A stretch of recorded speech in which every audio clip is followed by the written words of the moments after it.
Hello and welcome to this metal thing is getting in the way again. I've got this thing, right? It's basically sticking out of my desk. I don't even know what it's for. I guess something you can put something onto it. It's like a tiny little thing, but it's metal and it's like a hook and it sticks out. And I just keep banging it whenever I kind of get to the desk and keep mentioning it, but I don't do anything about it. So welcome to jasonnewland.com. This is Let Me Bore You to Sleep. My name is Jason Newland. Please only listen when you can safely close your eyes. I thought what I'd do today is have a little look through the papers. Have a little look. But not the UK papers. I'm going to look through the United States papers. In fact, no. I'm going to go through... So I'm going to do English language only. So if I go for regions... let's have a look. That doesn't work. So I want a region, not region, countries. Okay, countries, let's have a look. Armenia, Bulgaria, Canada, let's go for Canada, English. And let's have a look what papers are in Canada. So I'm using Press Reader. I got a free 7-day subscription. And let's have a look what ones I've got. There's the Globe and Mail, various different editions, but you've got the Toronto Star, the National Post. Looks to me like is it financial papers? I don't know. The Vancouver Sun, Calgary Herald, Ottawa Citizen, Montreal Gazette, Toronto Sun, the Chronicle Herald Metro, Edmonton Journal, the Chronicle Herald, Cape Breton or Breton Post. This is confusing for me. So this is all today's date, Thursday the 9th of January 2025. So which I don't want to do by provinces or territories. Can we not just do it by national? Oh, national, that's what I want, national. So you've got the National Post, the CBC edition, the CBC News, the Weekly Voice, but that's on a Friday, so I'll ignore those. So today is the Globe and Mail, the National Post, and the CBC News. So is that the only newspapers that is available in Canada, like national newspapers? Because we have local newspapers in pretty much every area of this country, in England. But we also do have national papers that go everywhere, that cover the whole country. It's, you know, like the Sun, the Mirror, Daily Telegraph, the Daily Times, the Daily Mail, Daily Express, Daily Star, Financial Times, The Independent. I think that's all of the main, which is quite a lot. Bearing in mind how tiny we are as a country and how huge Canada is, being the second largest country in the world, land mass wise. after Russia. I'm learning things. Oh, it's amazing. I learned this the other day. I don't know. Don't know why I learn things like this. It stayed in my head. So I could look at this. Oh, I know maybe what it is because... Oh, okay. So categories, news, provinces. Oh,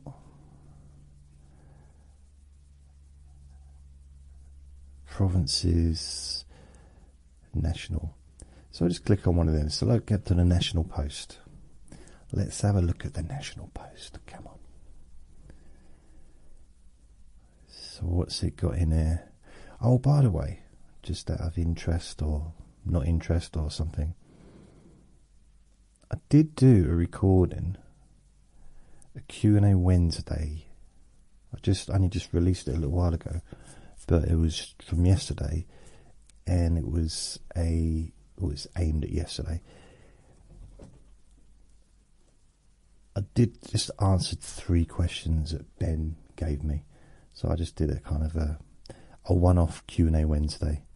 But I am doing Q&A Friday tomorrow, so if you have any questions, please go to my Jason Newland's Boring Group on Facebook and maybe add a couple of questions if you've got one or 2.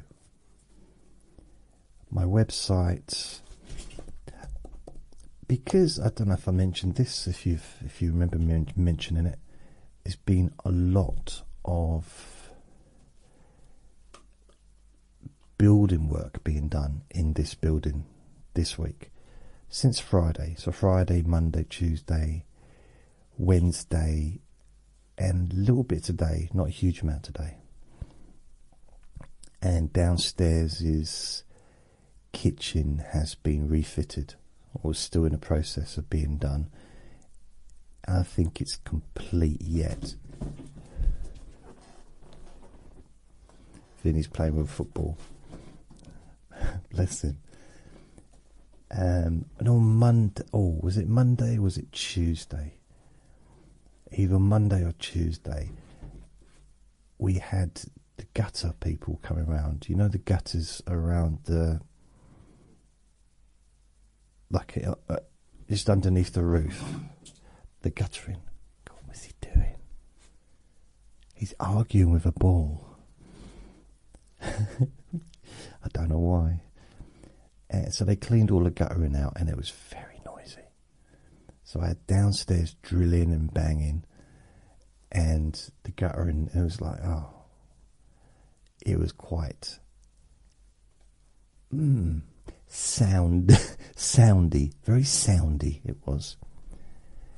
So what I've done this week, as I couldn't really, Monday and Tuesday, it's very difficult to make recordings because of all the noise. So I've not kept to my 365 days continuous recordings, but hey, oh well. What I have done though, because it gave me time to focus on the website, and something that I've been asked a few times is, where are my podcasts on the different apps? Because some people like to use Apple Podcasts, others prefer to listen on Spotify, others prefer to listen on Podbean or Podomatic or Castbox. So what I've done is I have searched the internet. I searched these apps, and I found 1, 2, 3, 4, 5, 6, 7, 8, 9, 10, 11, 12, 13, 14, 15, 16, 17, 18, 19. 19 different places where you can listen to my podcasts. 20 if you include YouTube, because a lot of my stuff's on YouTube as well. And all the latest recordings, I create a video, a 10-hour without music, on YouTube every time I make a new recording. There's always a link there, also a link for my Facebook group. So that might be useful. So for example, you want to listen on Luminary, but you don't know where my stuff is on Luminary.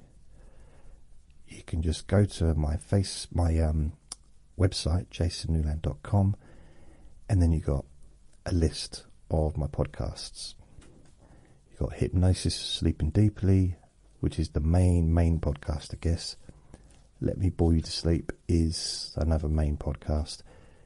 Jason's Bedtime Storytime, Let Me Bore Your Pain Away, Sleepy Boring Objects, Q&A Friday, Relaxation for Stress and Panic Attacks, Stress and Pain Relief, Relax and Sleep Hypnosis Daily, Stop Smoking Hypnosis, Stop Nail Biting, Chronic Pain Hypnosis, and Deep Sleep Whisper Hypnosis.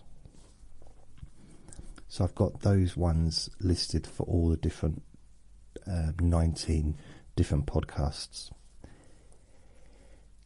To be fair, I could probably do the same thing with YouTube because I've got playlists, so I could do that. Yeah, I didn't think about that. Now, not all of them. I don't have all the podcasts on all the different. All my podcasts aren't on all of the apps.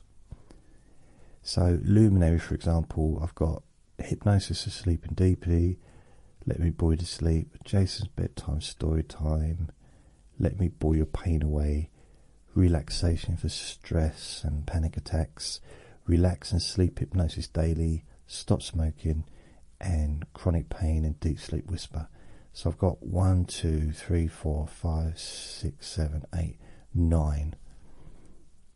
So that's not too bad.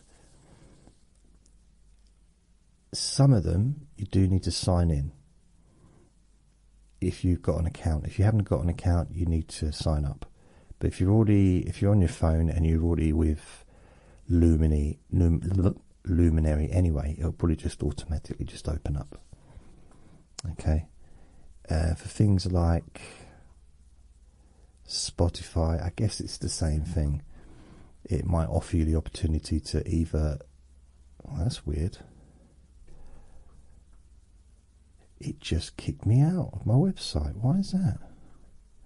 That's very strange. Just kicked me out of my own website. jasonnewland.com. Okay. It opened it up, basically. So, yeah. So I've got Q&A Wednesday, Whisper for Ben, 8th of January, 2025. So, it's all there. So there's lots of things to choose from. You've got Player FM, Apple, Spotify, Spreaker, SoundCloud, Podbean, Podomatic, Amazon Music, Audible, Castbox, Podverse, Podfriend, Podchaser, Podcast Index, Podcast Addict, Player FM, Deezer, Luminary, Podcast Republic, and lastly Podcast App, which I think is the one you get with the iPhone, just standard, I think. The only one that's different from all the others was two. Firstly, Spreaker. That's the home of my podcasts. SoundCloud, there's only 2 podcasts on there. And what's the other one? Where is it? Podbean,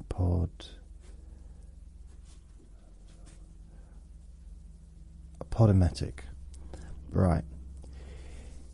The only ones on Podomatic is things that you can't get anywhere else. Okay. So these are old stuff from years ago. They've been on Podomatic for like 8 years or something like that. So if you want to listen, what is it saying? This could not be found. What are you talking about? Well, I need to sort that one out then. Right, the first one, fall asleep with Jason 6-day course. It couldn't open it. Right, but chronic pain hypnosis Tuesday. This is a Tuesday, chronic pain Tuesday. And this says here 6 years ago, so that was uploaded. 30-day relaxation plan. That opens as well. That was weird thing about that. And just the way I do stuff, why? I originally uploaded 30-day relaxation plan hypnosis course to Podomatic in 2011, and I just ignored it because I didn't really focus on that one anymore, and I went and carried on using probably SoundCloud and stuff. Because I didn't pay, I got the all of the 30 recordings onto a free plan. I just reduced the size of the recordings and it all fitted. So I added them in 2011. I revisited it in 2017 out of accident. Of accident? That's not even a sentence, is it? By accident. I was just searching online, see if anything, just searching for stuff really. Googling myself, of course. And I found the 30-day relaxation plan that I'd not visited since for 6 years, and I'd had 150,000 downloads. What did I do? I removed it. Yeah, I'm clever like that. So in 2018 I added it again, or 6 years ago, whenever that was, and probably had about 100 plays. It's weird, isn't it? Just, I don't know why I did that. But if I look at the first one, number 1, 5 plays. Okay, so a bit pointless, but you know, I should have kept it. So I've got 34-day relaxation hypnosis podcast. So that is on there as well. I've had a few plays of that, but again, this is all old stuff. 28-day smoking course, stop smoking course. That's on Podomatic. That's been on there 6 years. Got the 7-day insomnia cure hypnosis course. Blimey. That's been there 7 years. And yeah, blimey. So day 1 I got 1,023 downloads. That was May 30th, 2018.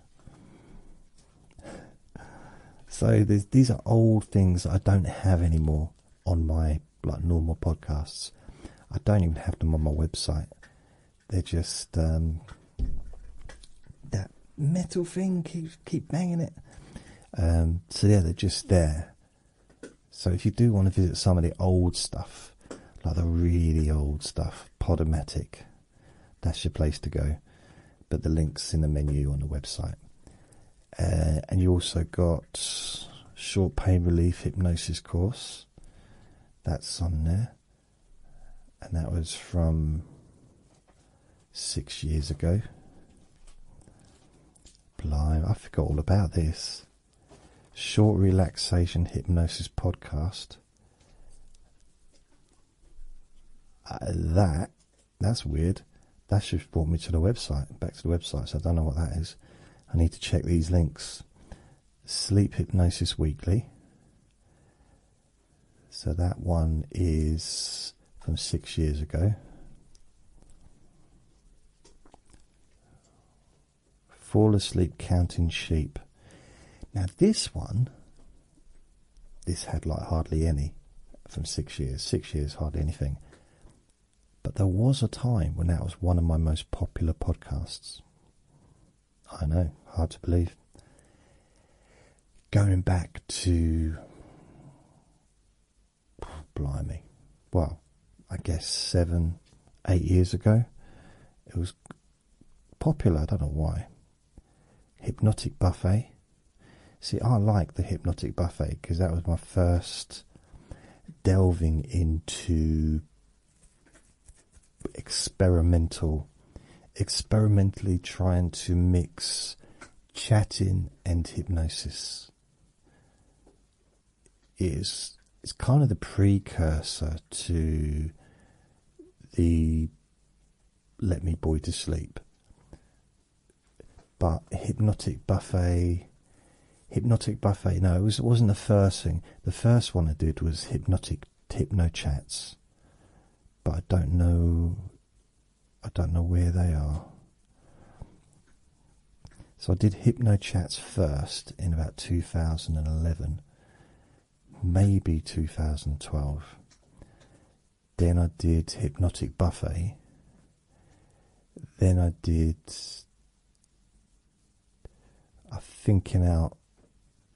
Thinking Out Quietly. I think that was another version of these. And then I ended up doing the Let Me Bore You to Sleep, which started off very much like those. The really early versions of the Let Me Bore You to Sleep was very much me leading a relaxation session. And then it turned into something else. I'm not sure what exactly. So Jason Newland's Hypnosis podcast, and there's another one. That's on Podomatic. So that's, oh wow! I tell you what, if you want to listen to some of my really old recordings, like from over a decade ago, well over a decade ago. Blimey. I mean, these probably range from 2009 time, 2008, 2009, 2010. Blimey, there's a lot. Oh, I've got my Hypno Chats. Okay, so if you want to listen to the Hypno Chats, which was the very first thing I ever did. I did Jason Chats. I started doing that blog, whatever you want to call them. Well, it's mainly video really, but so vlogs. I started doing Jason Chats probably about 2008. Before that, it was just updates. Exactly the same, I just called them Jason Chats. But then I think I had different names for them at different times. I think I went through a period, what did I call it? The Weirdy Beardy or something. The Bearded Hypnotist.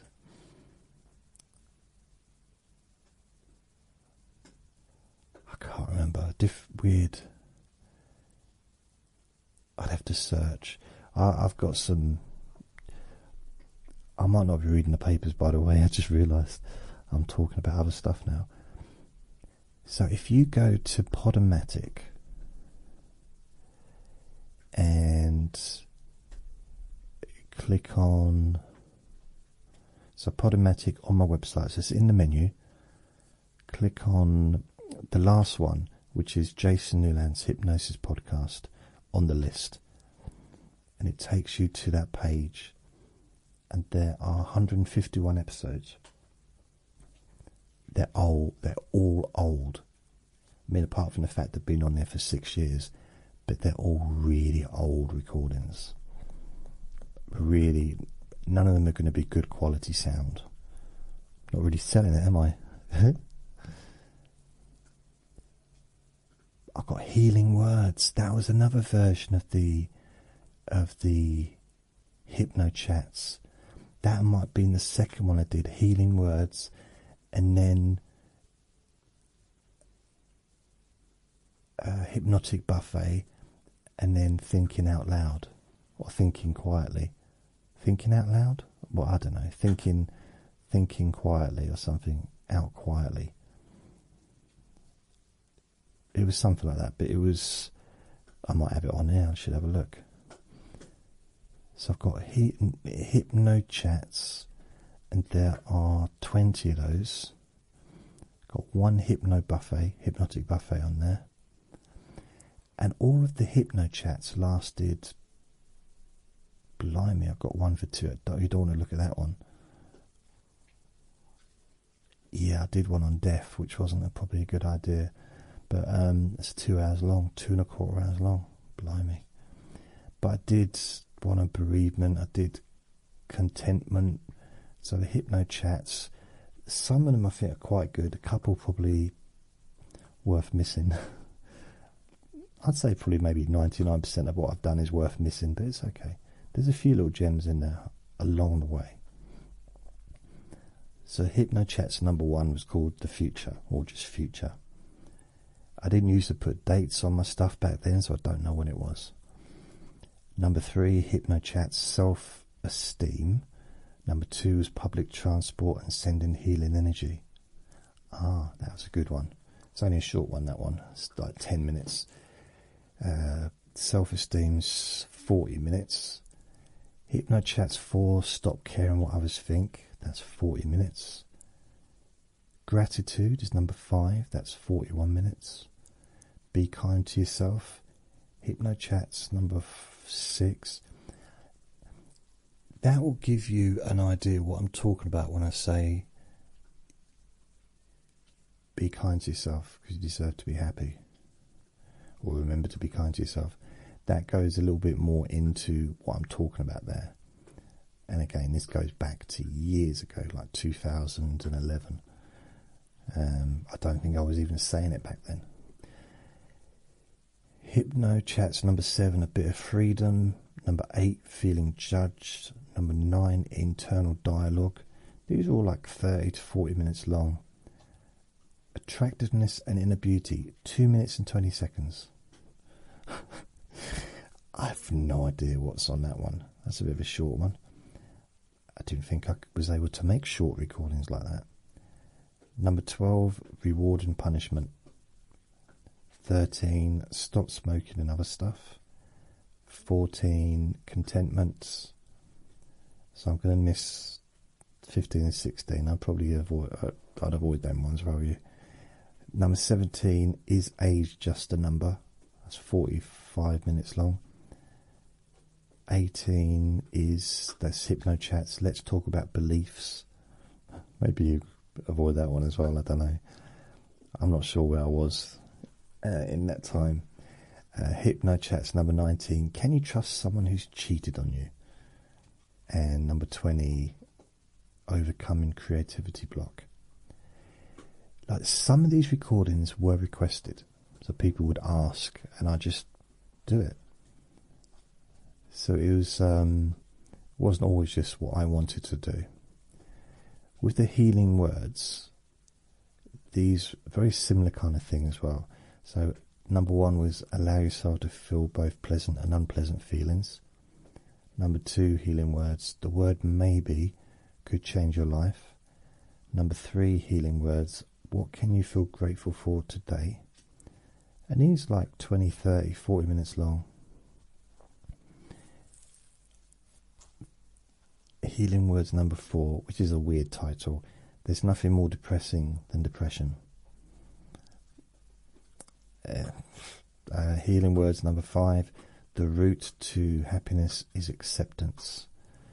Healing words number 6, love is everything. That's 43 minutes. Number 7, are you ready to devote the rest of your life to helping others? 42, 53, that's 42 minutes.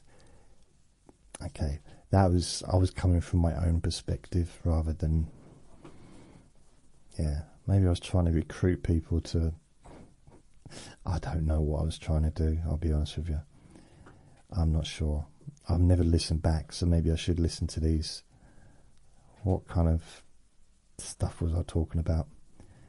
Healing words number 8, blame is just a feeling. And healing words number 9, controlling behaviour. That's 44 minutes. See, I was a counsellor during this time. So that bit of mail sticking out, could keep banging it. So I was a counsellor, so I guess I was more probably quite into, well, yeah, I was coming from a therapeutic direction, very much so. I've also got chronic pain here, chronic pain recordings, back pain relief, easy and simple. Chronic pain is not your master. Chronic pain is like a dodgy car alarm.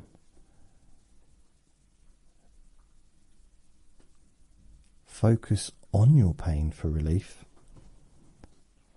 So there's quite a few different ones there with pain. Magic mirror for chronic pain relief with sounds of the sea. There's a lot of stuff there, blimey. There's a lot of pain relief. The reason they're not available generally is because of the quality of sound. Really bad sound quality, some of them. I've also got quite a few sleep ones that are no longer available, but the same reason, because of the sound quality. So I would say there's like probably Sleep Safely. There's a Try and Stay Awake Hypnosis Challenge. That's the one from the video. I got 3 parts. I did 2 other ones of those. Try Not to Close Your Eyes Hypnosis Challenge. Blimey.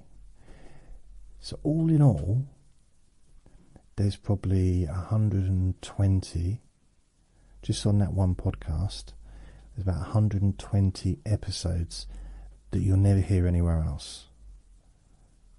Well, no, there's 151 episodes, but 121 that,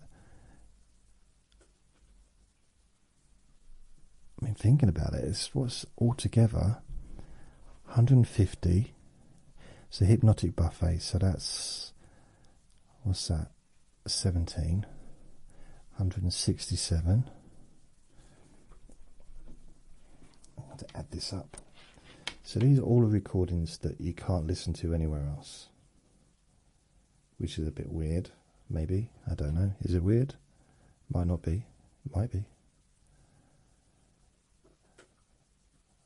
Where's the calculator? That's it. Right, I want to get rid of this metal thing at some point. So we've got 150, 150 plus. Oh, you know what I'm doing at the moment? Chronic Pain Tuesday is 10 plus Hypnotic Buffet, which is 17 plus. Been watching The Penguin, 5 plus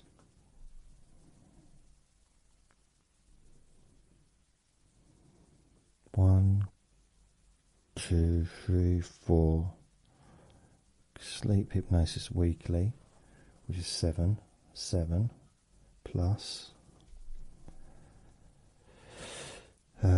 short relaxation course, and nothing's coming up on that one. I think that was 7, but I'll just ignore that. Yeah, I think it is 7. And that's also 10. So I think, no, it's 10. So plus 20 plus 7-day relax insomnia cure. So that's 7 plus 28 days stop smoking. So that's 4, because there's only 4 recordings, 1 for each week. So it's 4 plus 4 plus 34-day relaxation hypnosis course. 34 plus 30-day relaxation plan plus Chronic Pain Tuesday, which was 10, yeah, 10 plus Fall Asleep with Jason's 6-day course. 6. So there are 300 recordings, albeit old recordings, but 300 audio recordings that you can't hear anywhere else. In fact, I'm not even sure if I even have them on a hard drive. I should do. So, I mean, you can probably watch quite a few of them on YouTube, because a lot of them at the time I made videos and then made the audio from the video, which probably explains why the audio wasn't so great. Now it's pretty much the other way around. So if it's a video just of a still image with a black screen or dark screen after 10 seconds, it's just the audio, MP3 or whatever. Wow, that's interesting. Anyway, press reader, tighter vote rules sought, an act of wilderness. I don't know any of the only thing about Canada that's been on the news in the UK, well, in this country, that I've noticed, is the whole thing about Donald Trump wanting to make Canada a state of America. So I don't know if it's true or not. I've got no idea. Bodies of tours. Everything I should be home to debate. Peter Folk. It's going to. Okay. LeBlanc says, is there any like nice stories in this paper? I don't know. That looks like an interesting advert.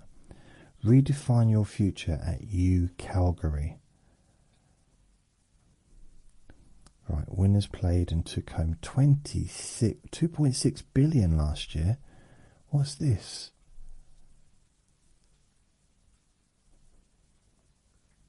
Play in store. It's a bingo.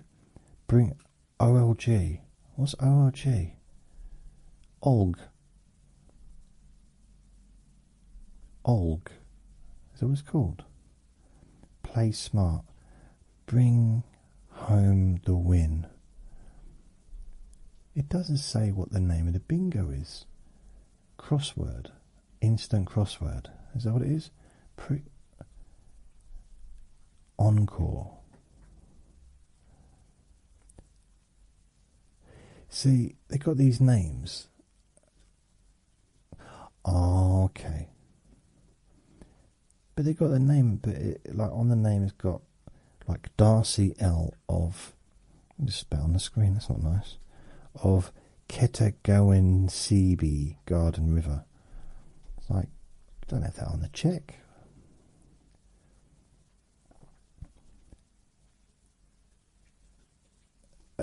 Okay. I can't find anything funny in here. Have I really got to the sport pages already? I've only been on a couple of clips. Vancouver Island University playing basketball, netball. So what's this advert? Assurance Home Care.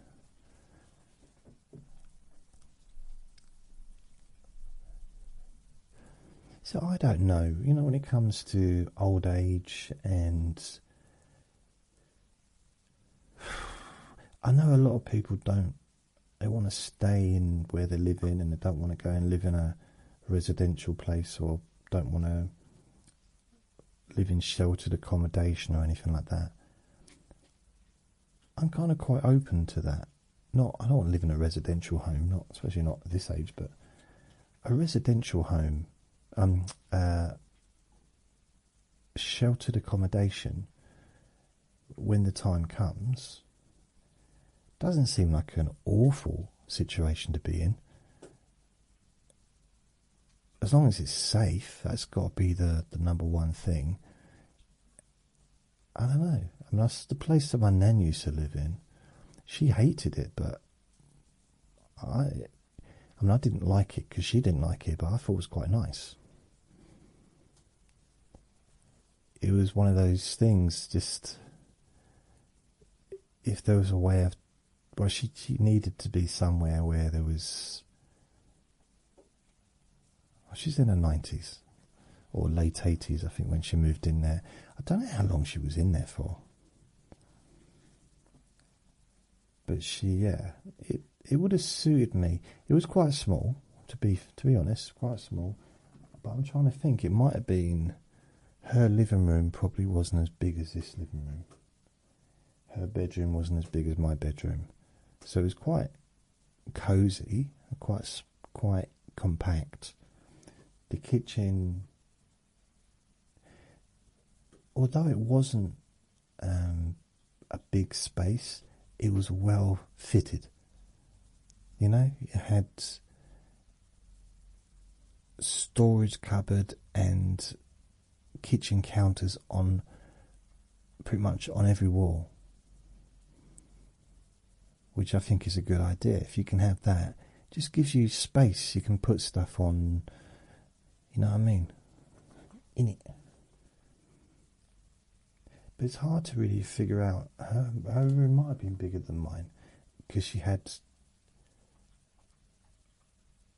It's hard to figure it out because she had two big chairs. One.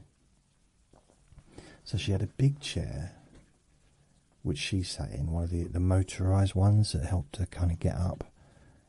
And there was, you know, the ones that kind of help you get out of your chair.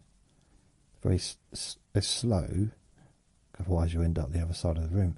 But they're nice and slow. And then I sat in her other chair. Well, not all the time because I wasn't always there. But that's the chair I would sit in. And the TV would be to the side, kind of where the window is. And then there'd be a sofa the other side of the wall, or the other side of the room rather, with a table next to it near the wall part. And then there was a table in a gap, which was, yeah, there's not a lot of room, really. It was, for me it'd be different because I wouldn't need a sofa. I wouldn't need, if I was living in a place like that, all I need is just one chair. I've got no reason to have other chairs. Maybe, you know, I wouldn't need a sofa. So I wouldn't have visitors or anything. So maybe a table and chair, you know, to eat at. People can sit at the table if, you know, if I have to have someone come round or something. But Vinny would have his own chair. He'd be there with his grey moustache, his little grey eyebrows frowning. We'd both be moaning at each other. Bless. I don't know if I'd be too, yeah. I mean, I think you can apply to go in those places at 55 now. Which means this year, in August. I don't feel like I'm at an age to be living in a residential home. Not a residential home, a sheltered accommodation. But it's, you know, it's one of those things I have to see. I don't know how my back's going to pan out because of my arthritis in my lower back. You know, I do exercise every day to try and keep it strong and to keep on top of it. But there might come a time when I'm not able to do that. And then I'm going to be, well, it just might be a bit problematic getting up and down the stairs. So hopefully not, but you never know. You never know, never know. I'll tell you what I will do though, if I ever have to have like sit in a wheelchair or something, even if it's only now and then, I want to get a motorised one, and I'm going to drive on the pavements around this estate, and I'm going to scratch all the cars. Not all the cars, just the ones on the pavement. So many cars parked on the pavement around here. And you know what the law is? You're not allowed to do it. And it's not against the law. How does that work? You're not allowed to park on the pavement, but it's not against the law. But you're not allowed to do it. It's an unenforced rule.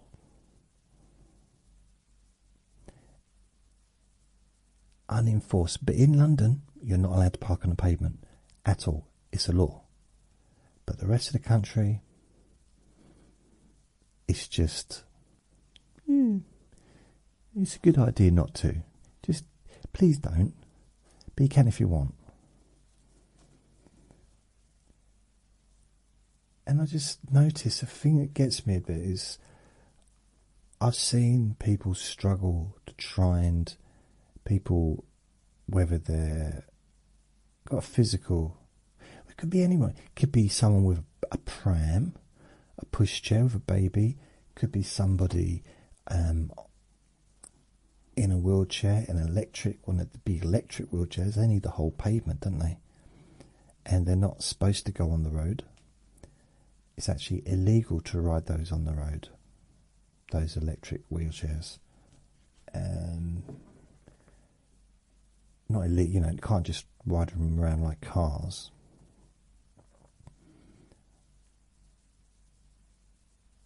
People with walking sticks. You know, who's like, and I know this, we're like, well, how are we supposed to park? Well, go to London, go to East London and see how they do it. No one parks parallel to each other. So if one's parked on the pavement, then the next one that not on the pavement, one parks on the road, the next one has to be further up. Otherwise the cars can't get through. And as soon as someone parks, it's just it's an obvious thing, and everyone knows it. Anyone who lives in London knows this. You don't park on the road exactly opposite another car that's parked on the road, unless you live on a big road, which, you know, there are some big roads in London. But if you go to East London, if you go to Stratford, where I used to live, all those little roads that are still there and will probably still be there in 50, 100 years' time, and they've been there for hundreds of years, they stay same size roads. Unless they knock the houses down, the roads are going to stay the same size. So you have to move up. So you can never really get any speed, and you have to just let other cars through. And it's all about manners, really. But you're not allowed to park on the pavement. It's a little bit different if you're letting a car through. That's a different situation. Providing there's no one else around, there's no one on the pavement, and you do it safely, and a lorry needs to get past, or an ambulance or whatever, yeah, that's cool. You know, if there's an ambulance or a police car needing to get through, I would drive on the pavement to get out of the way of that, to let them through. It's just, mind you, I did have that happen once, and I was actually on the pavement. That wasn't so good. I shouted at him. He said, bloke, I said, oh, do you not see me? He said, no, sorry, mate, but if I did hear you, at least there's an ambulance there. He thought that was funny.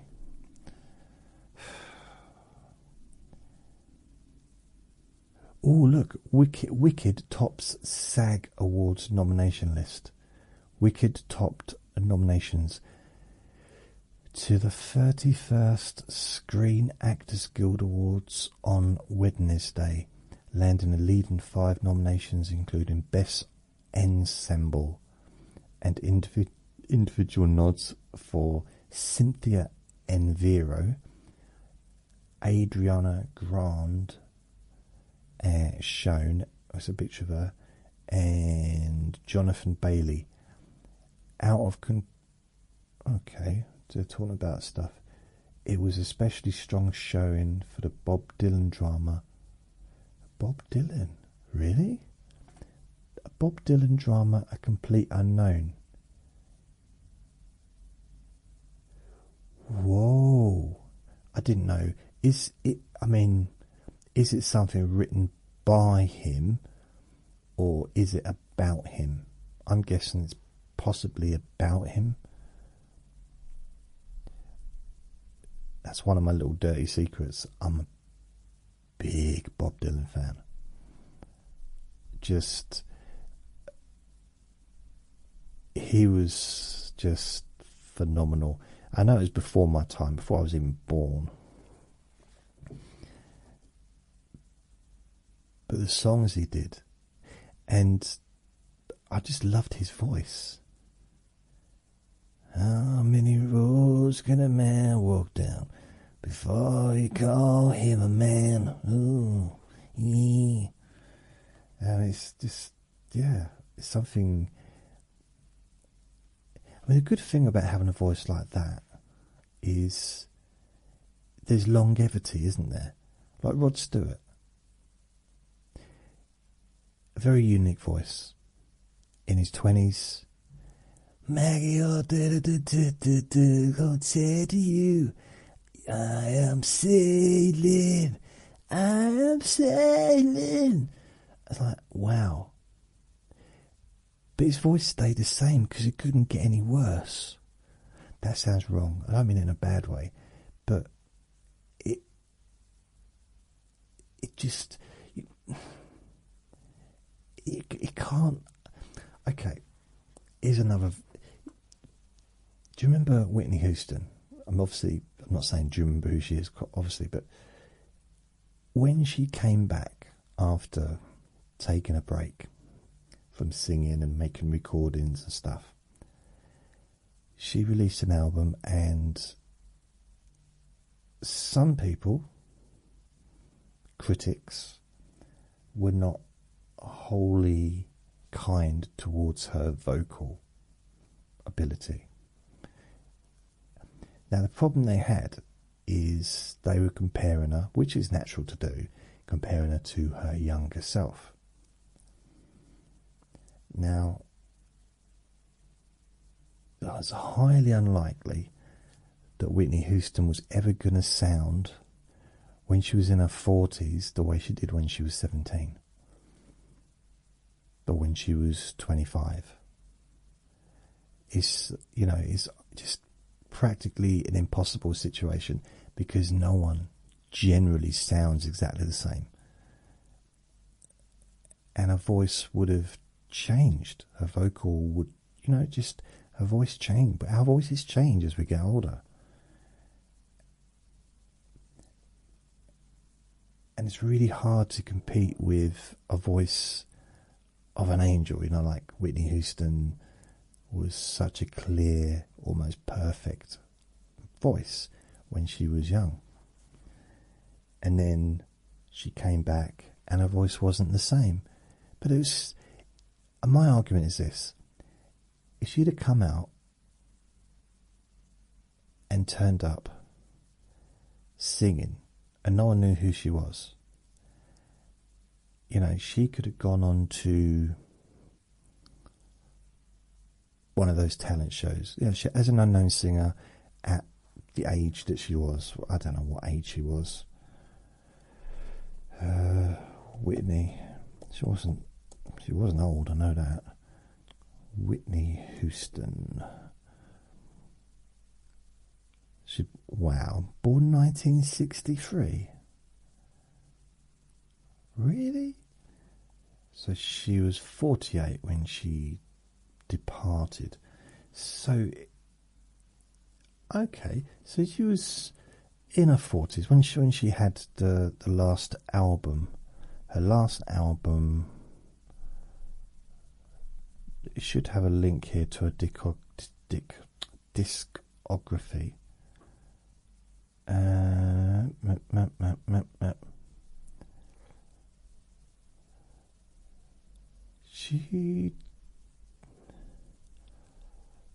I mean, she was pretty much the biggest star in the world, wasn't she? For a while. Like, twice, I would say. Not when she first started. I mean, she was a huge star when she first started, and it was like, wow, everyone was wowing over her. But it was that second album, I Want to Dance with Somebody, that she was number one in every country in the world. And I think at one point she did say, I'm bigger than the Beatles, or I'm bigger than... She did that thing like, I think the Beatles said it, oh, I'm bigger than Jesus, or something like that, which annoyed people. But the fact is, she's more famous. And so are the Beatles. You know, a lot of people, like Jesus wasn't as famous in his lifetime as the Beatles would have been in their lifetime, or Michael Jackson was in his lifetime. Because first of all, he didn't live a long life, and it's afterwards that's when he became worldwide famous. You know, it took thousands of years. So, or hundreds of years. I don't know. More than 12 years. Forbes. So let's have a look. Oh yeah, and then she did it again, didn't she? So she had, I want to dance with somebody. Ooh, I want to be with somebody. Oh, I want to dance with somebody. With somebody who loves me. Yeah. Where can I find her discography?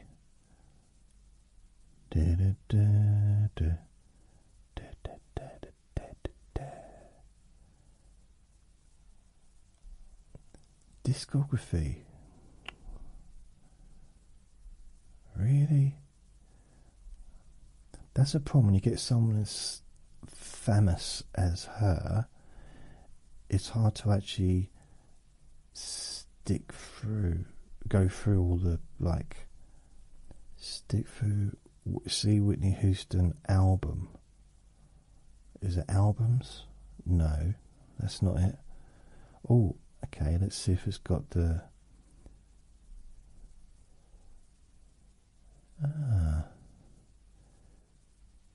Jermaine Jackson produced and recorded duets with Houston for the album. Yep. Are you really ready for love, boy? Or is it just the lonely talking again? Wow, it cost... Okay, alright.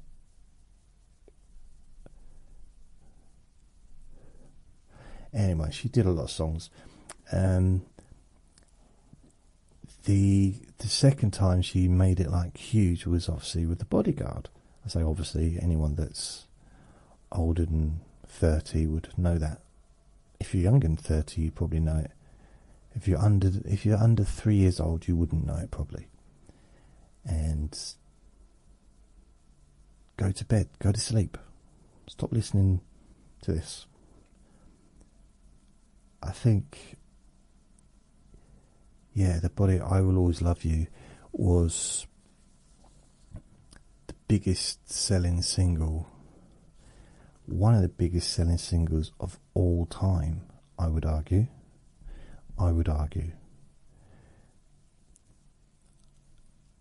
Why can't I just get the... Right, let's go back to Whitney Houston discography. Discography.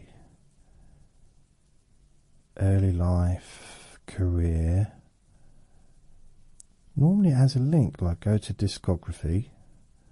I'm saying it now, I don't know how to say it. Background.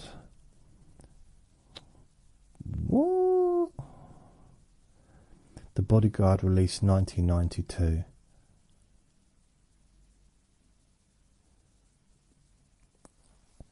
I've never watched the movie. Is that terrible? Never watched it. So The Bodyguard grossed more than 121 million in the US. 410 million worldwide, making it one of the top 100 highest grossing films in history at its time of release. It remains in the top 50 of the most successful R-rated films in box office history. Why is it R-rated? And does that mean that I should have watched it? Does he get his... what? Why is it R-rated? Oh, okay. R is for restrictions, isn't it? For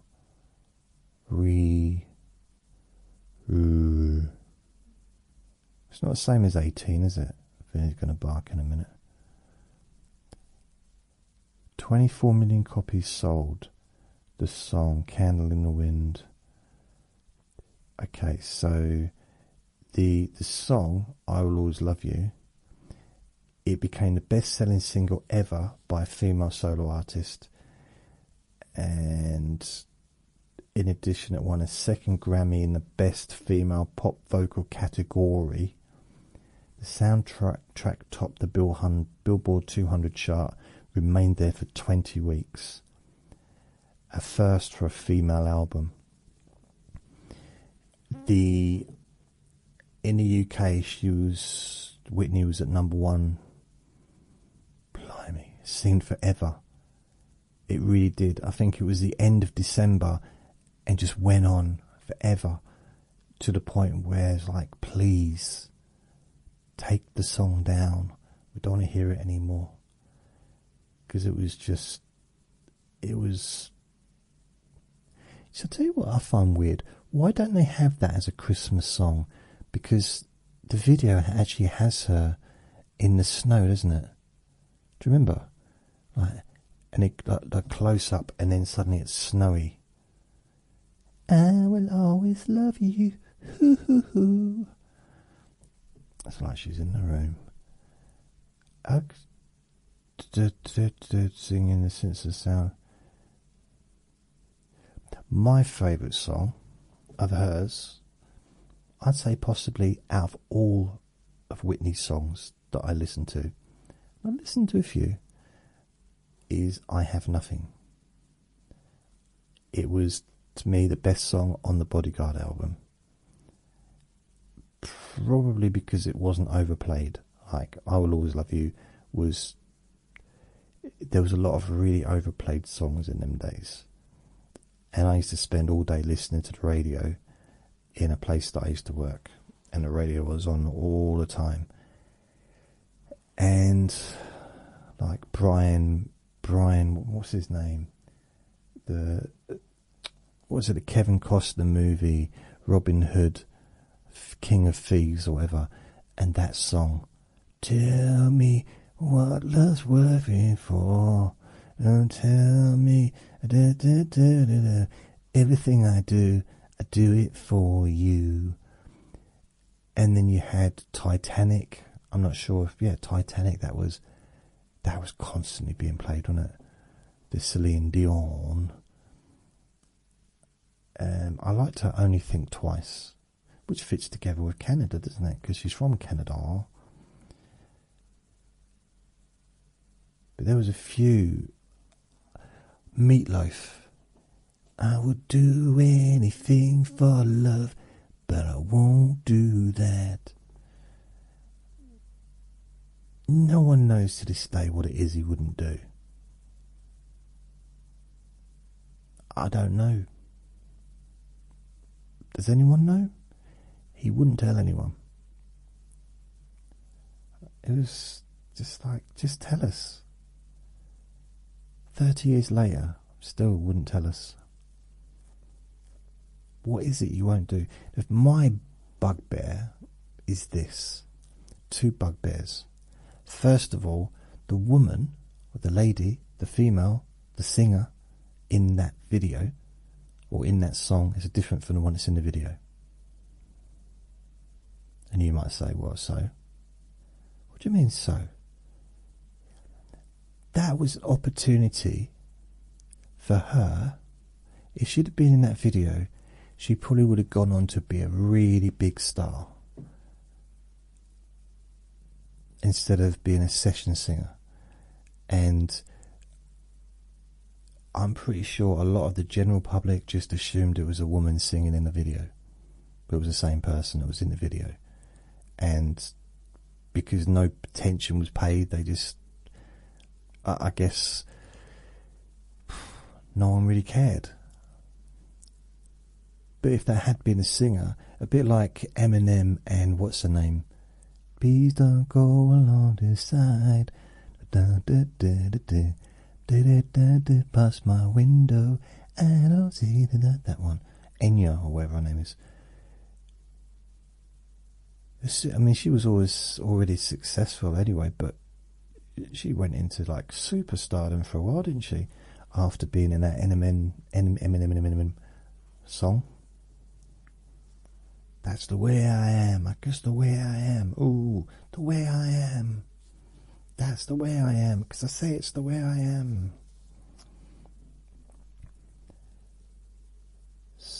Yeah. Might have a little bugbear with the... I just think, personally, why didn't... Well, here's my question. Why didn't Meatloaf use Bonnie Tyler? She had the perfect voice.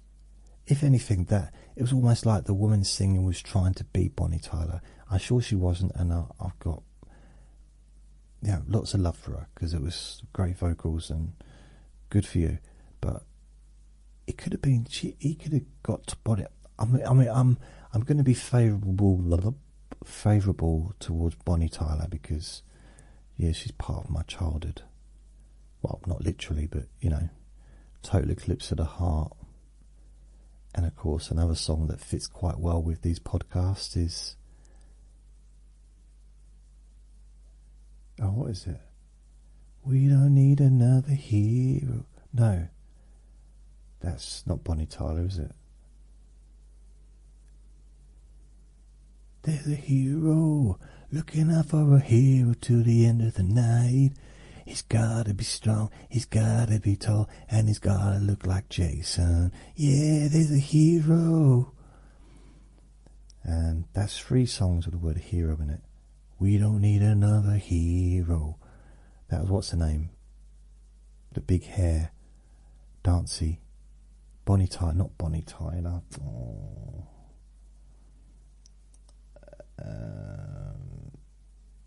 Not Sonny and Cher.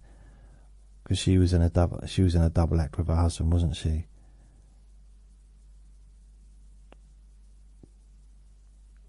Her name's gone out of my head.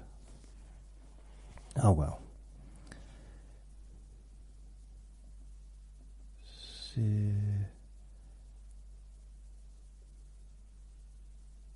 I can't remember.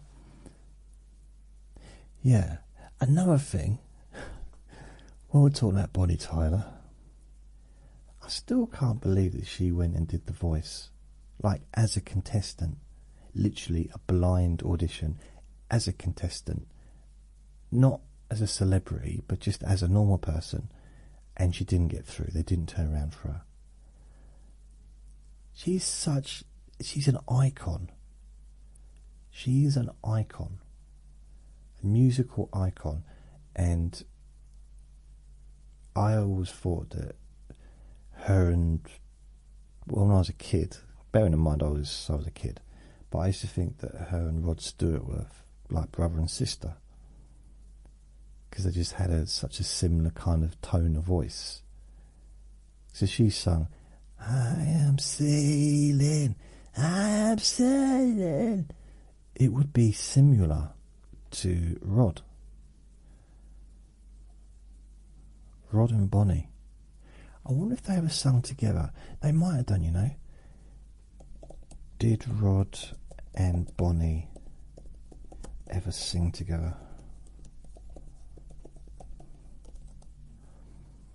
Okay. They never had a chance to record. See, if you put Rod and Bonnie, they know who it is. Google knows who it is. Isn't that weird? Didn't put his surname, didn't put her surname, but they knew exactly who I was talking about. Although,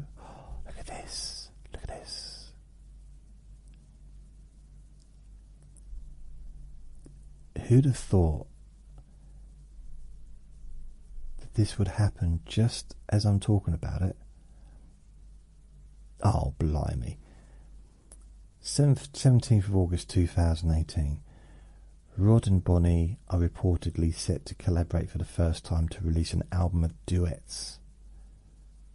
They've been fans of each other for years. Of course they have, because they sound like each other. Megalomaniacs. Rod's 73, Bonnie's 67. So this was 19, 20, 21, 22, 6 years, 7 years ago. So Rod will be like 79, 80. Bonnie will be over 70. I wonder if they're mentioning the fact that they sound similar. Nope. It's not mentioning it.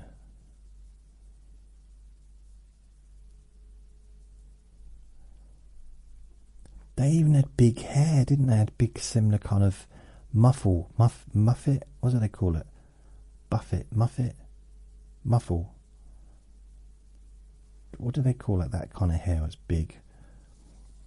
Starting out with hits such as Stay With Me and Total Eclipse of the Heart, it also reported that the pair would tackle covers from such artists as Elton John, Queen and even the Beatles. They also Rod suggested doing a cheesy Christmas classic such as Bing Crosby's White Christmas. Stay With Me, Total Eclipse. So it's a heartache, nothing but a heartache, nothing like a true brain. Look at you now, ooh, heartache, nothing but a heartache. Take it as you mean. Oh, we can want you here, la ma na. Now that you could say, was that Rod Stewart or was that Bonnie Tyler? See, who sung "It's a Heartache"? It's a heartache. No, it could be either, couldn't it? If you don't know off the top of your head, it could be a Rod Stewart song. It sounds like it could be a Rod Stewart song. It's very similar to the kind of songs that he used to do, but then it could be a Bonnie Tyler song. It could be because she's got the voice for it. Ah, see, and that comes back full circle to the fact that she can still sing the same as she did when she was 20 at age 75, because she just got that kind of voice. It's almost the perfect voice.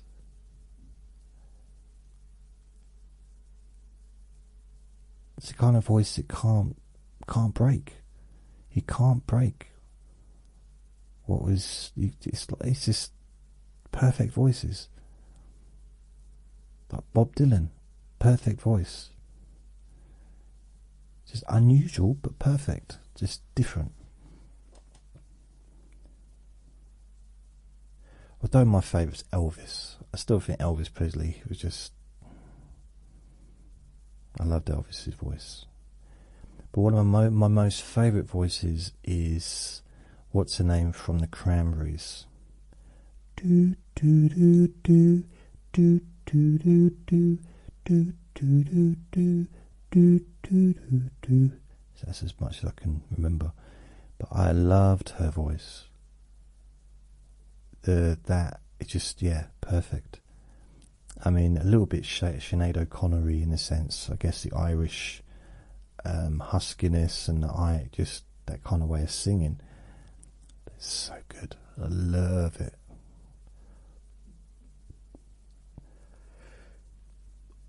I was a big Cranberries fan. No Need to Argue is one of my favourite all-time albums. There's no need to argue anymore. In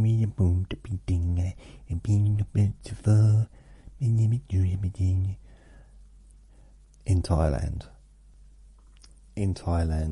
you go out anywhere nightclubby, where people are singing and partying, you'll hear the Cranberries singing "Zombie, zombie, zombie, what's in your head, in your head." It was like a national anthem out there. Very popular song.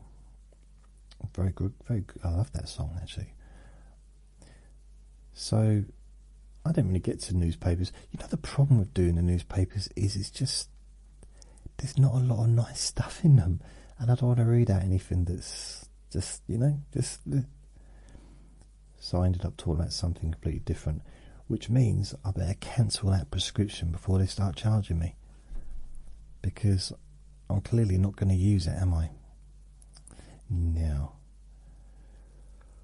I think it would take all day to find. It'd just be difficult to find stuff.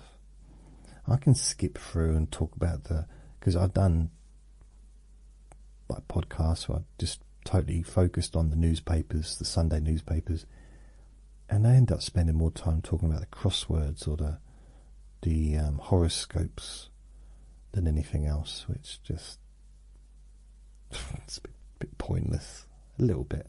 Mind you, I cooked myself some dinner earlier, and I think it's pushing out my breakfast, so I might need to go to the toilet. So thank you for listening. Remember to be kind to yourself, because you do deserve to be happy, and be gentle with yourself. And also, I'm doing Q&A Friday tomorrow, so lots of love. Bye.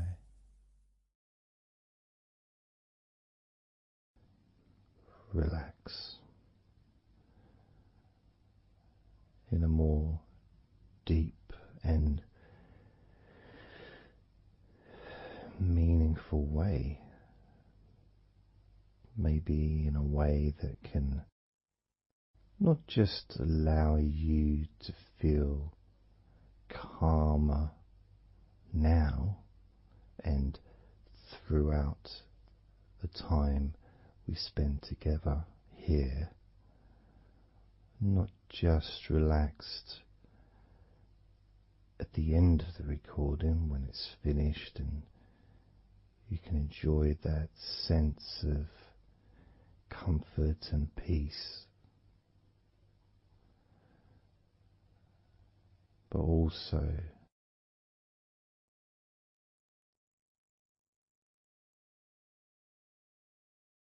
I think it would be nice to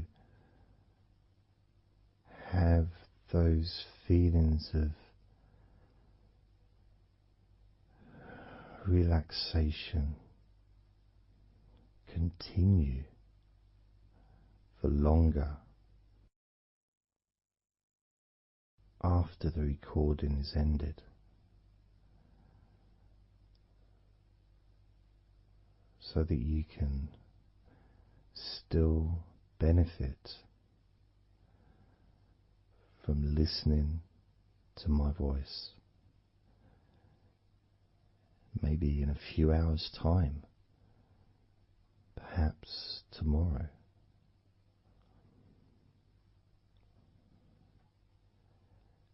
And then by listening regularly, especially if you find, like some people do, and myself as well, sometimes I find one particular recording that really resonates with me, and I just listen to it over and over again, like every morning, every evening.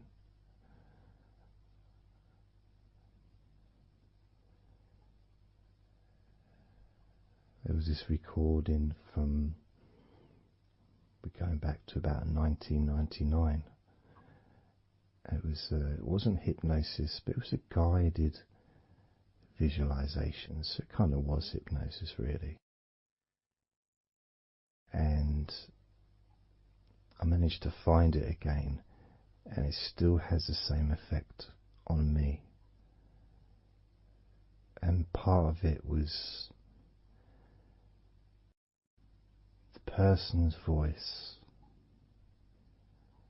relaxed me. Just felt so peaceful, and I'd look forward to listening to her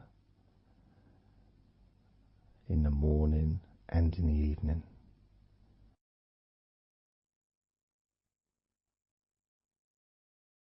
And I knew before even pressing the play button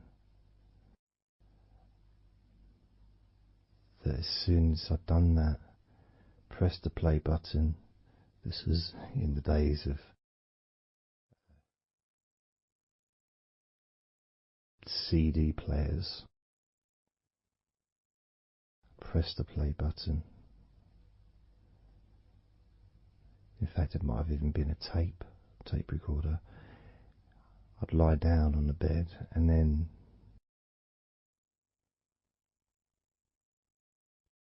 even without necessarily listening to her words, because I had them memorized really. It was as if my body knew exactly what to do. And the muscles just almost went into automatic relaxation.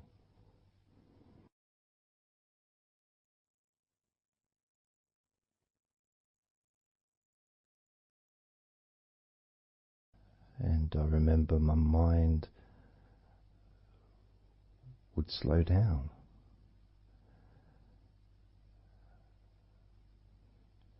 Now,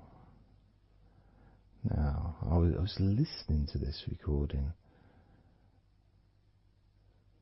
in the early days of learning hypnosis, and long before I ever made any videos or audio recordings myself, because I didn't start doing that till 2006.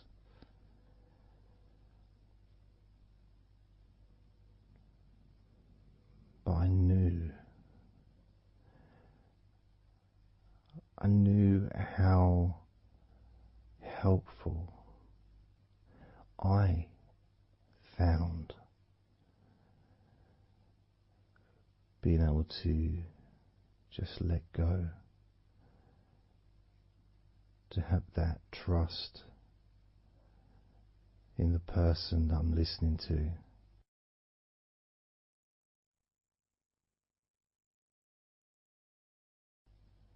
Knowing that it's going to be just as relaxing, if not more so, each time you hear my voice. You may feel the same.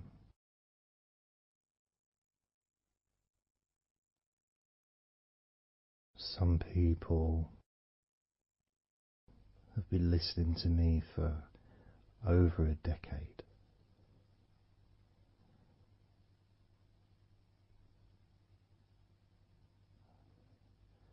Maybe not solidly, obviously not 24 hours a day, but maybe people come back. Some people maybe listen every day.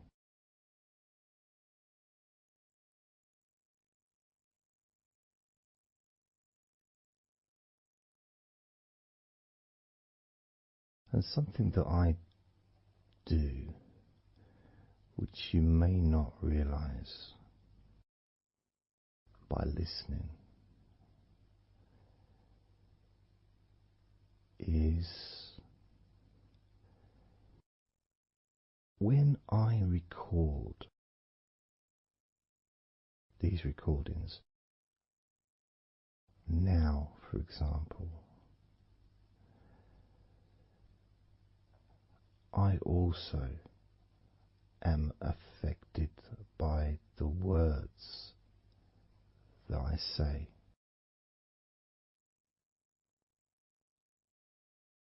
So if I said to you, focus on your feet,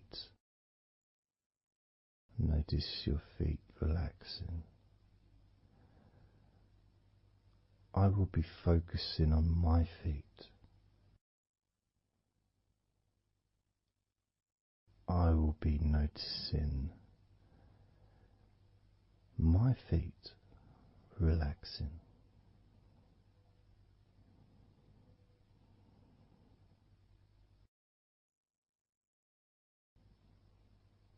If I said focus on your hands, and maybe notice the difference between each hand. Perhaps notice the air in the room, the temperature of the room on the backs of your hands.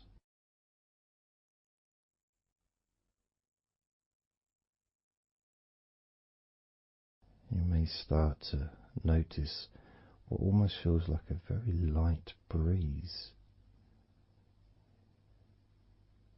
even though there may not be any type of breeze at all where you are right now.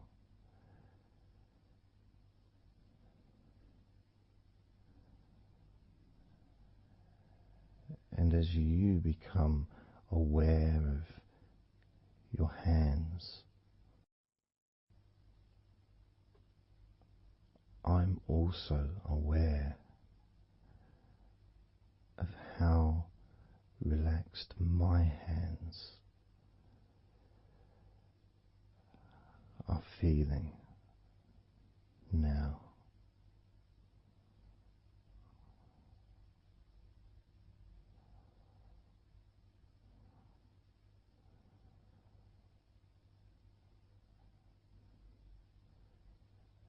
And when it comes to potentially drifting off to sleep, which may be the reason you're listening,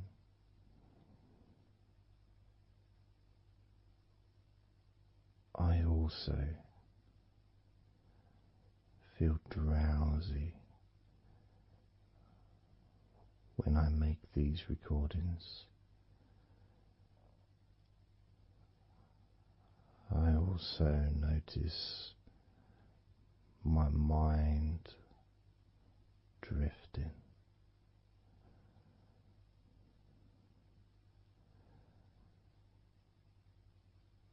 In fact, at times I've actually fallen asleep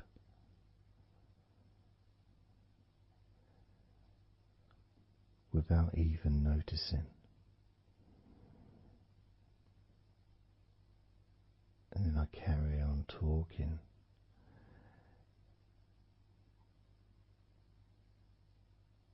And it's only when I listen back to do the editing,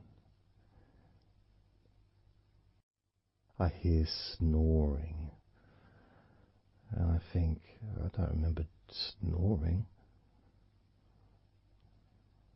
I remember talking.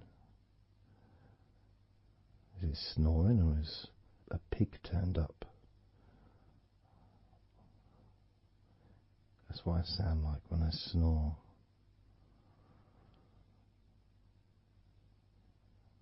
And I get really into the whole experience.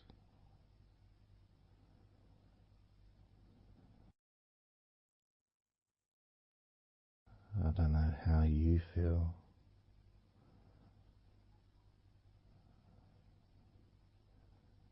How relaxed you feel in your feet.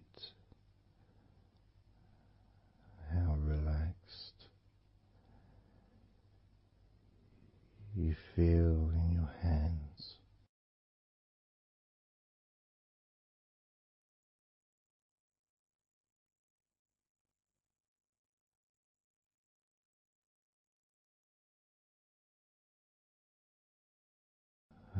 noticed more and more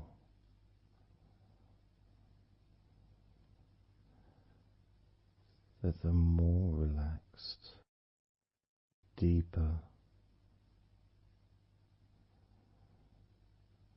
level of comfort you feel,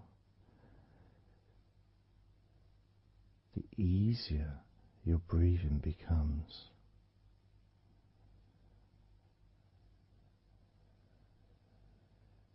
It's almost like that additional muscle relaxation. So this allows you to breathe easier,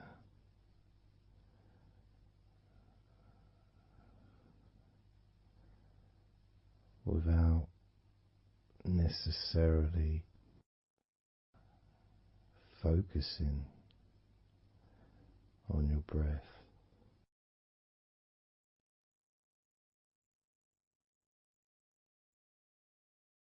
However, being able to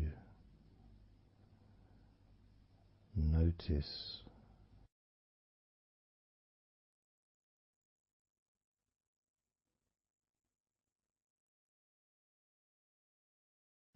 the ease in which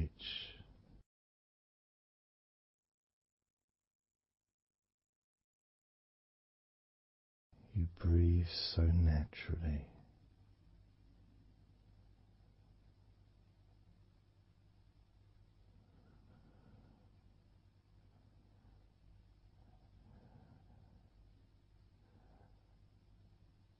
You breathe so very easily and smoothly.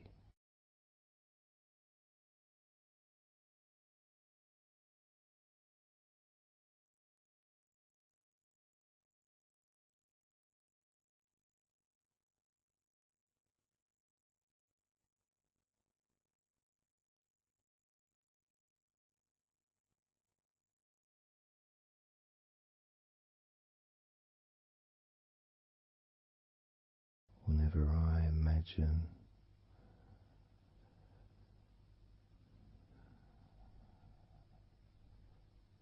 my breathing improving,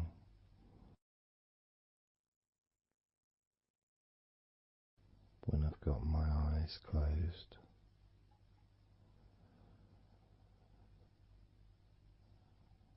I tend to visualize a beautiful field with trees and flowers,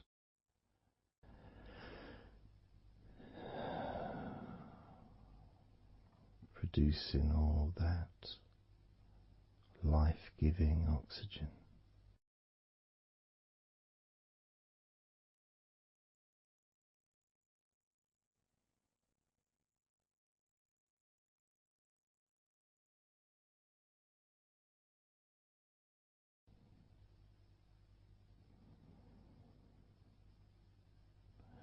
It feels nice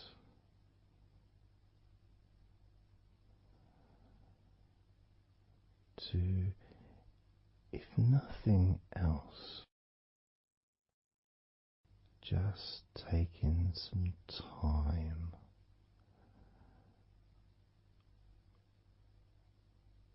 away from everything.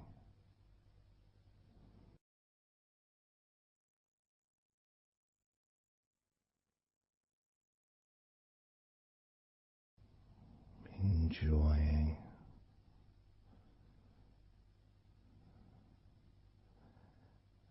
that feeling of peace, serenity,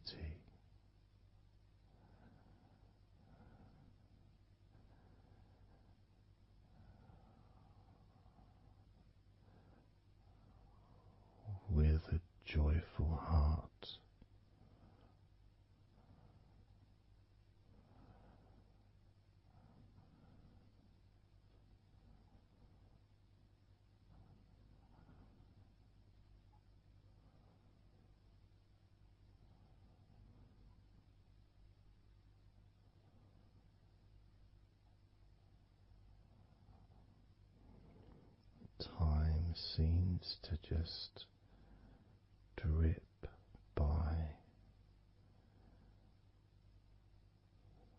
so very slowly.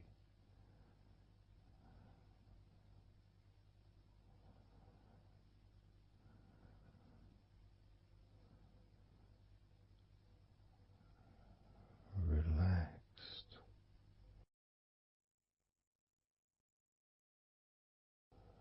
so deeply peaceful,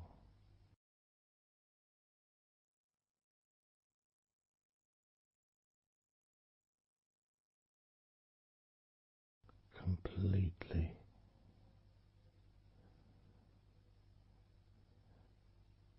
unattached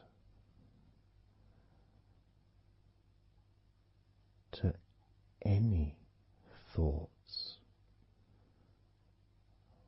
whatsoever in this moment.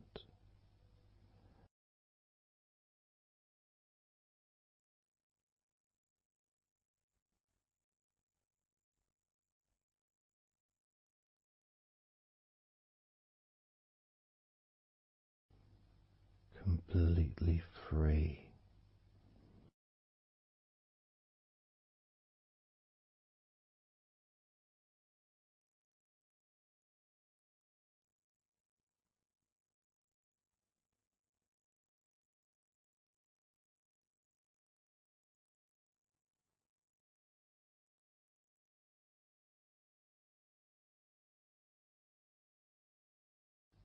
noticing that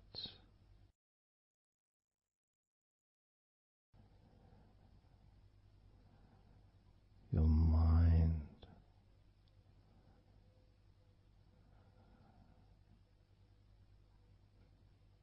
has slowed down,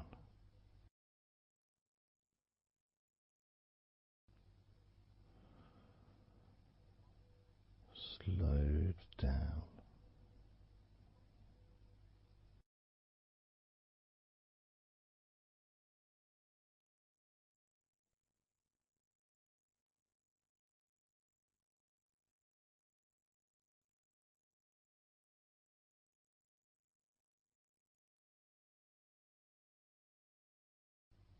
because nothing really requires your attention.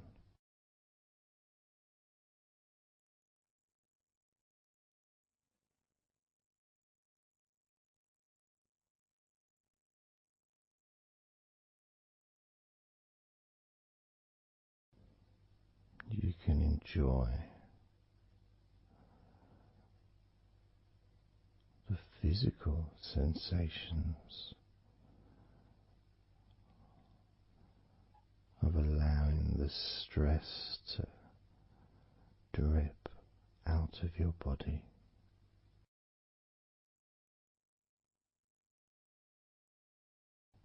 dripping out of every part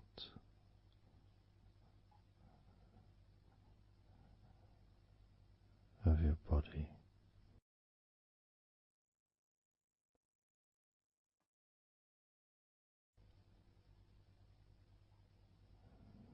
And being released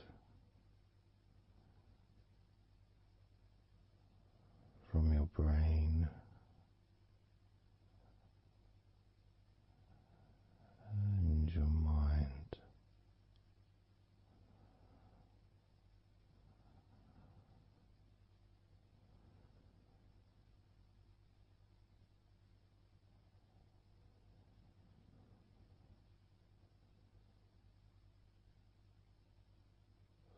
slowly but surely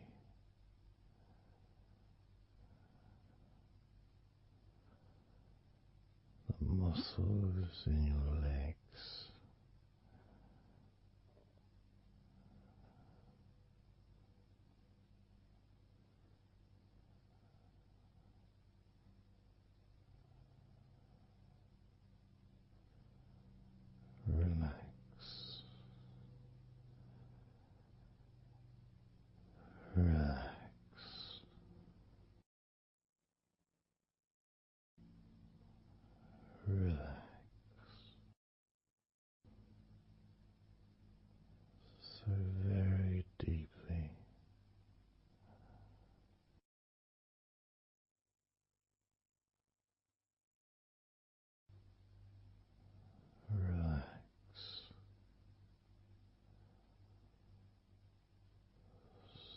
deeply.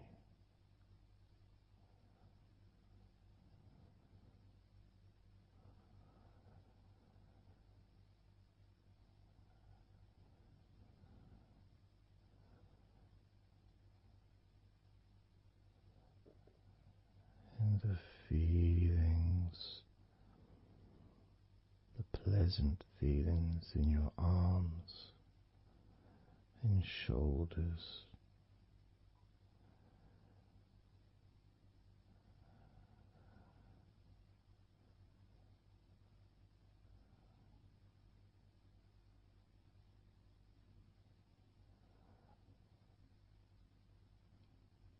deepening each part of your body further and deeper,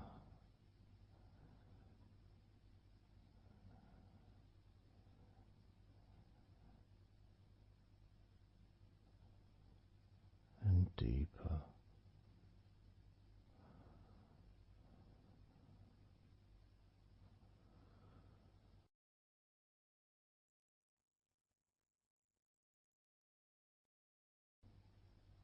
Noticing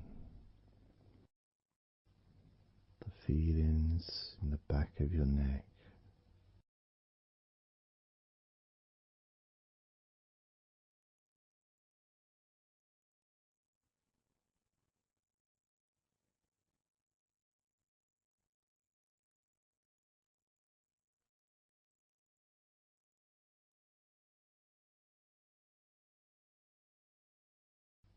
the feelings in your wrists,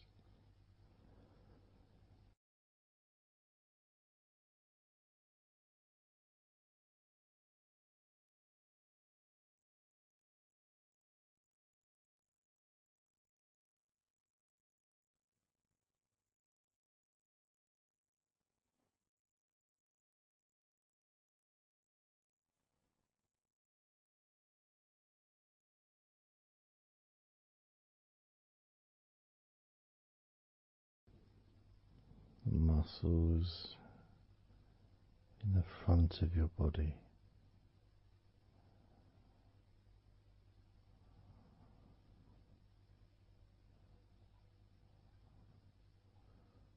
are also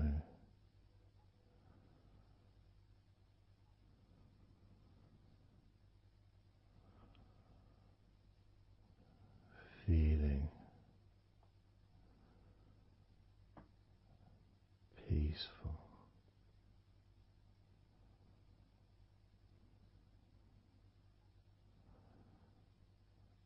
Deeply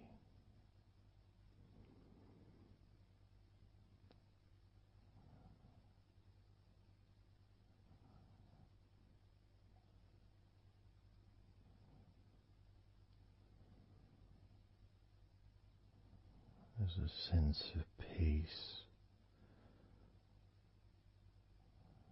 spreads through your very core,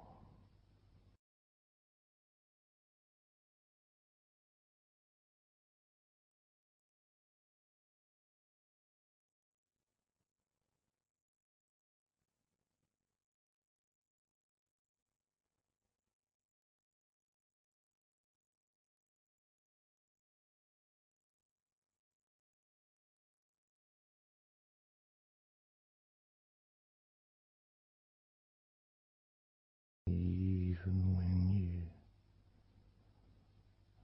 focus on your mind.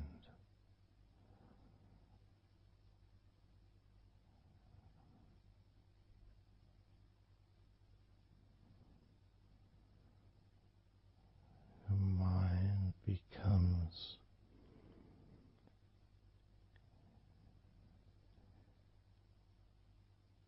even slower,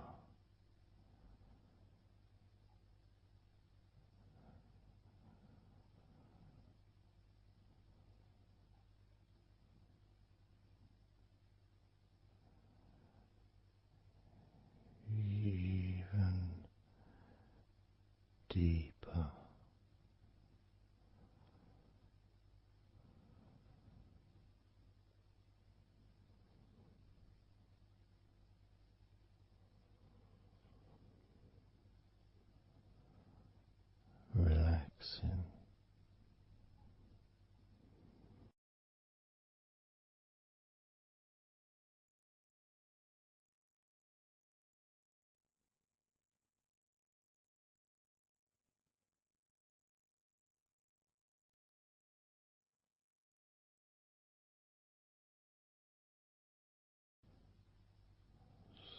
very slow.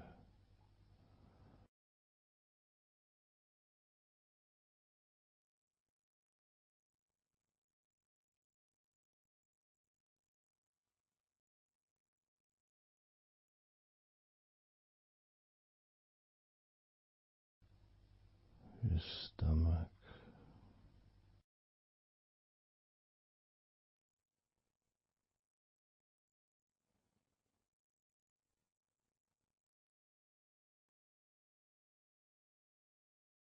peaceful in your stomach.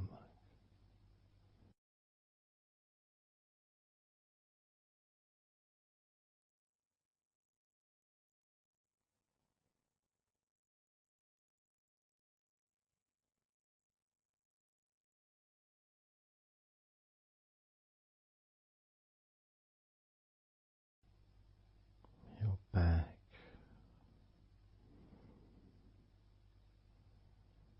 notice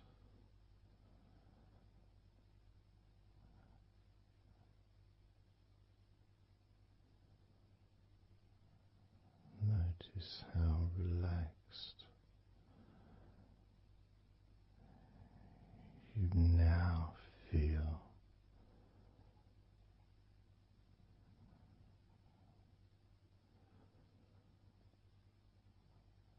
in the whole of your back.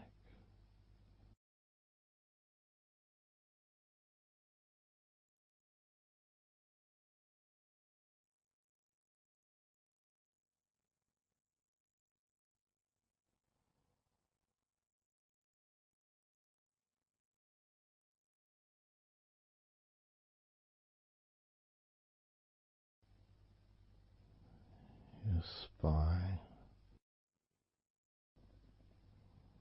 from your brain all the way down the middle of your back, sending and receiving millions of messages every day.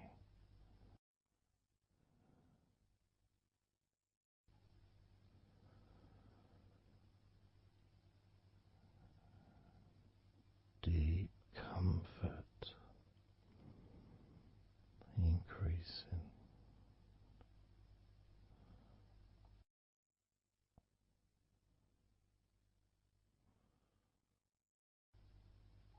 Deeply relaxed.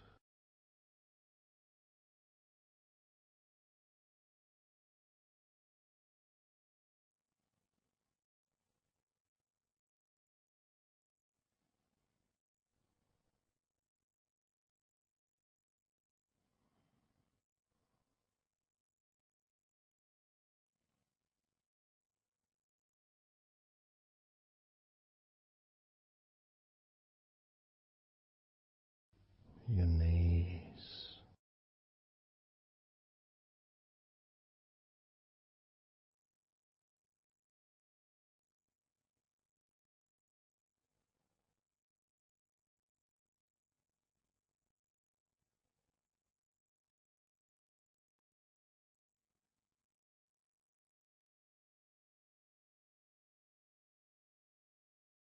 relax, spreading those signals down your spinal cord into every part of your body.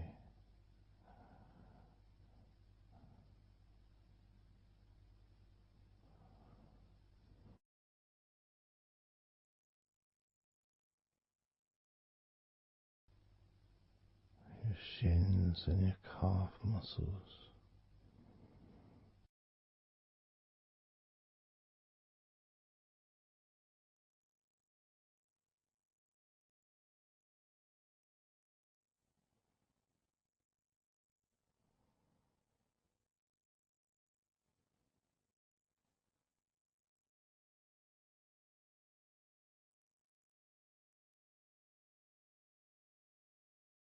your elbows,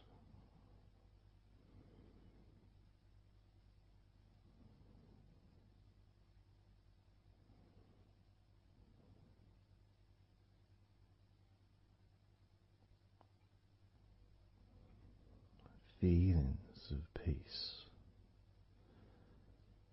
and tranquility spreading through your body, tips of your toes to your eyes, your fingers all the way to your lower back.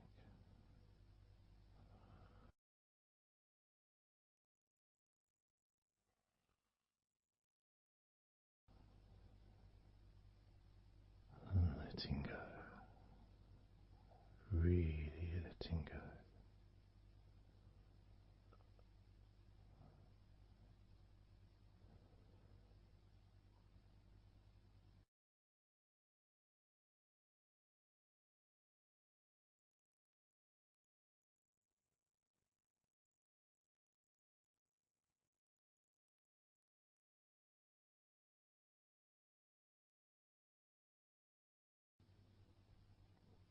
Peace.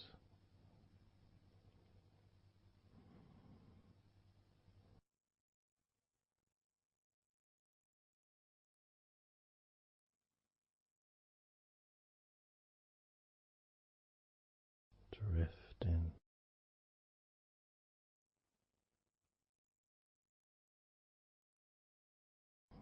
mind just wandering away,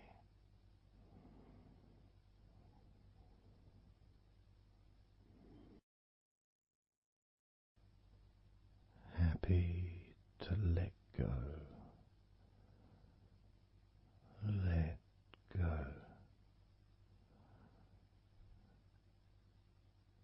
completely let go.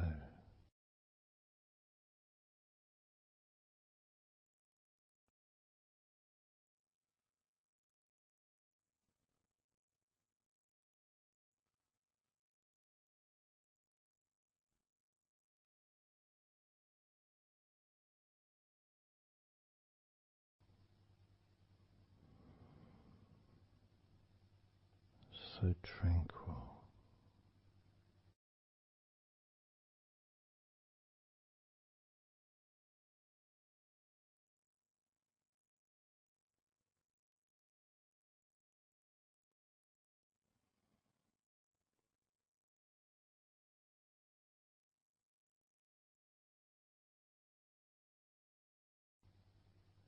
your whole body enjoying a sense of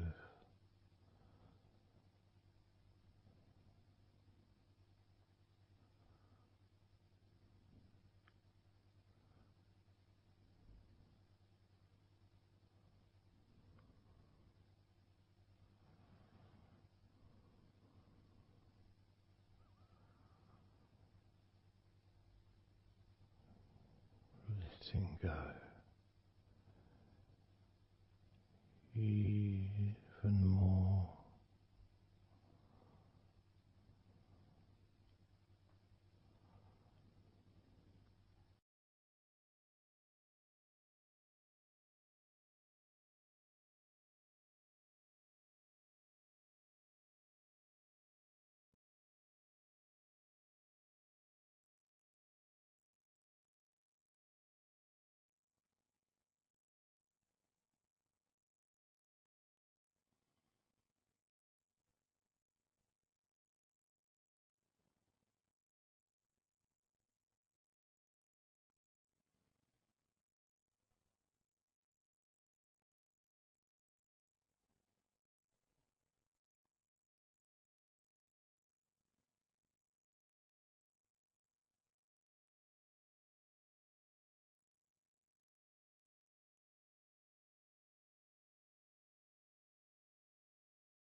Peaceful,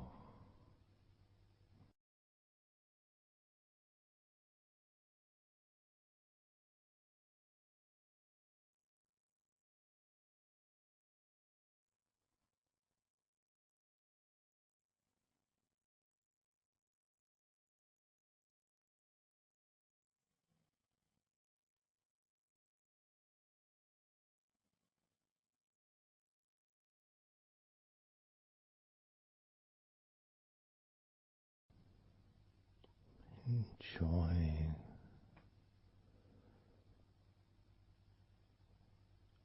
the space, this space of peace and safety.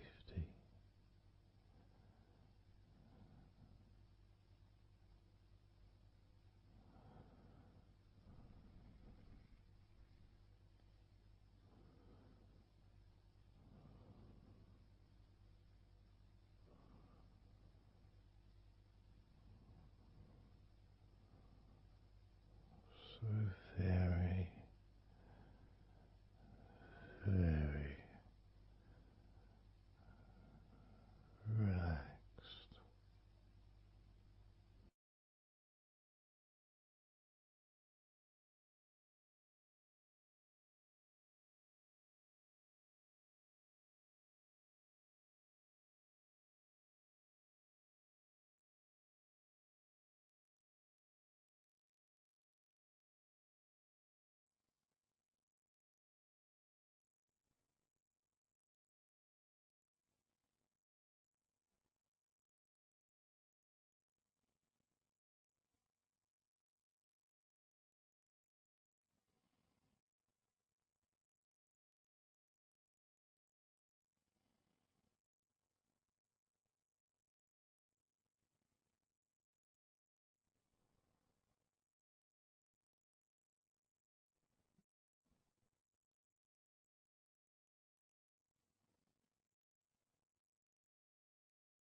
Letting go.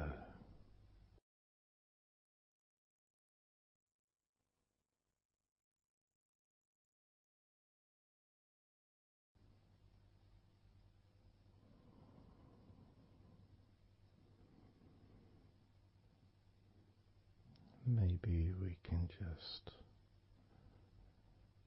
focus on the different parts of your body, just to notice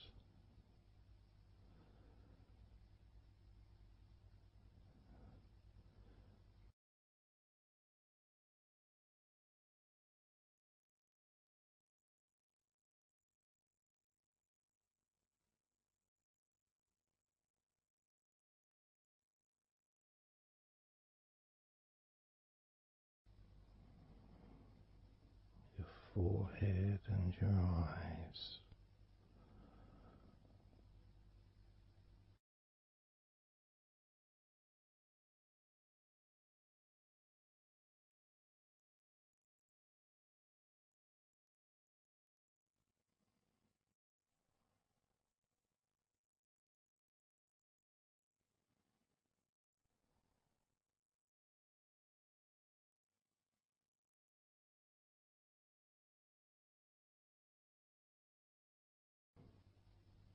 Your jaw,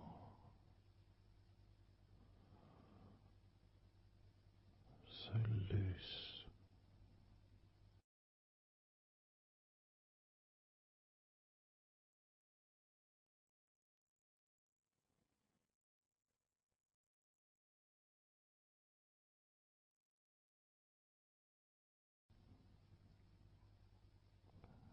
Noticing a sense of complete freedom.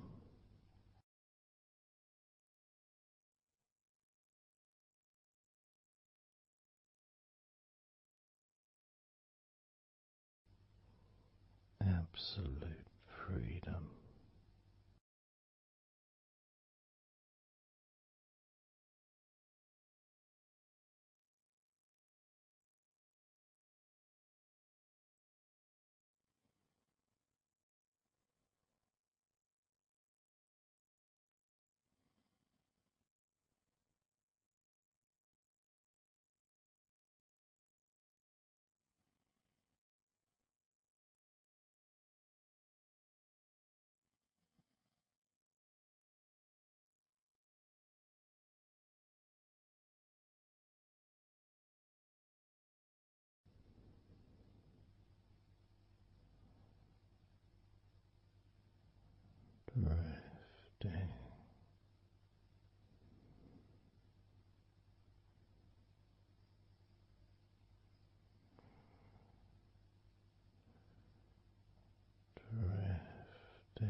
peaceful energy.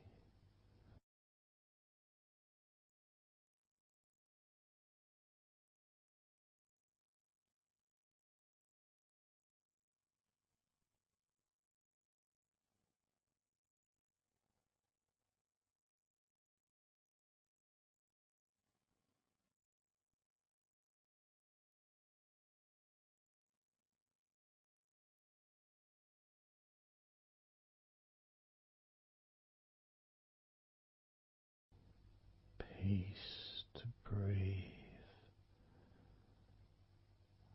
so much easier.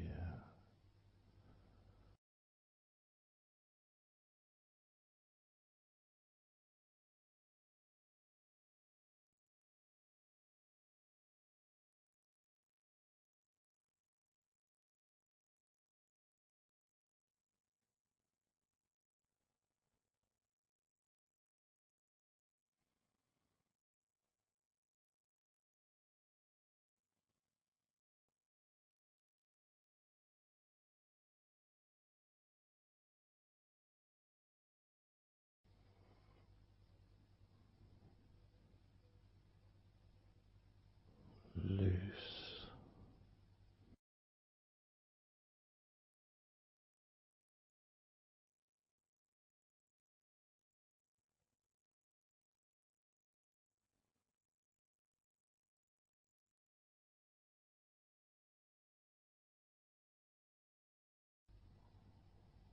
You may have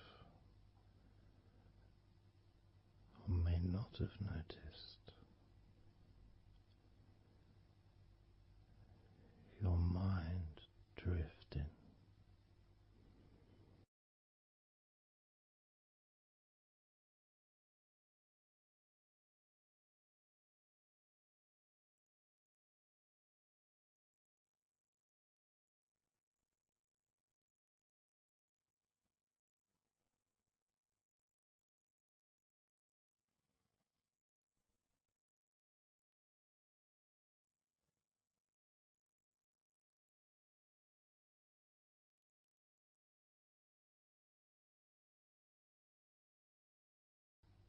Peaceful.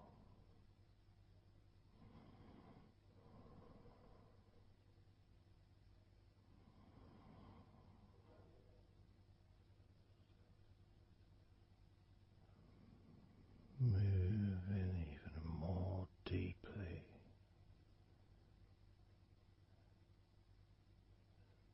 in the direction of total blissful peace. Blissful peace.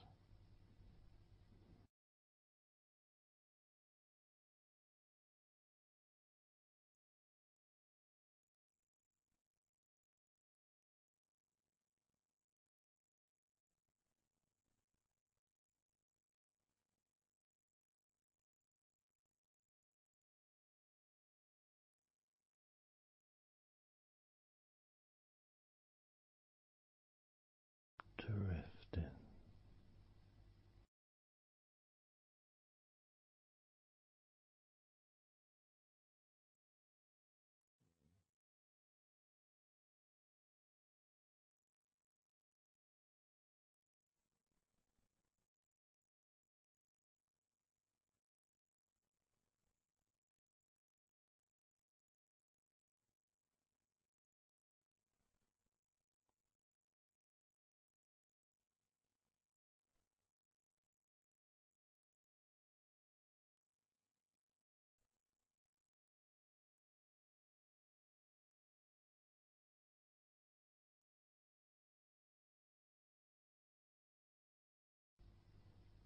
Total peace.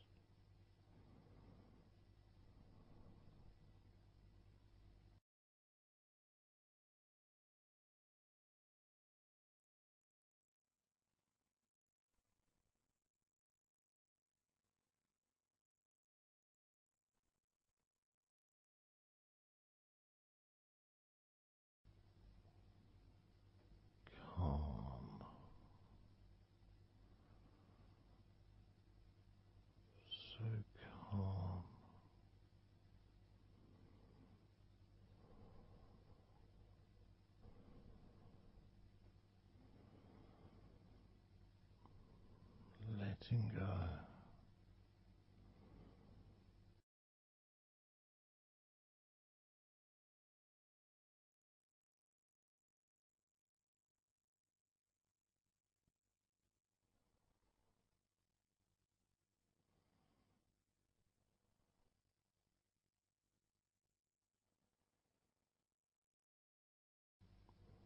Peace of mind.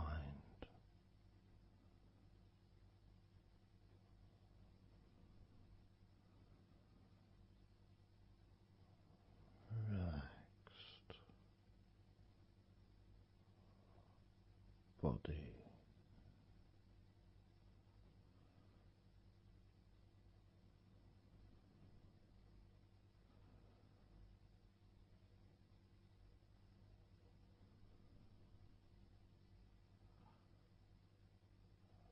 So relaxed.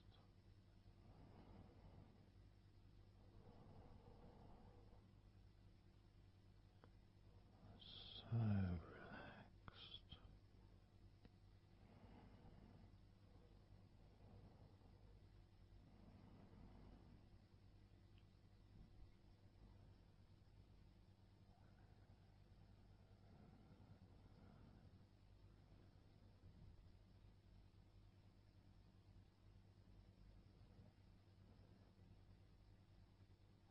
Your body feels almost invisible.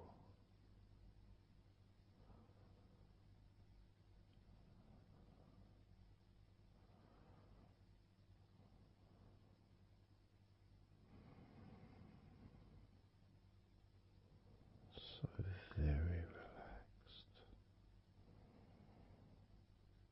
and peaceful.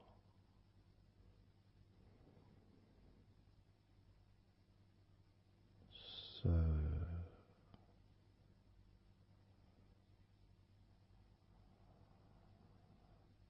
peaceful.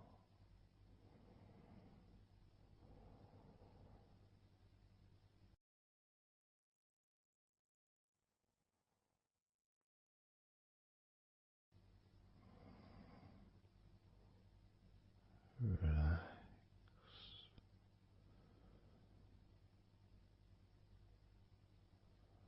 Let go.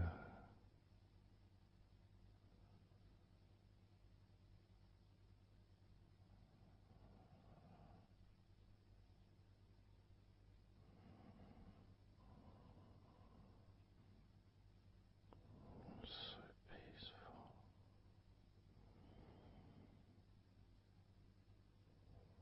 So very, very peaceful.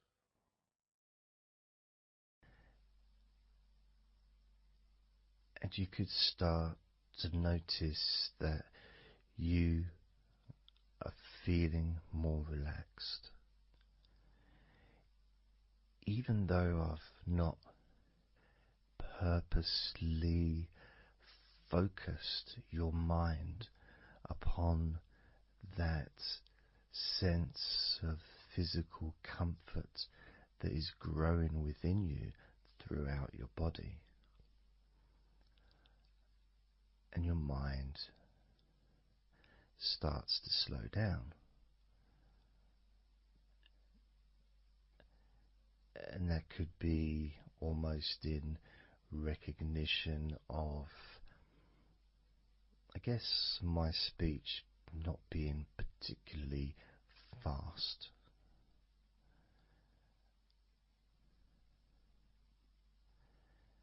And things just generally feel calmer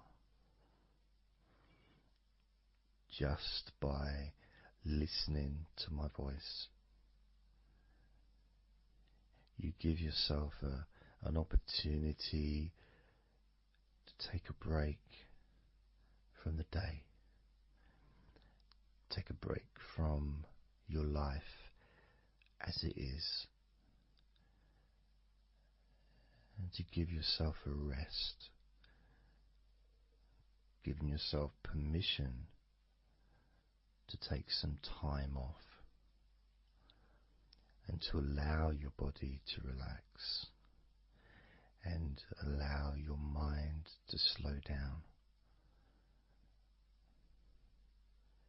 which in turn releases the tension, any stresses that you had in your body.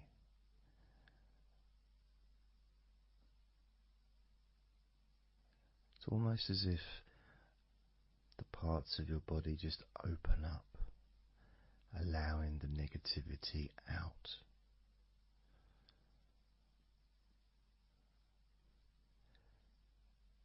And at the same time, replacing that negativity with positive, healing energy,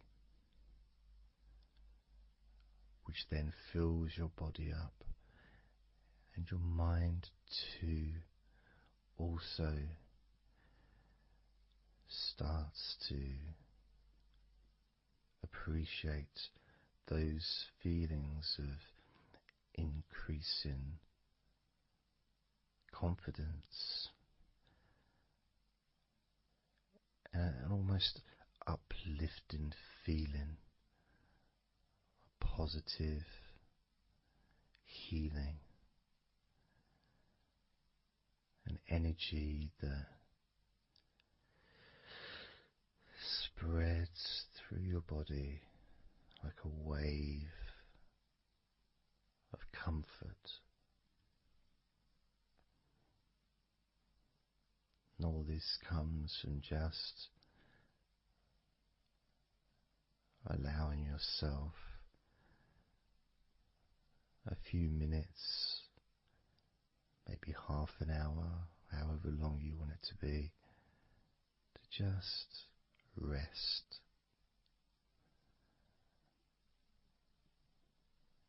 And allow your mind and your body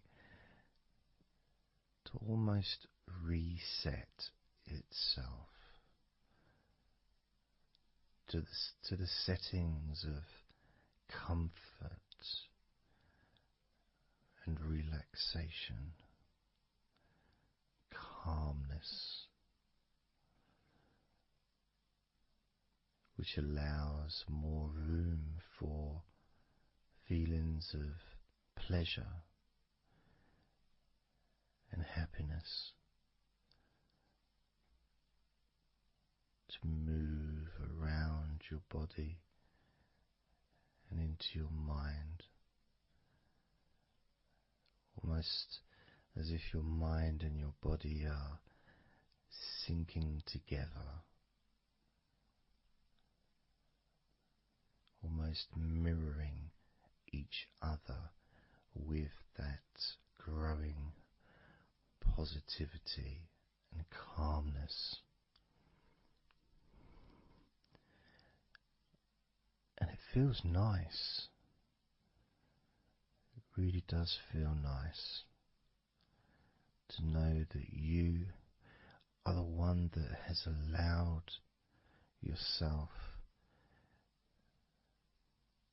to feel more comfort and to experience more of this deep relaxation spreading throughout your body.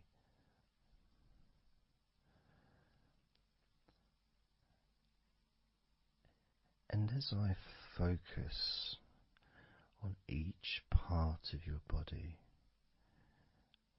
you can notice that that part becomes even more relaxed just by focusing on it. It becomes even more calm and comfortable just by focusing. And as I move down your body, starting at your head,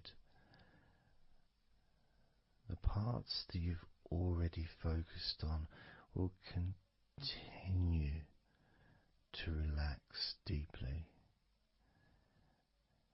and those parts that we've not yet focused on will just automatically release any remaining tension in anticipation of even more comfort about to come.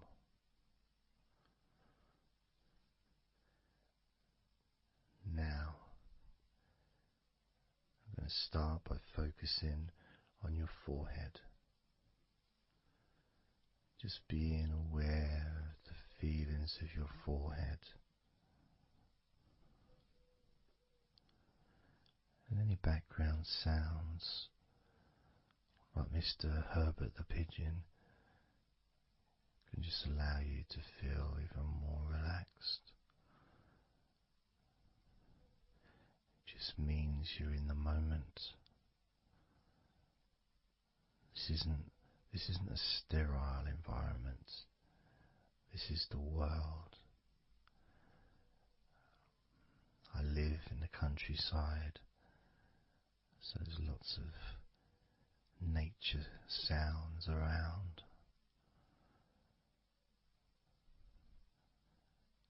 So as you focus on your forehead, just notice how it becomes even more relaxed as you focus only on my voice and that part of your body. Moving down to your eyes, focusing on your eyes, noticing how your eyelids feel so heavy, yet so light at the same time, and all the muscles around your eyes relaxing completely. Moving your focus down to your mouth, your lips, your tongue, your teeth and your gums, and the whole of your mouth relaxing, calm and loose. As you focus now on your jaw, not just the part of your jaw near your mouth, your chin, but all the way up the sides of your face to your ears, that whole of your jaw, feeling more relaxed and calm.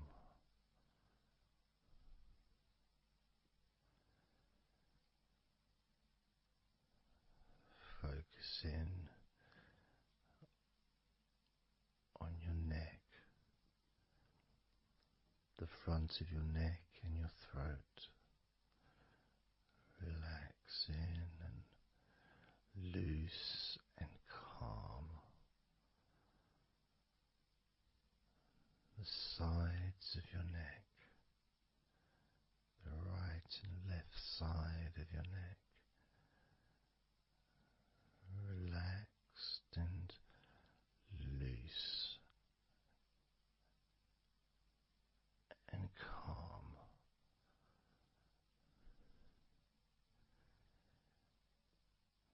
And now the back of your neck, focusing on the back of your neck,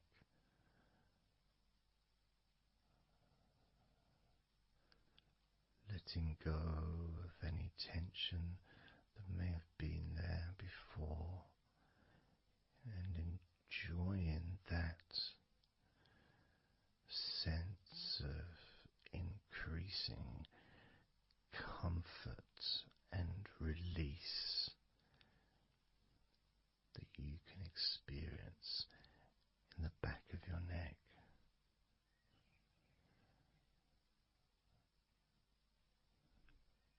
moving down your back and moving either side of your spine, right from the top of your back all the way down to the bottom of your back.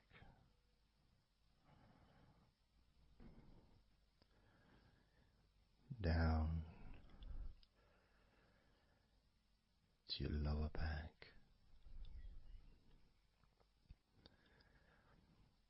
and as you move up and down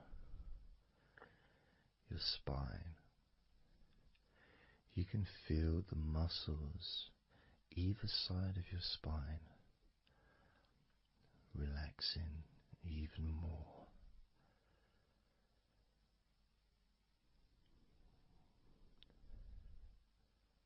And as those muscles relax, that sense of comfort starts to spread outwards from your spine into both sides of your back. The top of your back, the middle and your lower back. And as you scan gently and slowly up and down your back, as the muscles in the top of your back relax and become looser, the muscles in the middle of your back also seem to just almost divide from each other, separating and almost melting.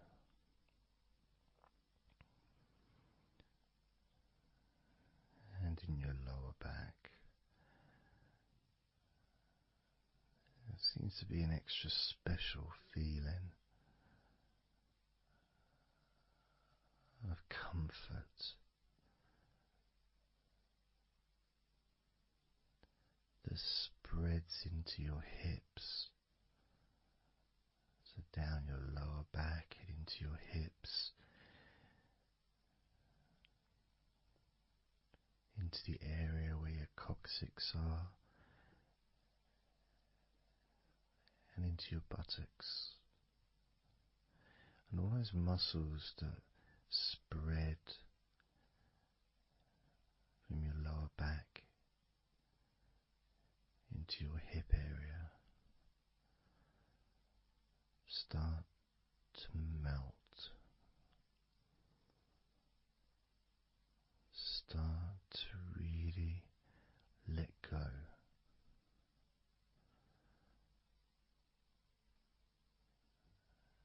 And even though we're about to focus on your shoulders, your back and your spine will continue to let go. Continue to relax so calmly. And as you focus on your shoulders, you may notice that they're already feeling really loose. They're already feeling calm.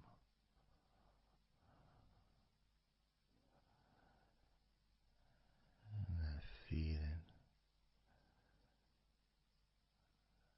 of those muscles that move from your neck into your shoulders.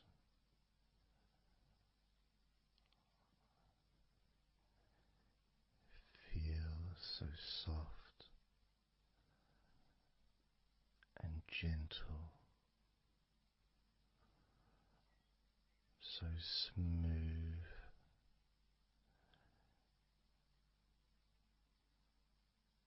and calm.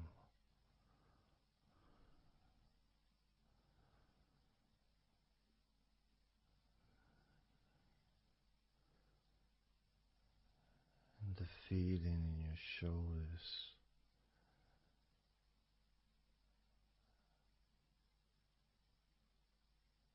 seems to spread deep into your shoulders. That sense of relaxation, not just traveling deeply into your muscles, but also relaxing the bones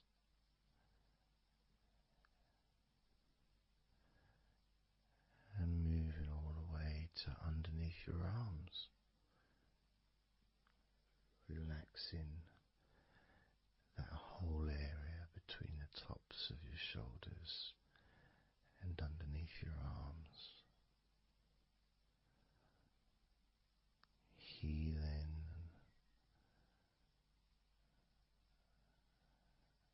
You feel so relaxed and comfortable in your shoulders, which sends that deep healing message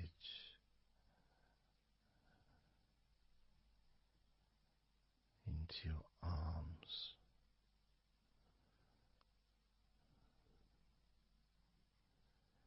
And you may feel almost as if your arms are not even there because they're so relaxed, so deeply relaxed.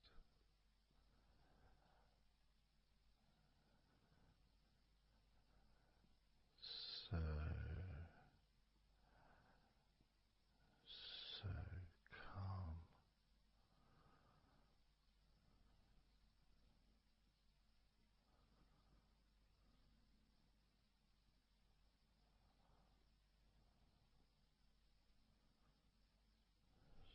So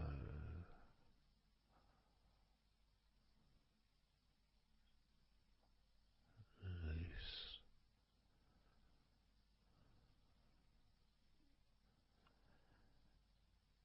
That feeling spreading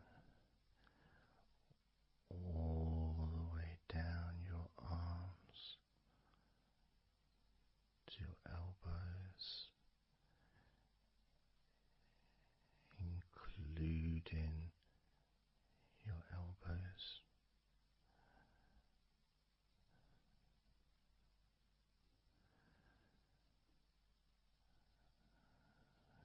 Circumference spreads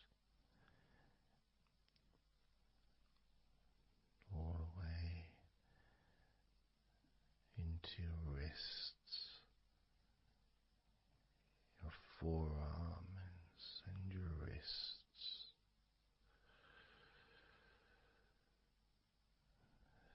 feeling so heavy,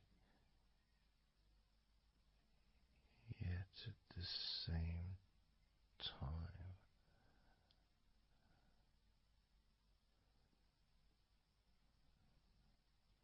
so light and gentle.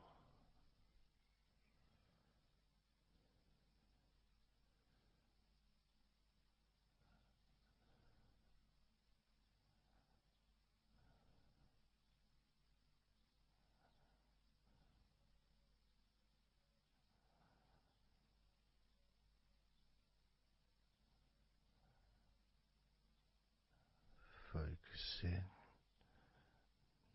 now on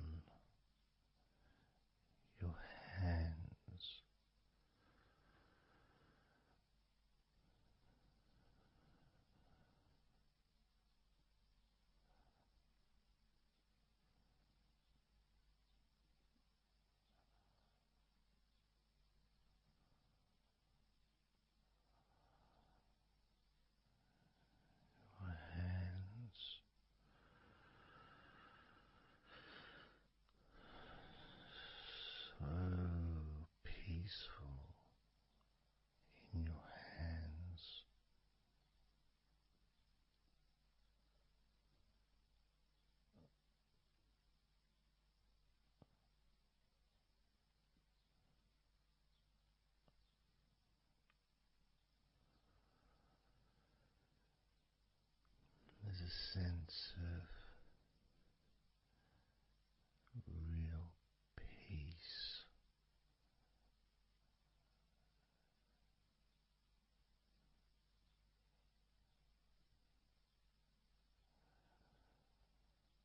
It just seems to feel so familiar when your hands relax deeply.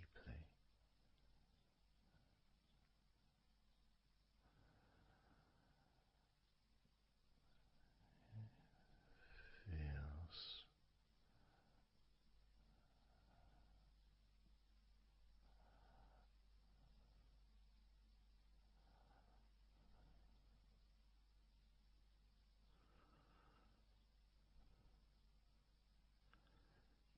your fingers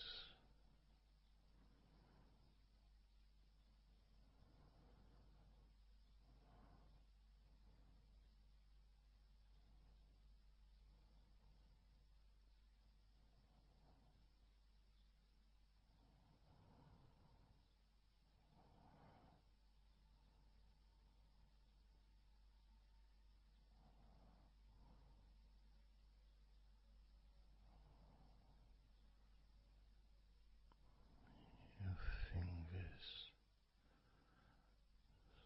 so loose,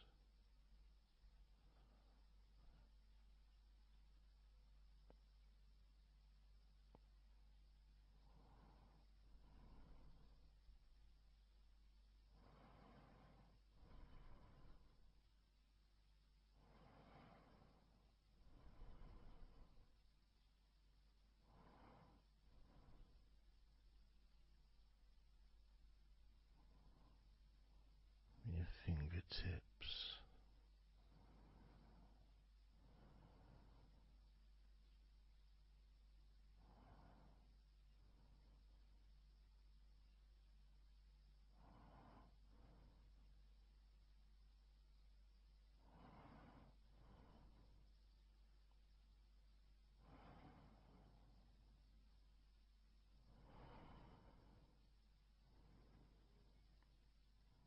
moving your attention to the front of your body,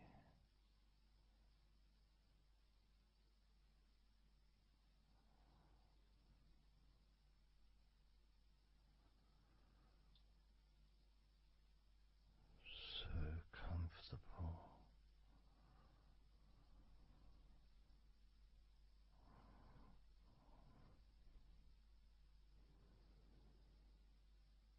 Moving your focus to your legs,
all those muscles in your thighs,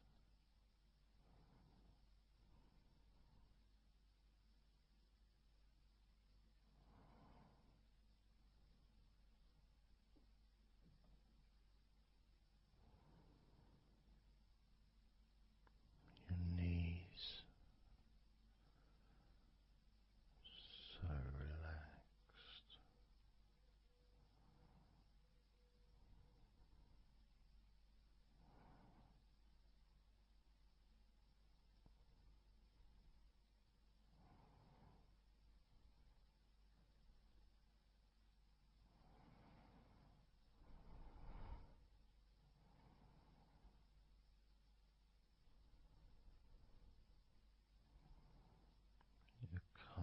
muscles and your shins completely.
And the feeling in your feet,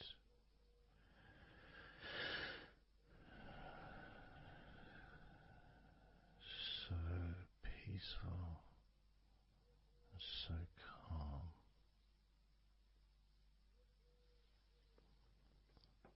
so peaceful,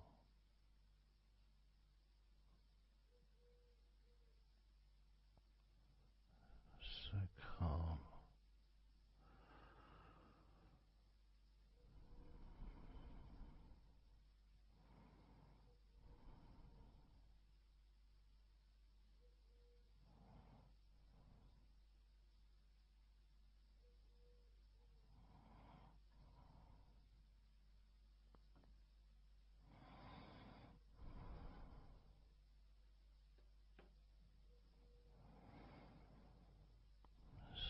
So peaceful, so calm, so peaceful,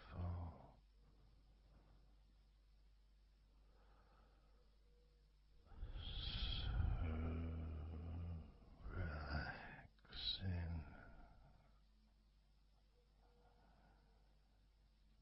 peaceful, so calm.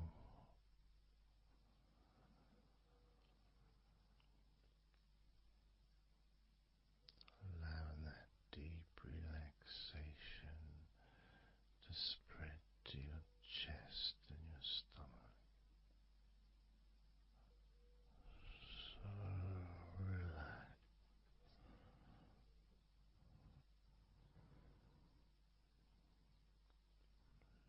Letting go of everything.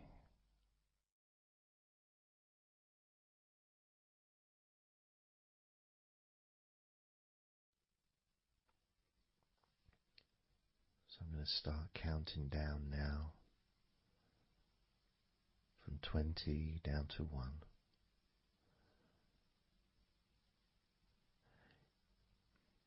You can imagine, in a way, it's like just walking down some steps, and each step, all 20 steps, and each step represents a level of comfort. Each step represents represents a deepening of that comfort.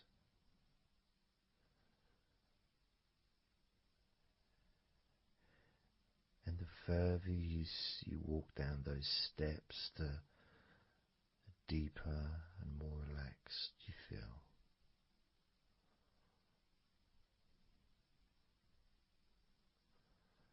So, starting with number 20.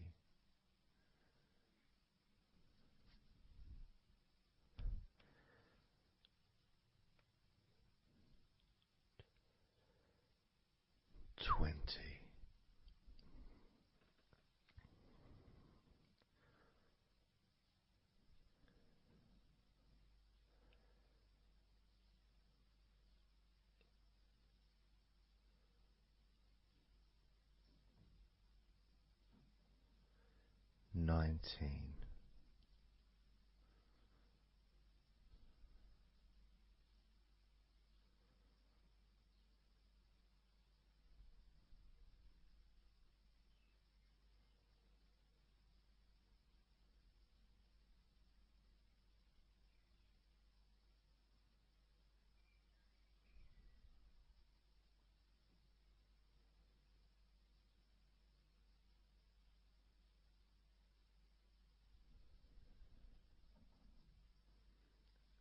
18.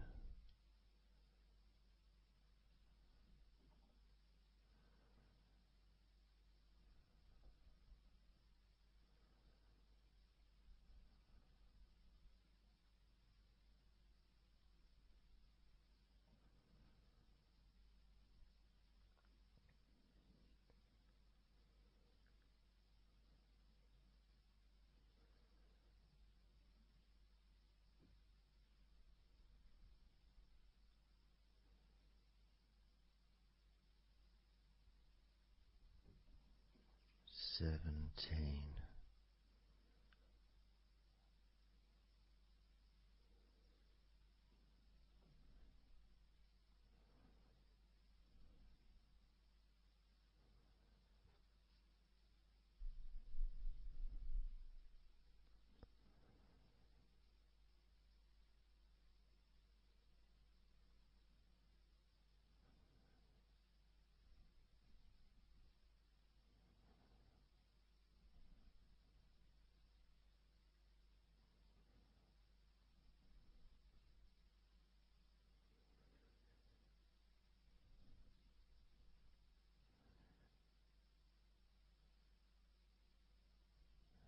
16.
15.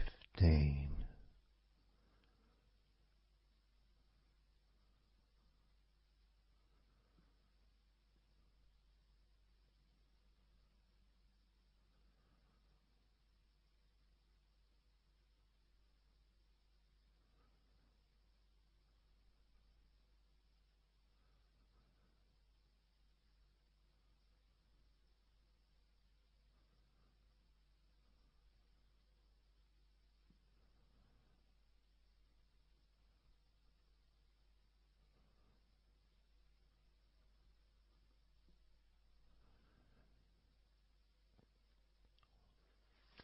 14.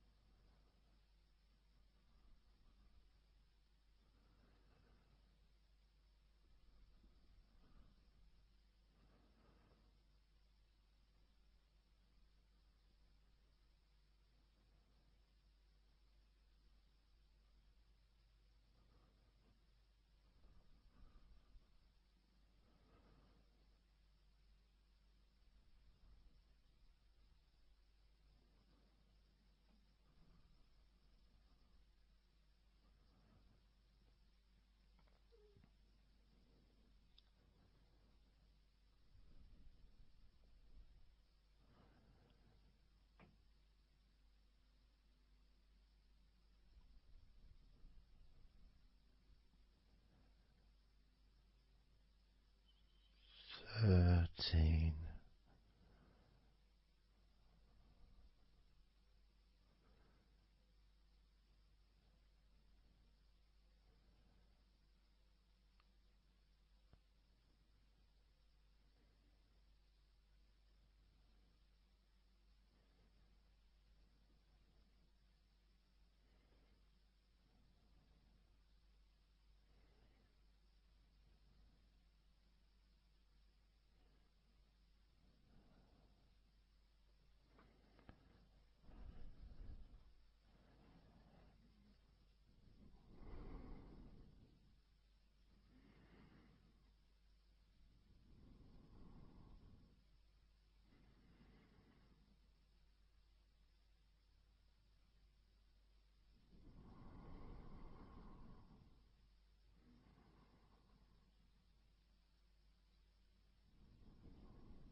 12.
8.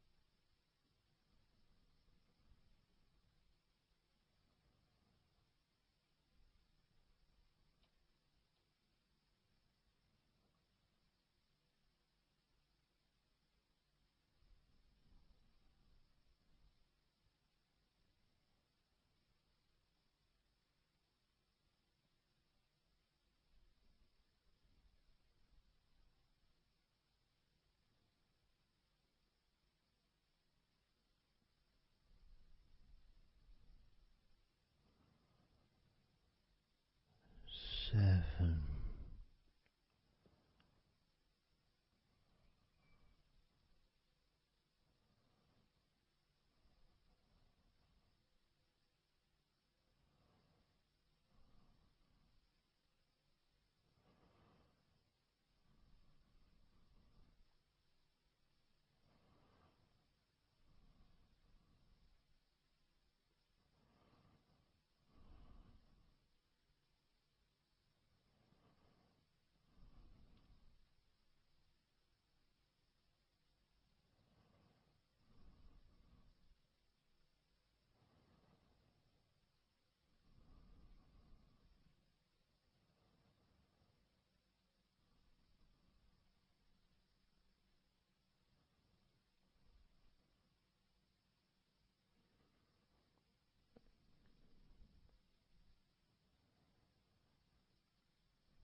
6.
4.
And now, as you focus on your eyes,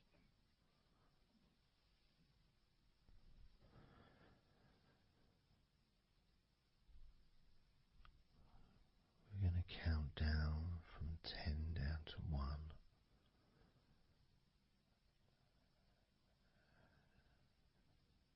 Focus in just on your eyes.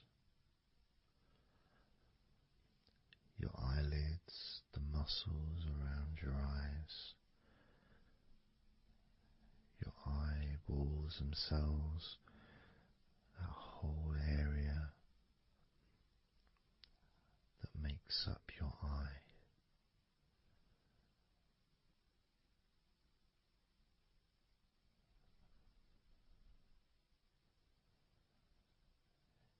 And as we count down from 10 down to 1, whilst focusing on your eyes,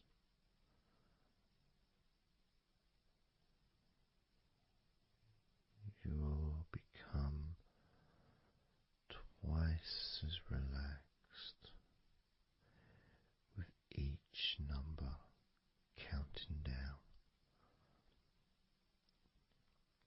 And you may find that all you want to do is just drift off to sleep. And if that's what you want,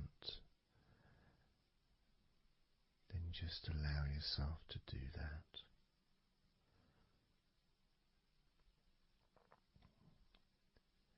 Now, focusing on your eyes, I'm going to begin counting down from 10 down to 1 right now.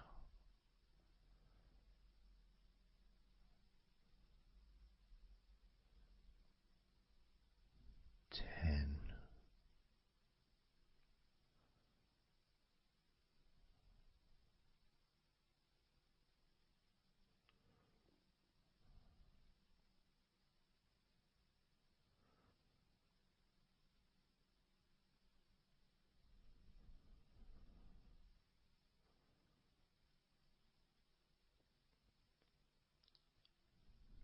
9.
4.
3.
Two.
One.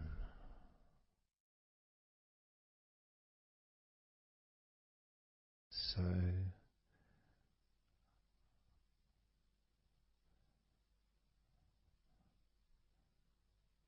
counting down from 10 to 1. 10, 9, 8, 7, 6, 5, 4,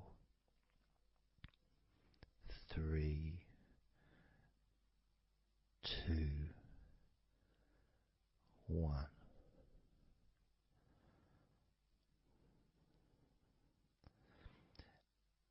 And maybe that was a bit too quick in order to relax.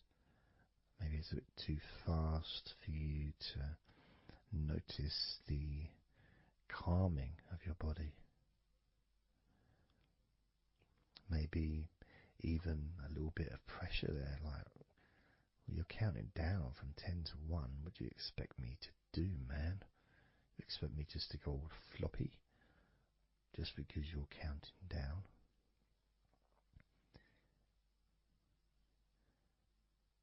We could try again, but this time I'll go a bit slower. This time, as you focus on the whole of your body before we focus on your legs, just notice how your body does start to feel more relaxed with every number that I count down. 10,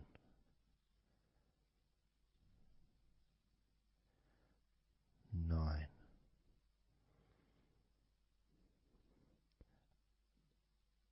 8,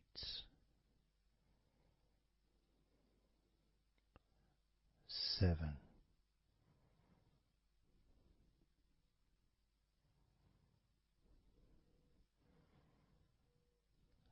6,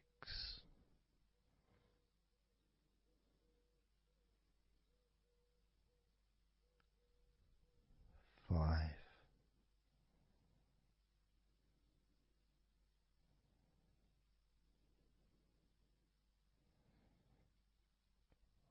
4,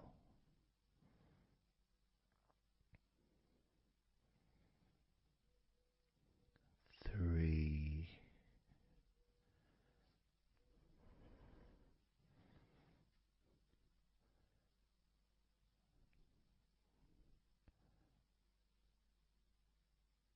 2,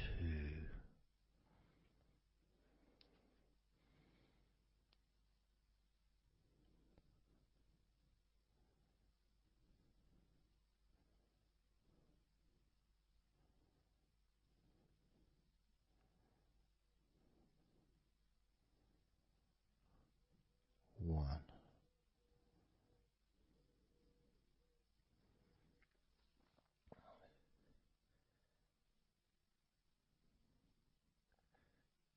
And just notice how you feel generally, how your body feels.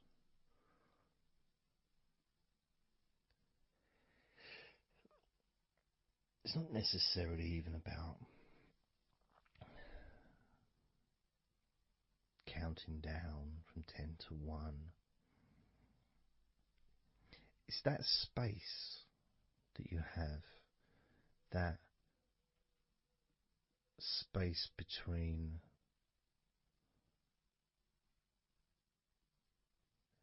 being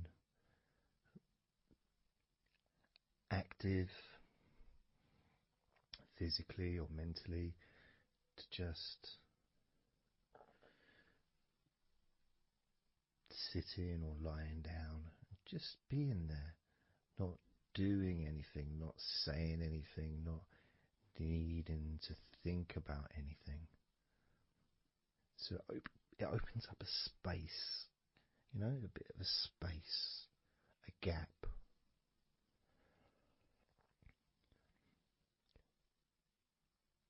And the more I count down from 10 to 1, the bigger that gap becomes.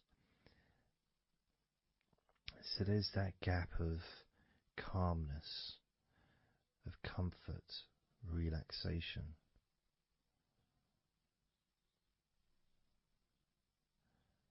It's a nice feeling.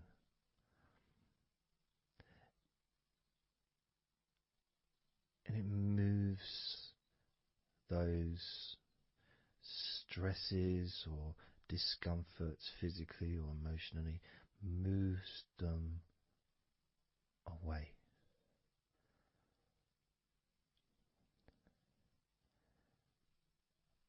Allows you to just slow down. So I'm going to count again from 10 down to 1 and notice that gap widening. the gap. And as it widens, it's almost like the stress and attention falls into the gap.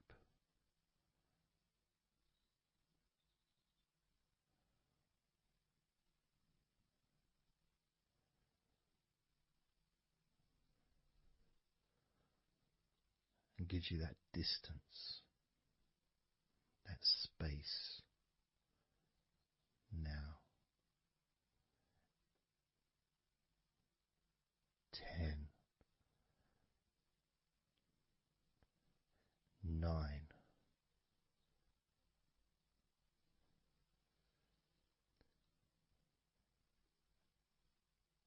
8,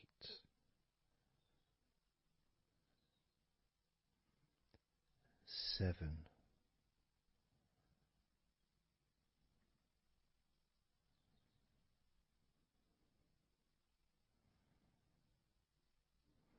6,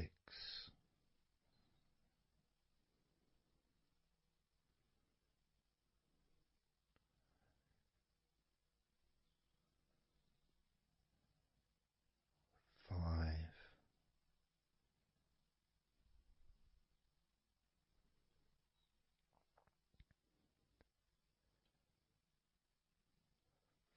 4,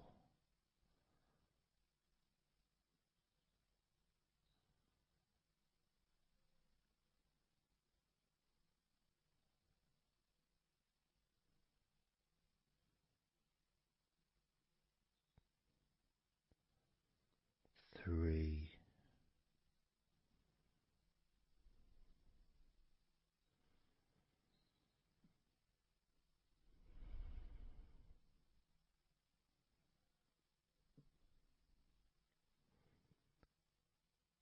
2,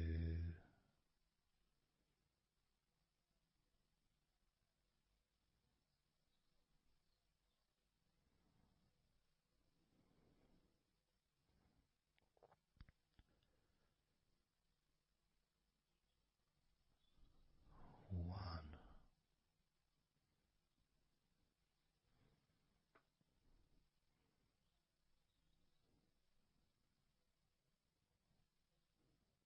And how does your body feel now?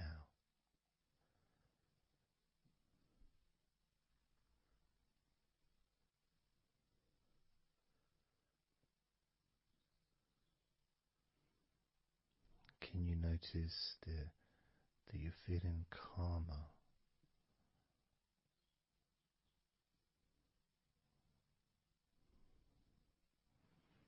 That you're feeling more relaxed?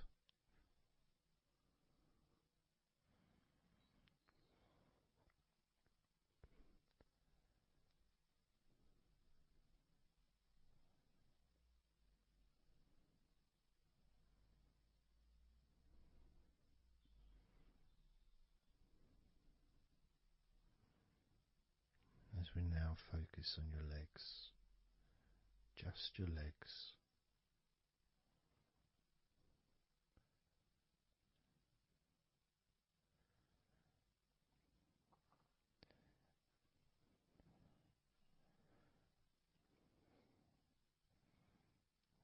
We're just going to start with focusing on your thighs.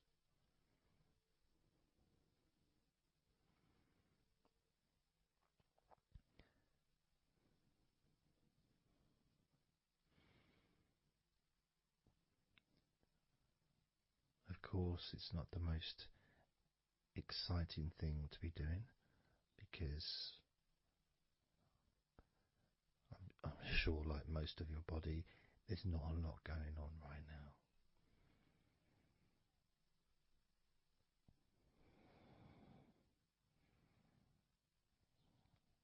Just focusing on the whole of your thighs, the tops of your thighs, the sides of your thighs, the bottoms of your thighs, your outer thighs and your inner thighs. Basically, the whole of your thigh that leads into your hip. and then goes down to your knee joint.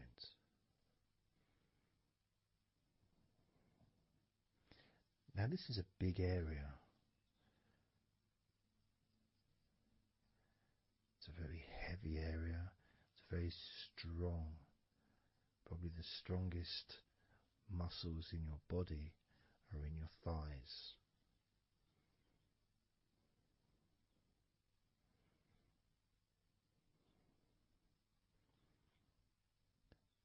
But I don't think we perhaps give enough attention to our thighs.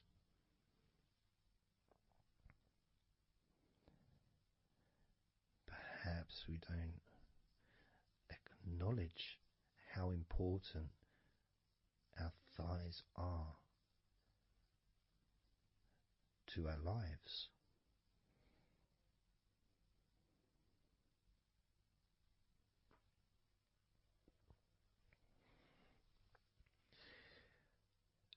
How much they actually do for us all through our lives.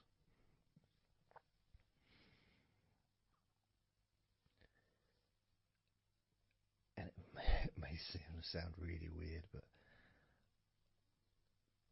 I think that all of our body parts, especially our thighs, need some TLC.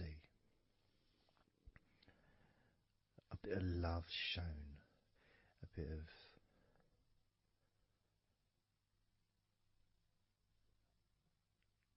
acknowledgement, a thank you, gratitude for what our thighs do for us.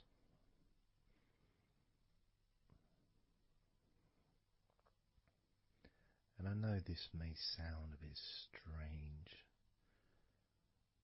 Maybe you think, why am I? Surely I should be out in the garden hugging a tree or something. Well,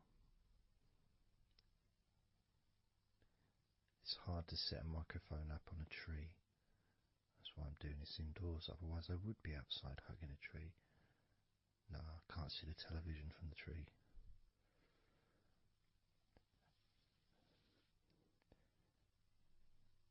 If you move down to your knees, again, such an important part. And I think we don't necessarily, I'll speak for myself here, I don't necessarily appreciate all that my knees do for me until I have a problem with my knee. So occasionally if I have maybe I bash it or it's aching for some reason, it's then that I realise how much it does. You know, the benefit of being able to use my legs without any kind of physical discomfort is a beautiful thing that's possibly not appreciated until it's temporarily removed, you know, that comfort. But as you focus on your knees, regardless of how your knees feel, you can have that sense of gratitude and love to your knees for all that they do for you.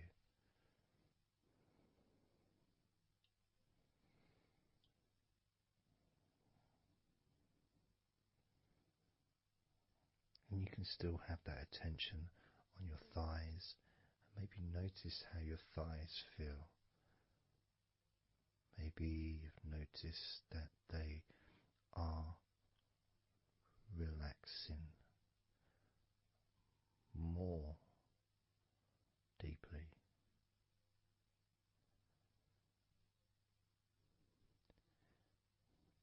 As you focus now on the bottoms of your legs, your shins and your calf muscles and the bones between your knees and your feet, incorporating, of course, your ankles. So important.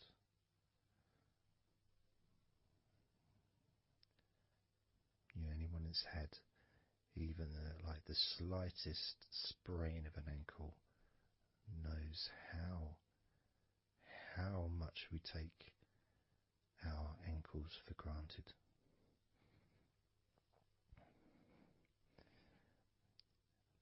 And it's kind of strange in a way when you think that,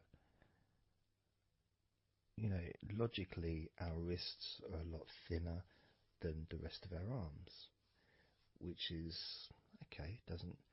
Can't see any problem with that because we're just picking stuff up.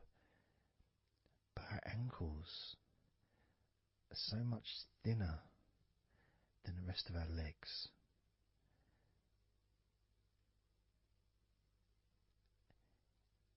And from a physics perspective, or logical even, it doesn't really make sense that all this weight would ultimately be resting on your ankles, then leading to your feet.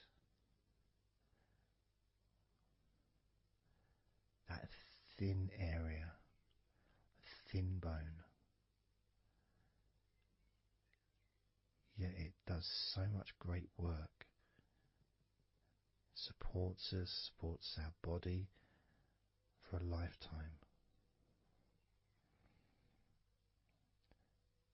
Helps us to balance, helps you to get around and be mobile.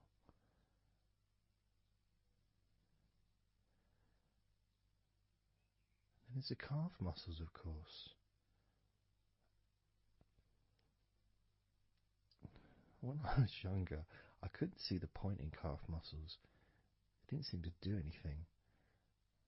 Okay, if I walked around on tiptoes, then my calf muscles get some work. But of course that's not true. The calf muscles are being used whenever we use our legs.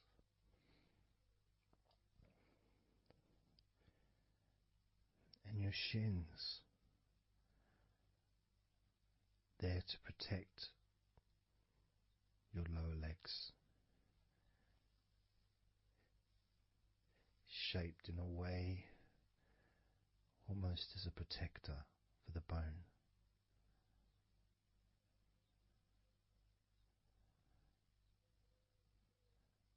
Leading, of course, to your ankles and your feet. But we're not going to focus on your feet, we're just going to focus on the legs. I realise that now that I've mentioned your feet, you're probably focusing on them anyway. So maybe I should focus on your feet a little bit. You can have them in your awareness, the same as you have your thighs in your awareness, even though we haven't been focusing on your thighs for a few minutes. We've been focusing on your ankles,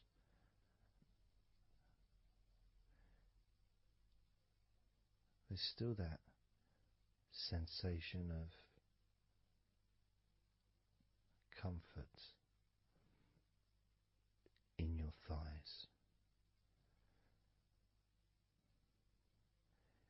And there's that movement of energy, because the thighs hold lots of different sensations.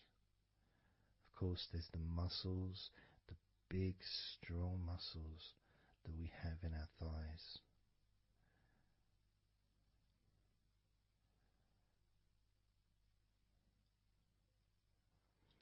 But the skin on the outside of the thighs, as in the outside of all of our body, can be very sensitive. sensitive to the touch, sensitive to temperature.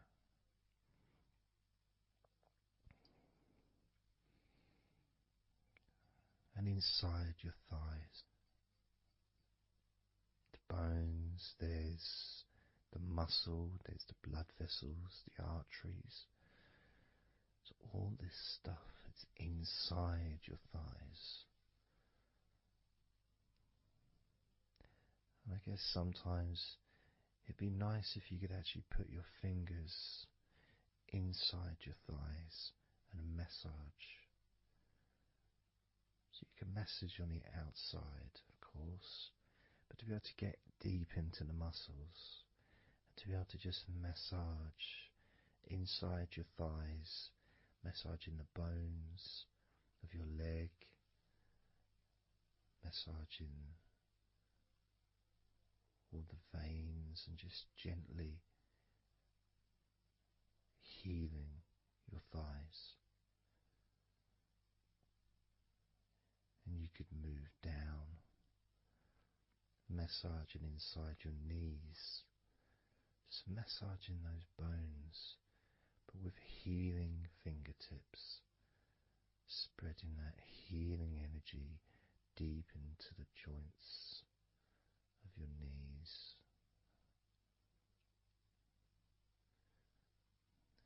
Of course, there's the back of your knee, you know, the inside crease where your knee is. It's a very sensitive area. Feels very nice when you stroke it. That might be because it's an area that's not really touched very often. It's almost like a hidden part, that crease in your legs. It's almost like a part that has a sensitivity which is a little bit different.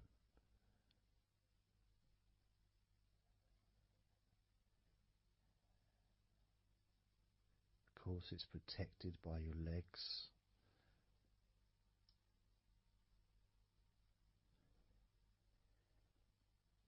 So you can imagine putting your fingers into that crease in your legs.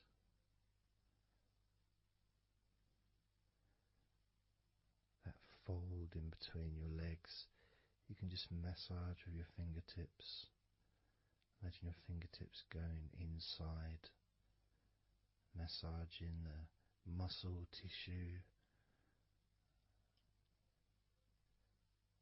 You can of course feel the bones of your knees healing through your fingertips.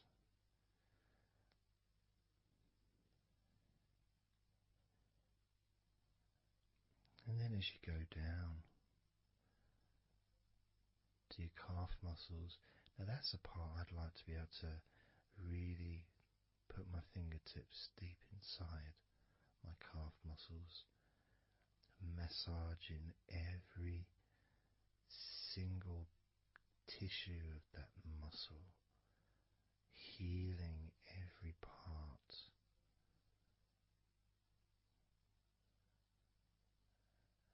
And then doing the same for my shins, massaging and gently stroking the bones, gently stroking them, healing in a loving way, because they deserve to be treated as the precious bones that they are, because our legs are so precious, as in all the other parts of our body. They're more precious than any jewel on the planet.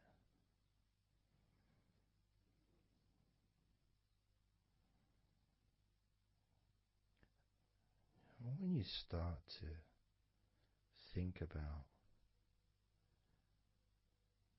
your legs in this way, it can change your perspective. It might sound a bit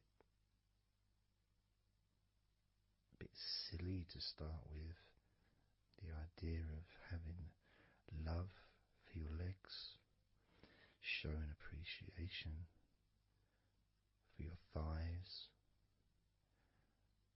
wanting to be able to put your hands in your thighs and massage the muscles and the bones, and to get your fingers deep in there, releasing all tension, just to show how much you care about your legs, how much you care for what your legs do for you regularly. Your knees, your calves, your ankles,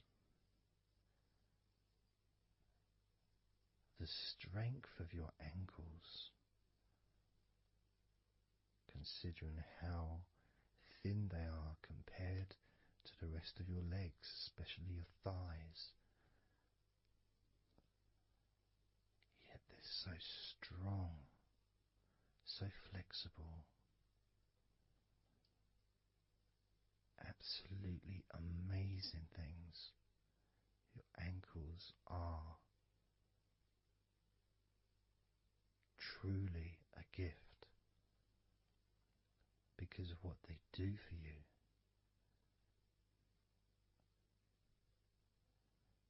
Supporting all that weight, regardless of what weight you are, even if you're only 8 stone, it's still a lot of weight for these little ankles. Now I'm a lot heavier than 8 stone, double that. Yet my ankles support my body all the time. Although they do give off a sigh of relief when I sit down. In fact, my whole legs do. My feet also go whew, and my toes clap. They're so happy.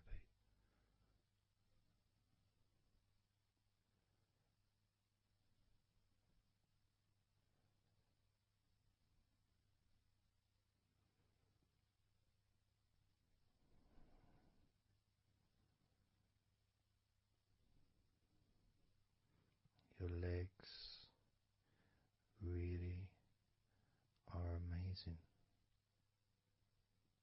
And I know that talking about your legs is probably possibly among the most boring things you've ever heard anyone say, possibly. But boring or not, everything I said is true. Your legs are amazing.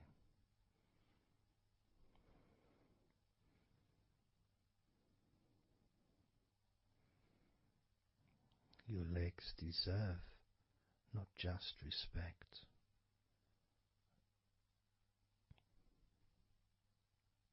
but they deserve to relax deeply.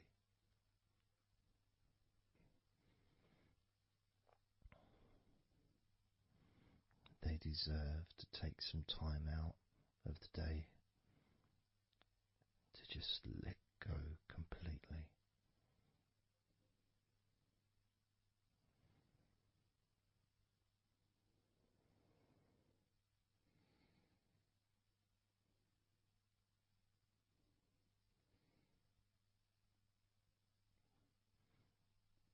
Your legs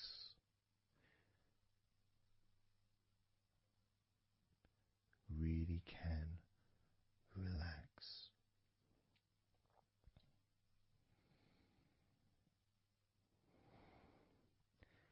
And because the legs are such a very important part of your body, when you relax your legs, the rest of your body also naturally follows in that journey of comfort.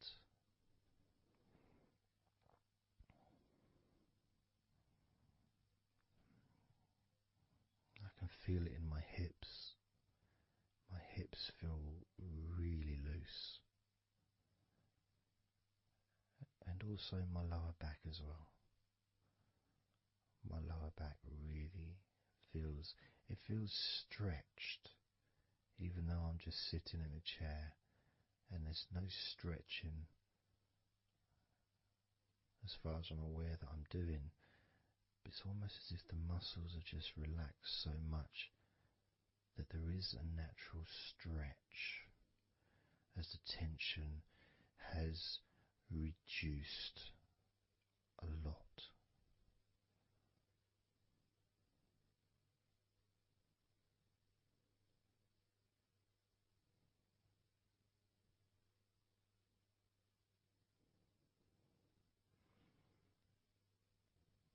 And I'm now going to count down from 10 down to 1. And you can continue to feel wonderfully relaxed. 10, 9, 8, 7, 6, 5, 4, 3, 2, 1.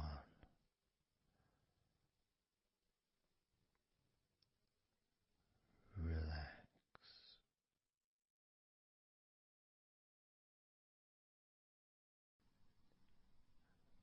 So I'm just going to count down from 5 down to 1.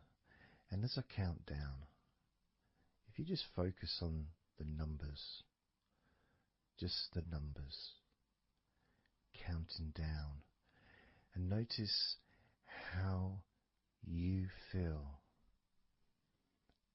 in this moment as you hear the numbers counting down, knowing that those numbers counting down represent you feeling calmer, not just in your body but also relaxing your mind. And just notice how you feel. There's nothing to do, there's nothing to say, there's nothing to think about. Starting with number 5.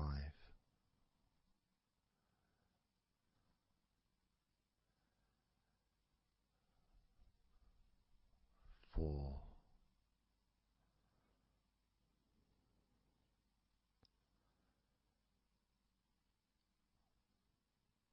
3.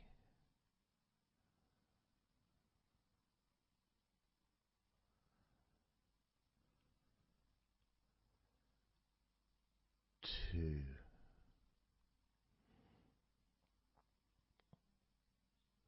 1.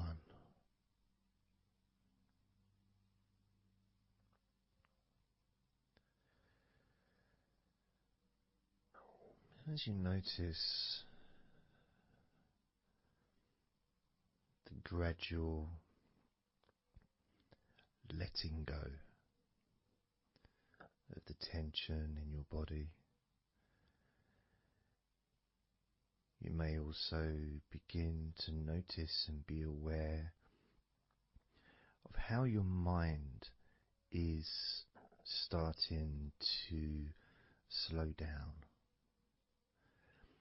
This is just a natural thing that happens. It's not really a special procedure. It's just natural because as your body relaxes, your mind also starts to relax. And the more your mind relaxes, the more your body relaxes. It's just a continuous circle of relaxation.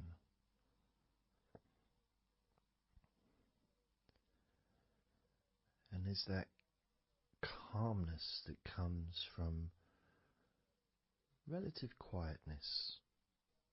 You know, even if there's background sounds, either your side or mine, it's still going to be quite calm. You know, you haven't got the television on, there's no music in the background unless you're listening to the recording with music, of course. You're very likely not going to be sitting in a room with other people. Of course you might be, but generally it's more ideal if you can do this on your own. So, no distractions.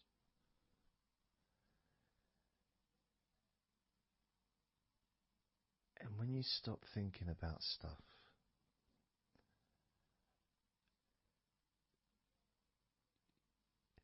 relaxation automatically rises. A sense of comfort starts to grow. And without trying to build it up into something fantastical or something magical, this is just a natural process, something that's easy to accomplish. In fact, it's almost, the sense of relaxing completely happens really when you put no effort into it. It's not something that you can really force. It's something that happens naturally. And part of the process of this recording and others is simply to allow you to take advantage of this space, this time, to just let go, to just be here, to be in tune with how you feel.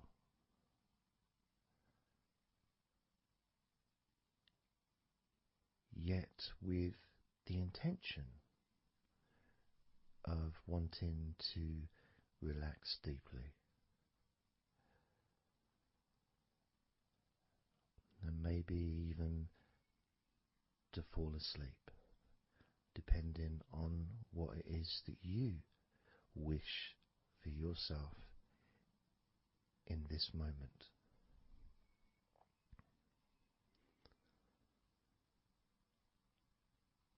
As we know, relaxing is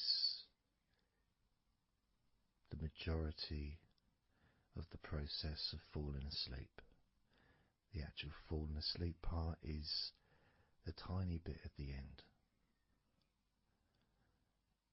The deeper relaxed you become,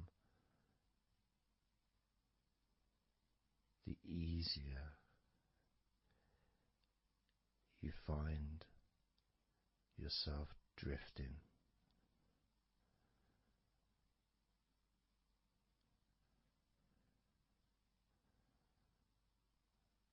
But you can also, if you choose, stay focused on my voice and really enjoy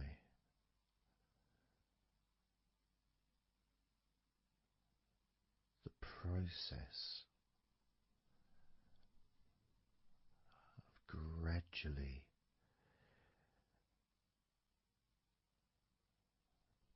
relaxing each muscle in your body effortlessly,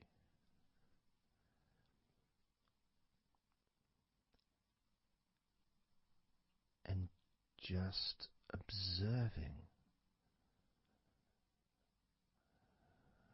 the sensation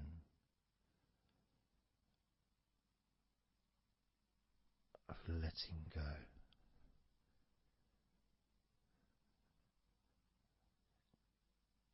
completely.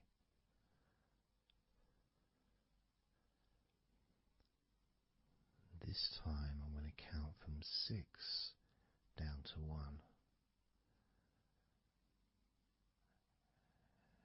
and you can notice your mind calming down more with each number that you hear me say. Naturally feeling calm and slow and peaceful.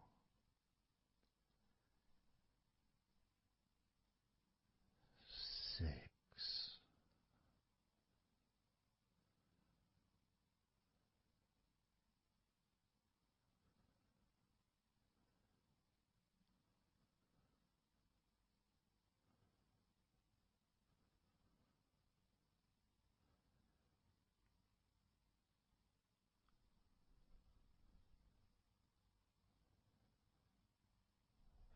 5.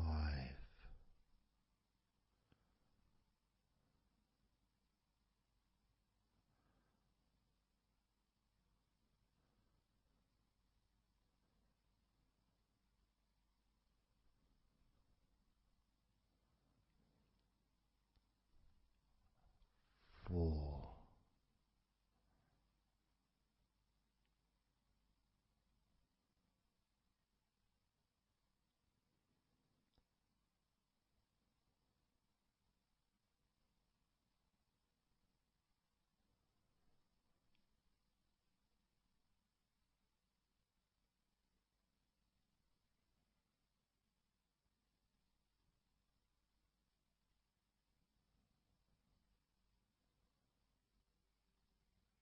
3.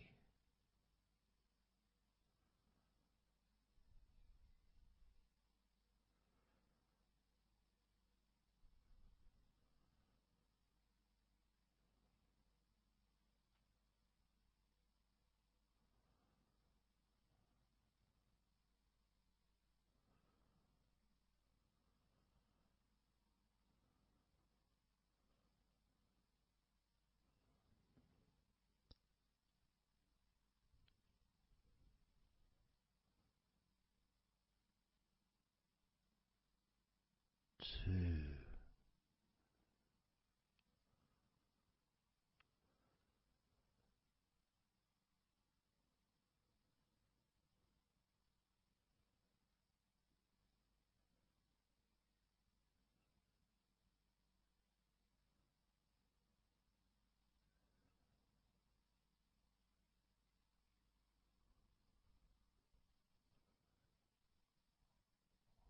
1.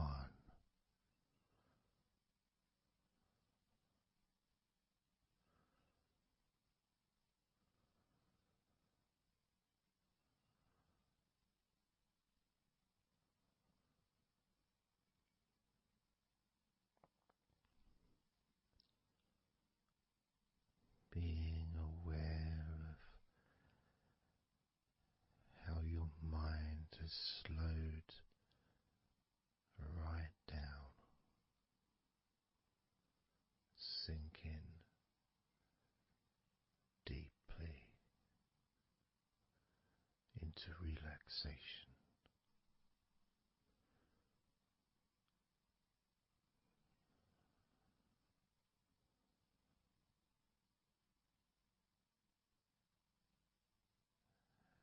And as you focus on your mind, you may notice that there are some thoughts still there, maybe some stubborn thoughts that for some reason perhaps need your attention.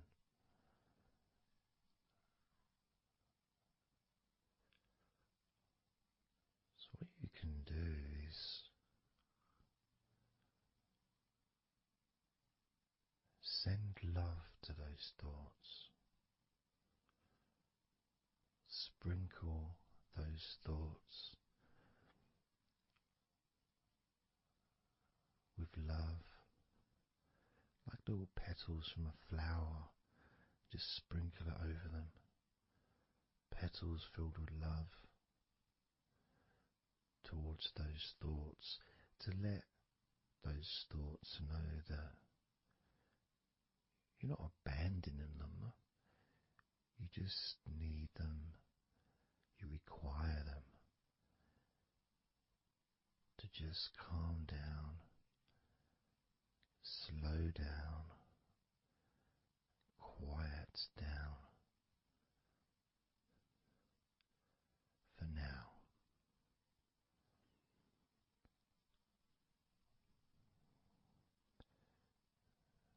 So as you focus on those remaining thoughts, as we count down this time from 7 down to 1, with each number, just imagine sprinkling those flower petals of love, kindness, gratitude over those thoughts,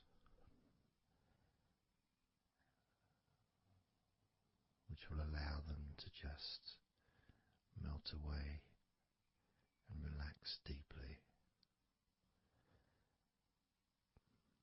with every number.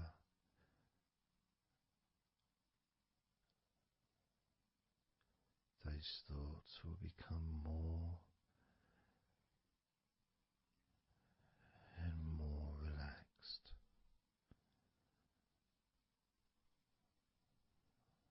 starting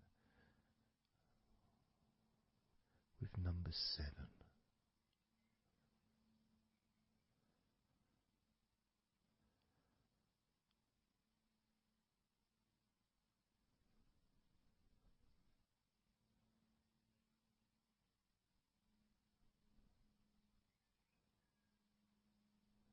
6. 5.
as you now notice how relaxed you're feeling in your body.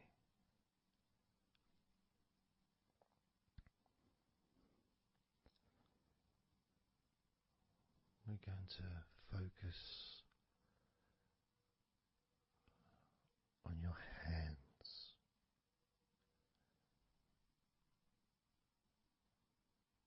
Because the more relaxed your hands are, the more relaxed your body and mind are.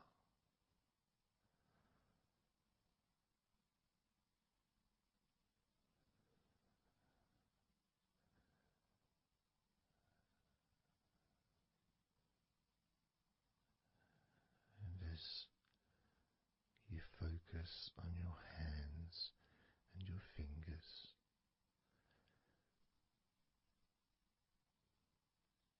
there's nothing needed to be done. There's no clenching of fists or tensing the fingers or anything like that.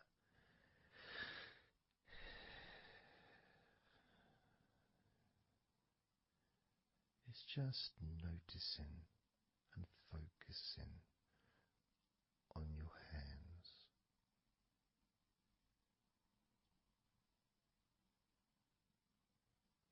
Noticing how they feel.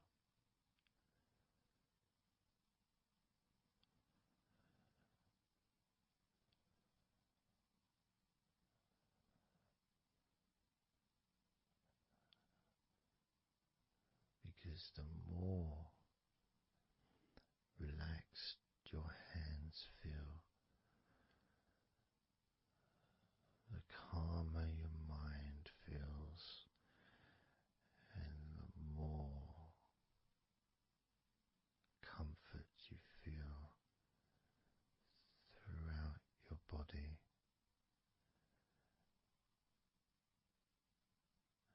And you may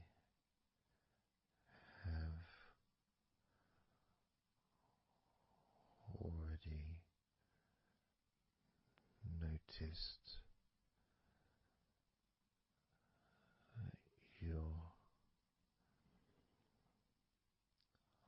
mind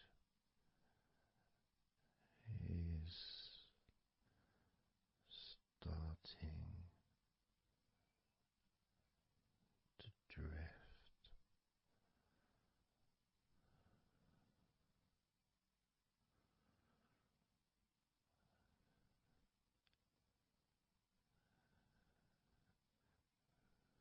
Focusing just on your hands and fingers, allowing them to experience a real deepening of that relaxation in your hands and fingers.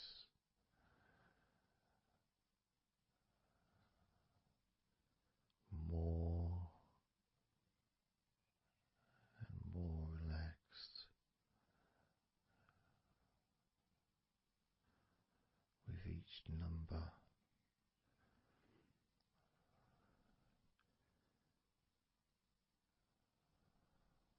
From 8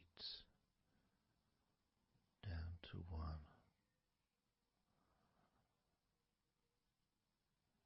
You can almost feel that healing and relaxing energy spreading into your hands and fingers, becoming even more relaxing with each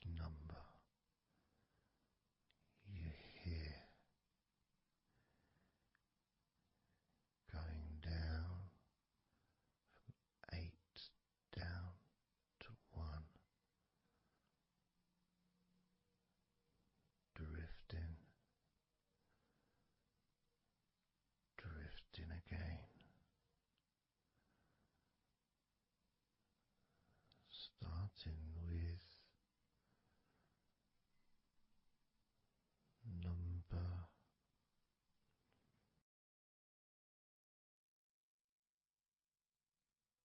8.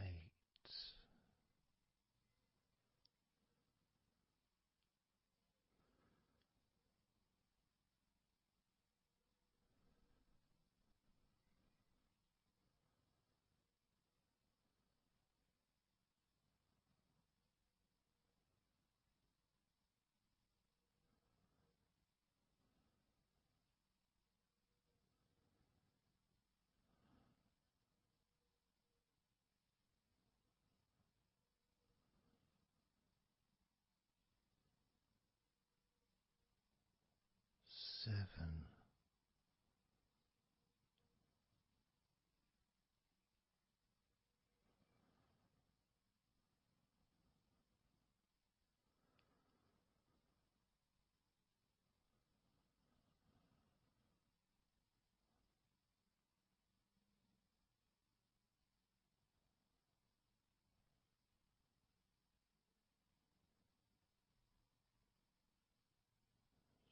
6.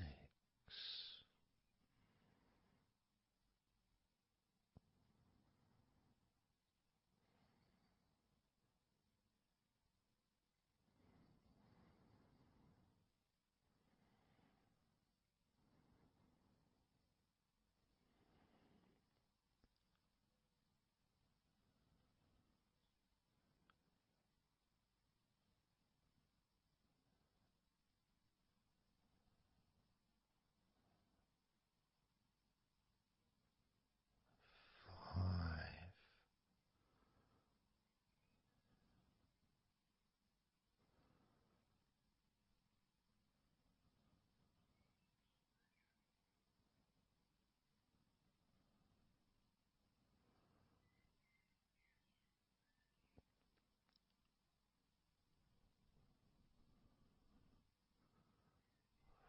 4.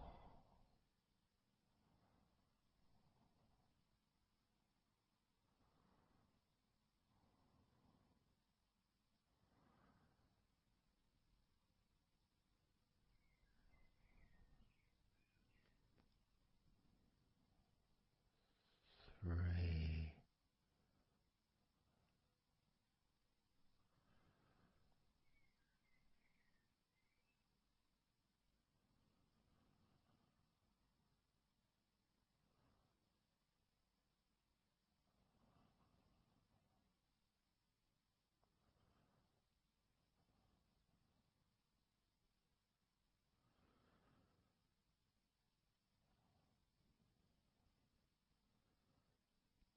2. 1.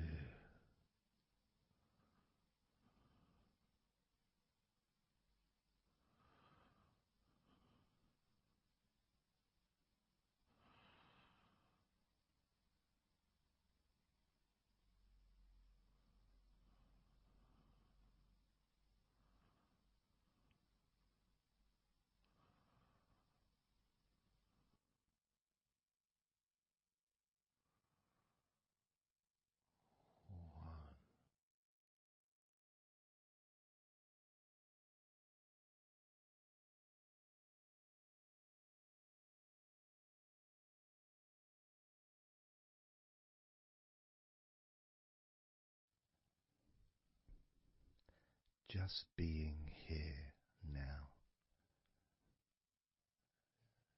Nothing to think about, nothing to do, nothing to say, and everything just feels calmer. And this is your natural state of being. This is how you just normally feel when you take away all of that other stuff that we add. Things like stress and worrying and overthinking and anxiety, tension,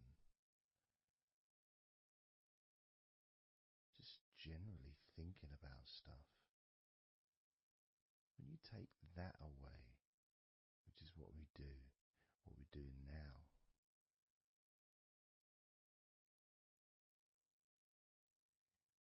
you're left with a real sense of peacefulness, which comes to you very quickly. Because ultimately, it's just a feeling,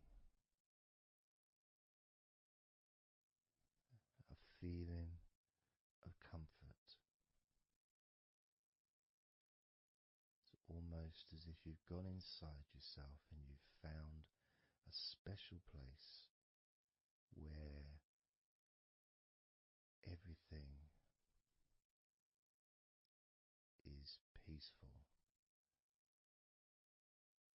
A place where you can feel relaxed and your natural sense of comfort. A place where you can be you, where you can accept yourself for who you are. A place where you're not trying to please anybody else, ever. A place where you can actually not just love yourself, but in some ways, more importantly, you can like yourself. Appreciate who you are.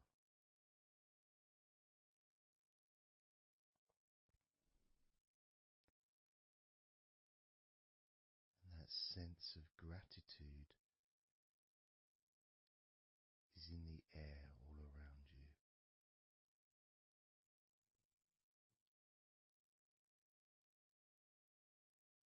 And that's also a place where you can actually feel the healing energy soaking into your body.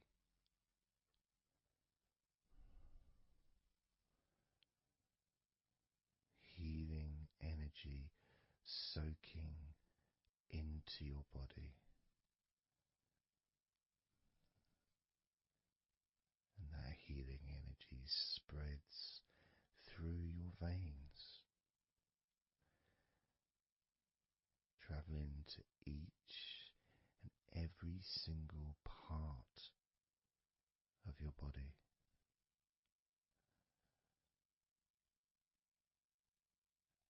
And you start to realize that actually that healing energy has not just entered into your brain, it's become part of your brain. And that spinal fluid is now mixed with healing energy.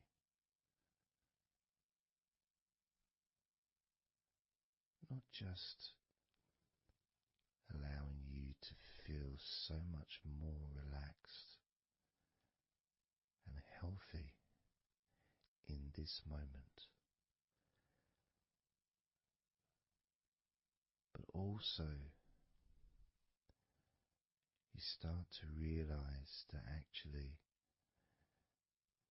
what's happening now with that healing, relaxing energy spreading through your body is actually changing your life.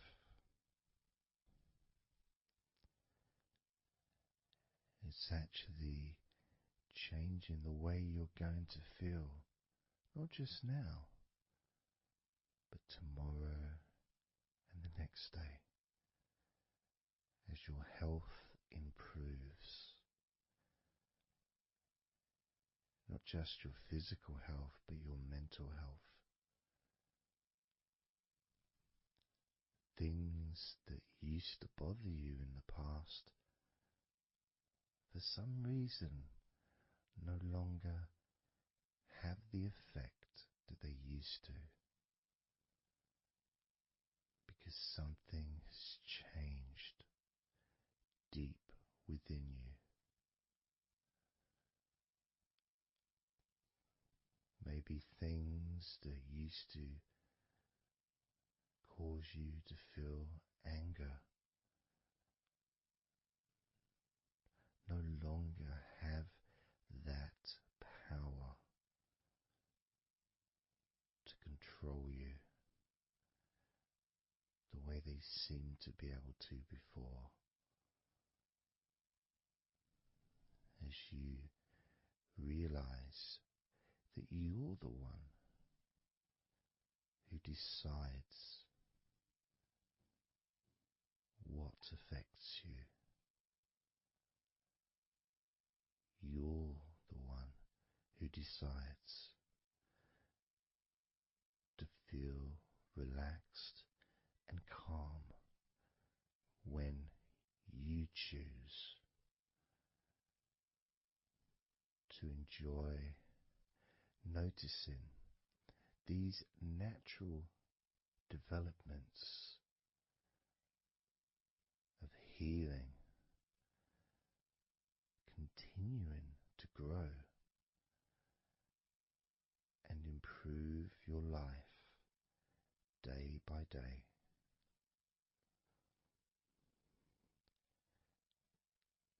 Including, of course, your ability to relax so much easier and sleeping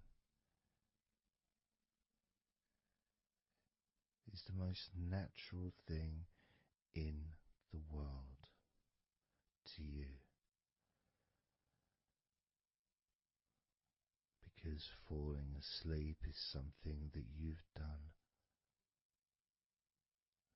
so many times in your life, and you know that you were born, as we all were, with the ability to fall asleep naturally. We were born with that ability to just drift off into a deep, healing sleep.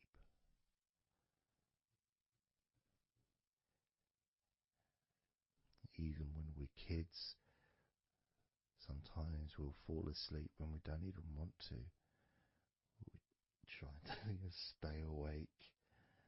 Maybe it's a birthday in the morning, or it's Christmas or holiday or something we look forward to.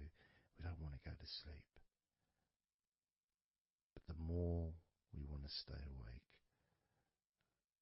the more we just start to drift. And the more you fight drifting, the more you try and stop yourself from drifting asleep, the deeper and stronger that drifting becomes.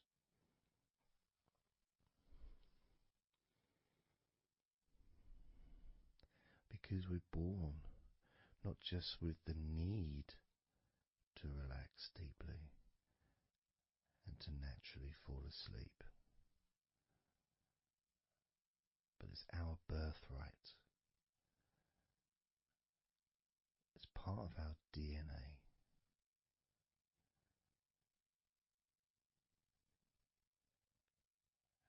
And sometimes as we get older in life, perhaps at times we have forgotten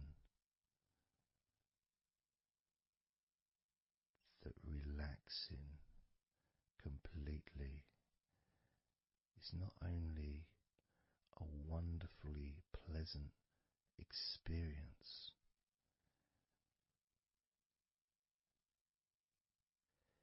it's also really easy.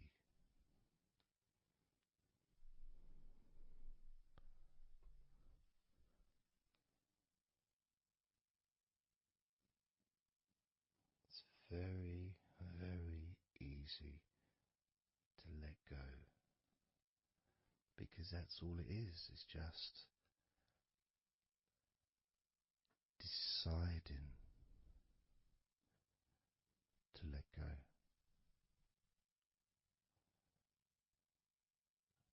And when you press the play button on my recordings, you have given permission for my voice to relax you. When you press that play button, you have given me permission for my words to affect you in a positive,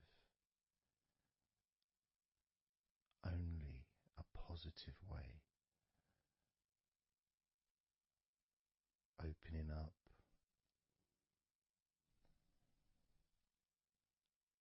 your mind to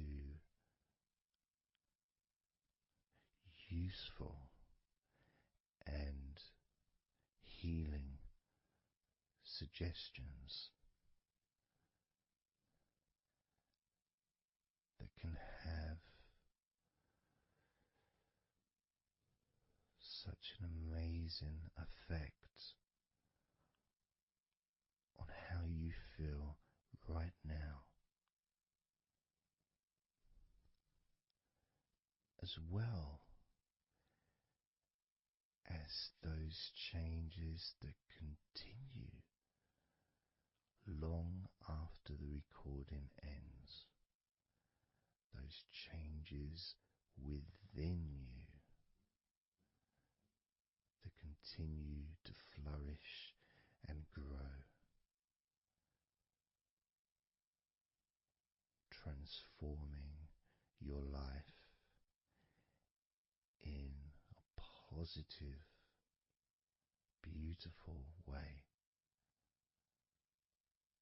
allowing you to move forward in your life in the direction that you choose for yourself.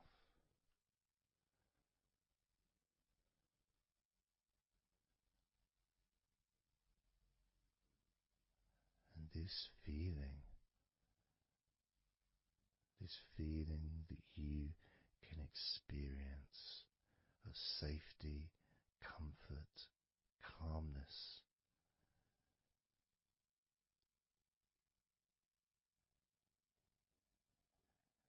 just feels so nice.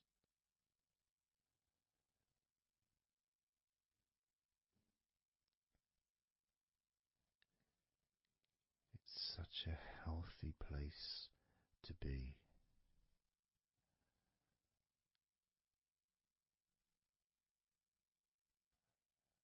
And that positivity grows within you.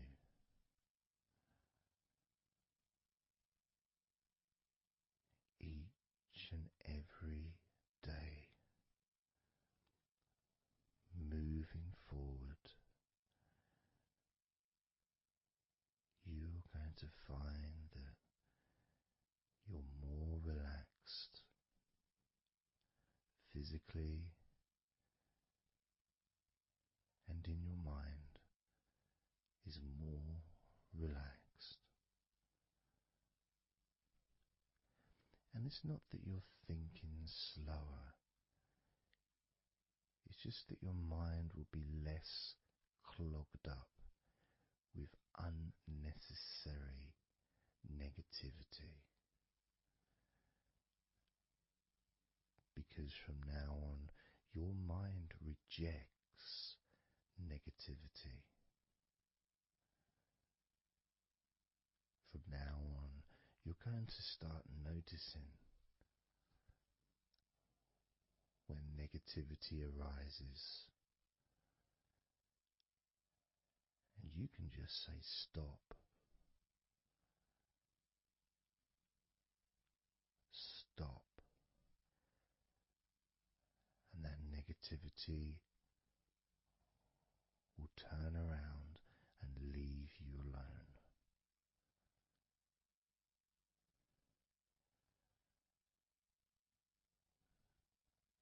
stop, and that negativity would disappear.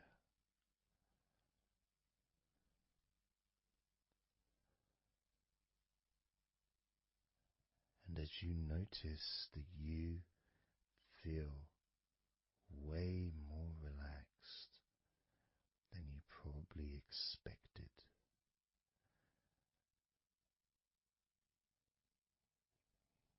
you can now congratulate yourself because you're the person that has done this. You are the one that has opened your mind up to the simple facts that you can feel more relaxed in your body and in your mind.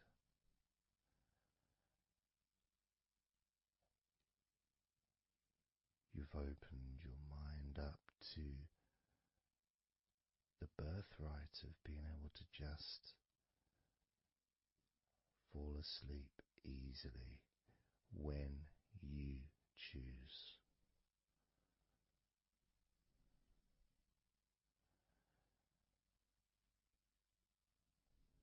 And that's a nice feeling, don't you think? It feels nice, doesn't it?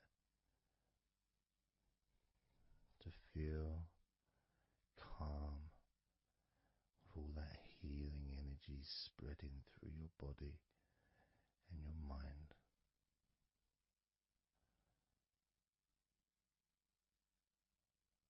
To spend time in that special place where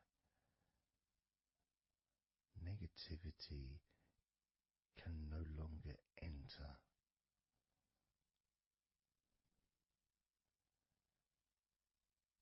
Negativity is banned, it's barred, it's not allowed entry.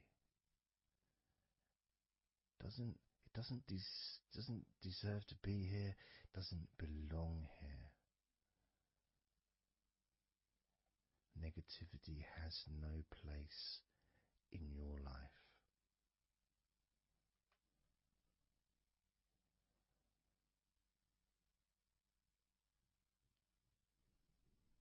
Which makes room for more comfort, more healing, more relaxation,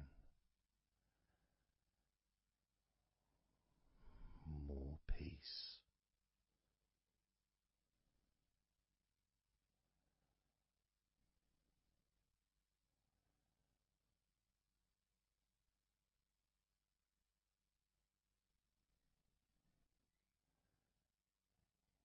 It feels nice, doesn't it?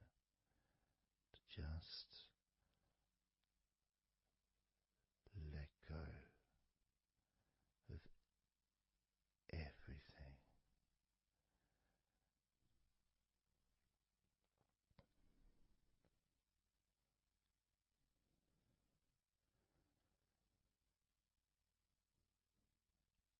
And I'm going to count down now from 20 down to 1. You can continue to relax. If you choose, you can drift to sleep. With every number you hear me say, you can feel twice as relaxed. Or if you choose, you can feel twice as sleepy.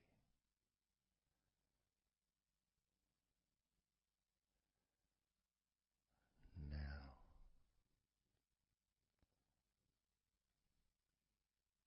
20.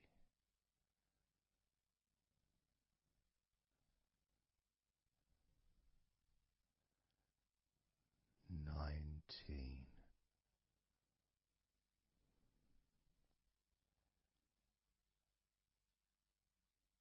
18. 17,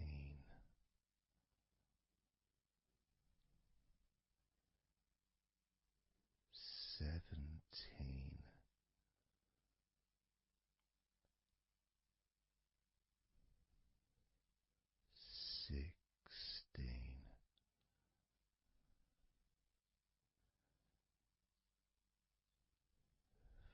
15,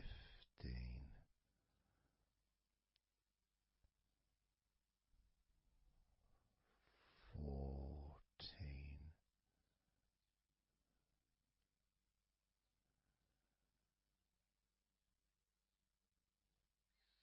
13,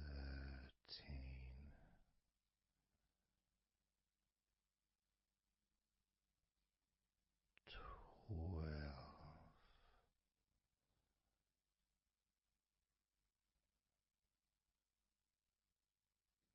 11,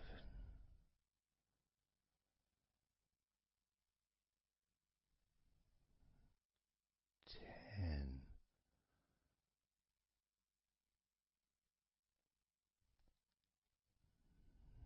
9,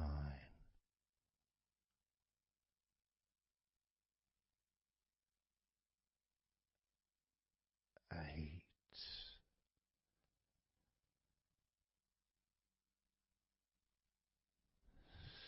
7,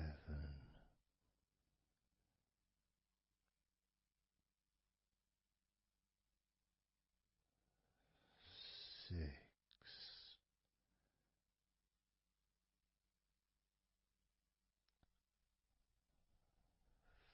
5,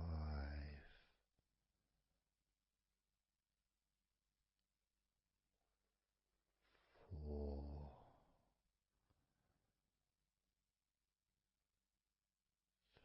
3,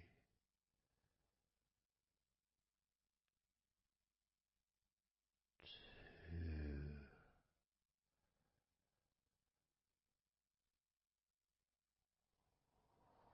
1.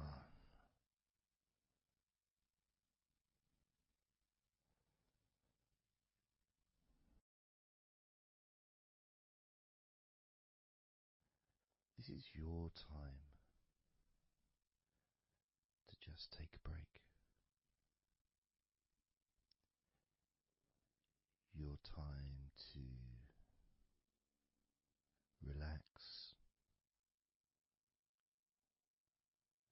to allow your mind to slow down,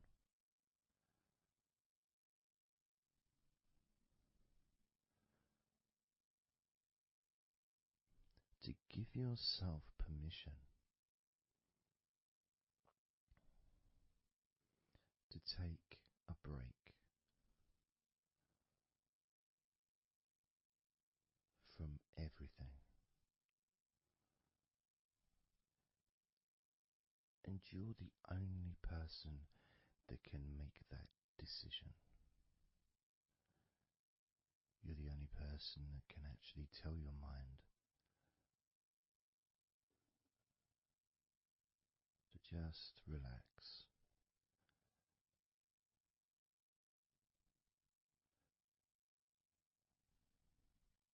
to just take some time off,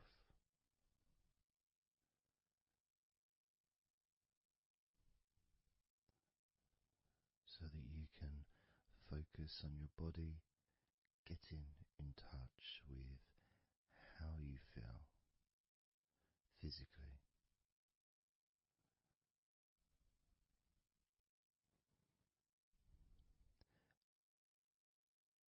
And in the process of this body scan, where you focus on different parts of your body,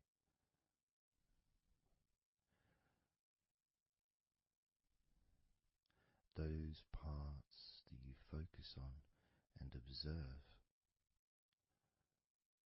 even though you're not purposely requesting for those parts of your body to relax, it's kind of expected. You expect, when you listen to my voice, to feel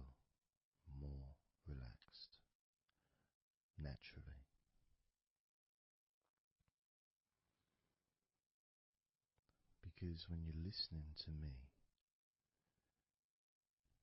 your attention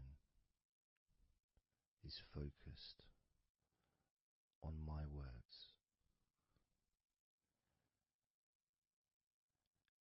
and as my words guide you to focus on those parts of your body, your focus increases,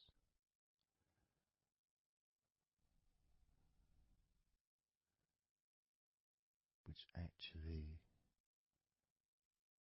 calms your mind.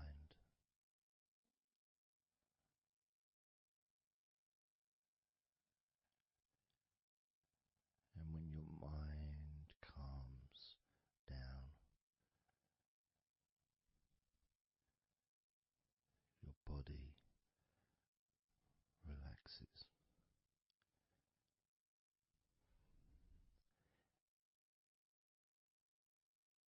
And when your body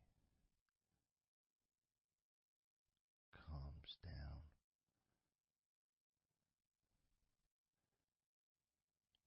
your mind relaxes.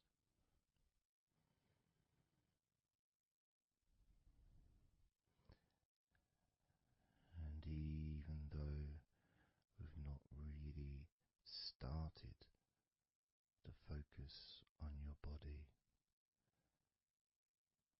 you can already feel that healing energy spreading through your body,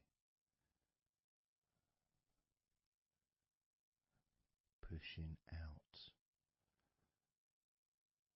stress and tension, healing all the parts of your body, including your skin, your bones, your blood, all of your organs inside your body, all of the muscles, all of the fat, all of everything. Every hair on your body is filled with that healing energy.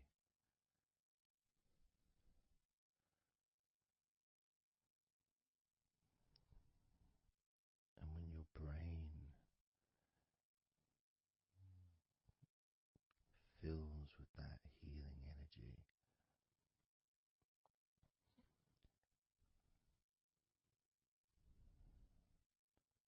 the feeling of comfort and relaxation increases.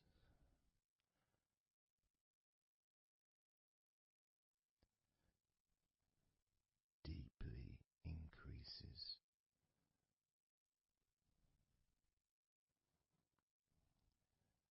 In a way that your mind starts to feel perhaps a bit drowsy,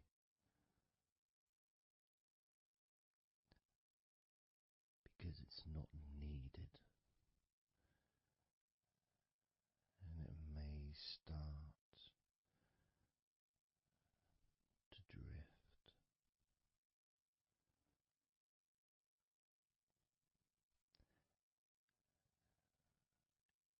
If that's what's needed. So if you're listening to this and what you need is deep relaxation, that's what you'll get. If what you need is to fall asleep naturally and easily as your mind drifts, that's also what will happen.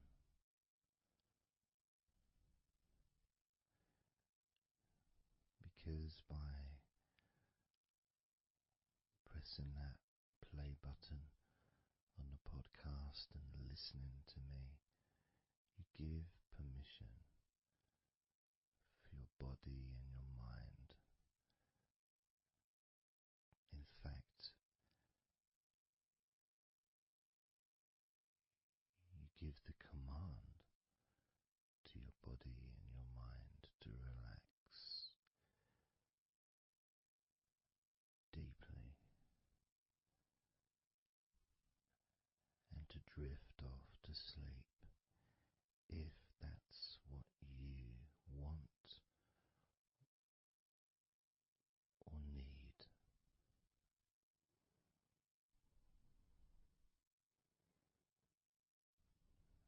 And as I focus on the different parts of your body, you may start to just drift, and then you come back again and you hear me talking, and I'm focusing on a different part of your body. And you may find yourself drifting,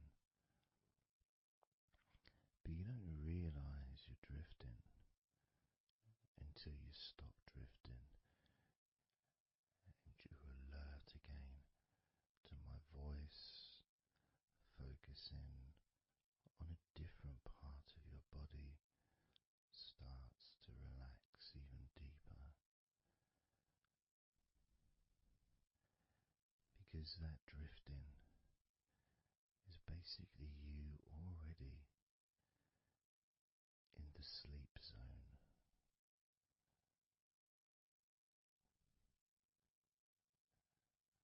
And the more you drift, the longer you drift, and the longer you drift, eventually that drifting continues into sleep. And that's the last you remember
let's focus again on parts of your body.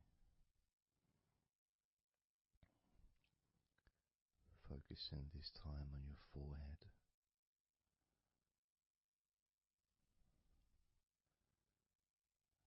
Now on your mouth, your lips, your tongue,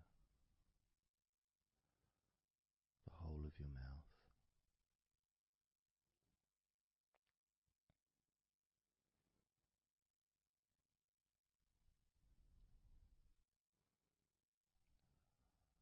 Focusing on your fingers.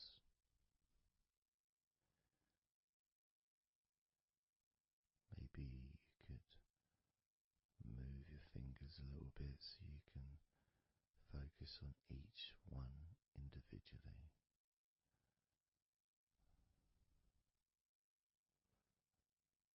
Both hands. And even though as you focus on both of your hands now, they almost seem to just melt into one.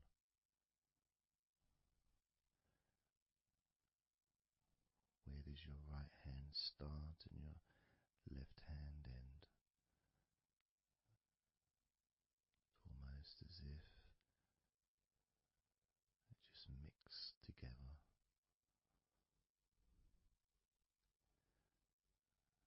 Now focusing on your knees.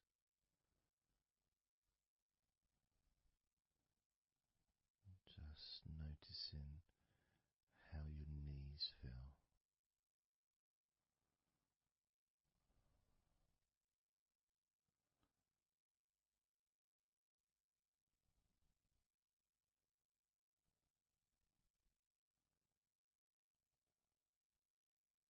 Now focusing on your elbows. Focusing on both of your elbows.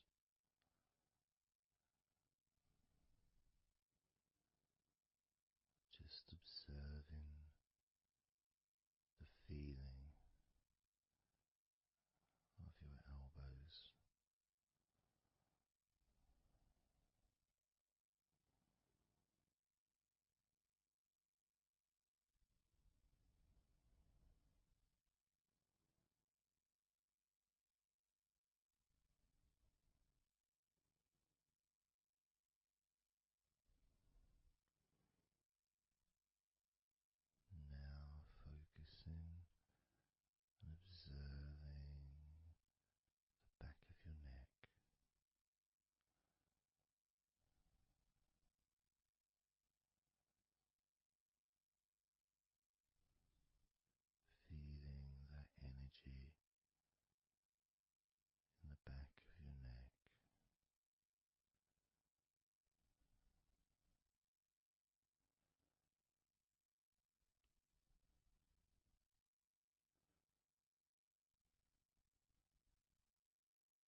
letting go,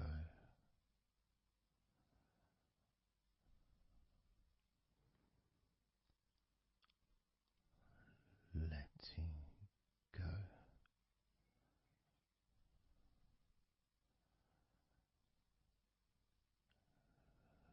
letting go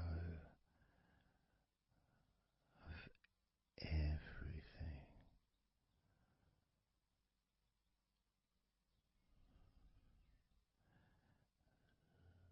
Letting go,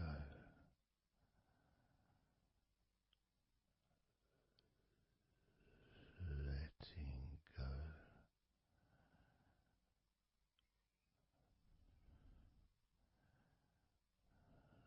letting go of everything,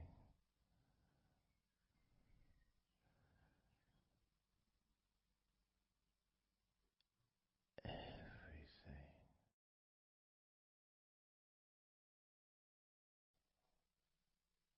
I'm going to start now, and I'd like you just first of all just to see yourself lying down on that massage table, lying on your front, your head is supported, your arms are supported, and you feel comfortable, and breathing is really easy, and you feel confident in how you look as well. So there's none of that issue of body problems or shyness, because I'm a professional, and this is a therapy session. So none of that stuff matters whatsoever. This is about you. This is about how you feel and how you can enjoy that sense of comfort and relaxation that comes from letting go and allowing my hands and my fingers to relax you by massaging your body.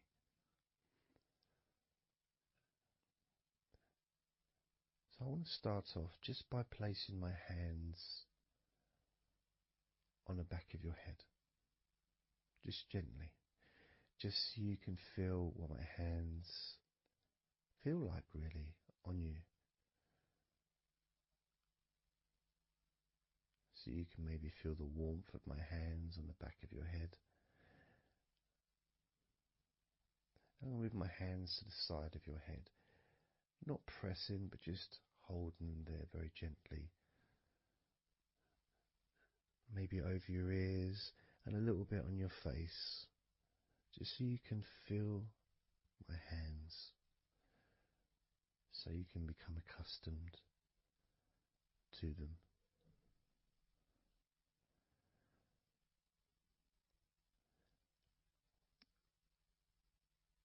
And now put my hands on the back of your head again and gently let them slide down onto the back of your neck.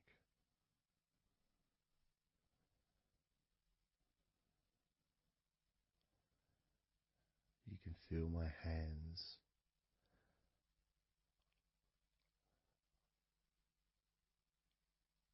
gently stroking the back of your neck to start with,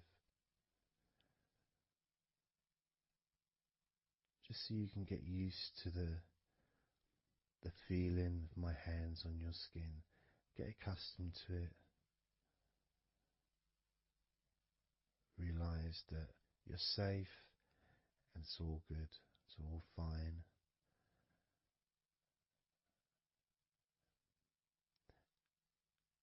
And I'm going to start gently massaging the muscles in the back of your neck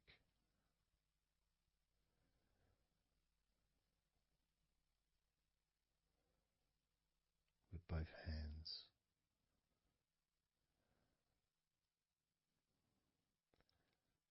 Now this is a very trusting situation, really, because our necks are so fragile, and to have someone have their hands around your neck in that way can sometimes be problematic for people, which is why massages are quite good, because it allows you to relax and to get in touch with trust, to feel peaceful and calm.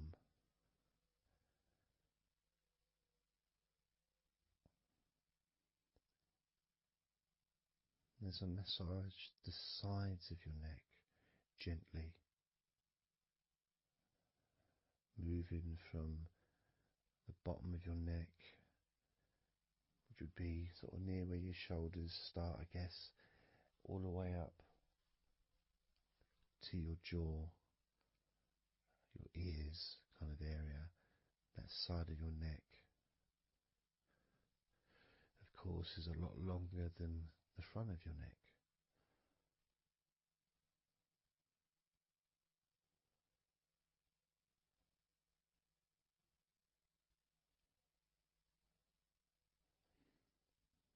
And massaging the back of your neck, especially that area where perhaps we hold tension. And as that area is massaged, you can actually feel a sense of release in the back of your neck.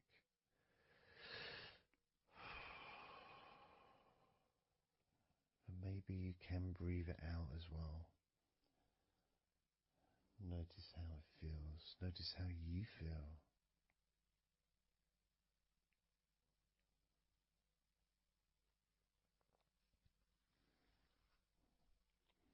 Then moving down to that area between your neck and your shoulders, that muscly area, starting to massage that area on both sides. I mean, this would be the area that a lot of people would massage if they were going to give you like a shoulder massage. Even that's not technically the shoulders, but it's all the muscles that lead to the shoulders, from the neck. And again, that can hold tension and stress. And when massaged, sometimes a nice deep massage is useful.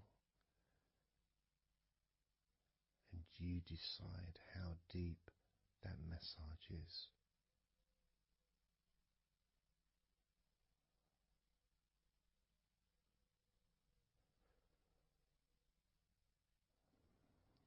And just allow my knuckles just to dig in, to get to those muscles and to really relax them. All the time being firm yet gentle with you.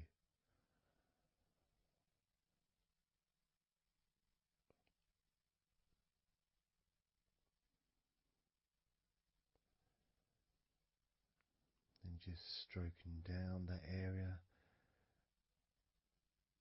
to your actual shoulders, moving to the muscles of your shoulders.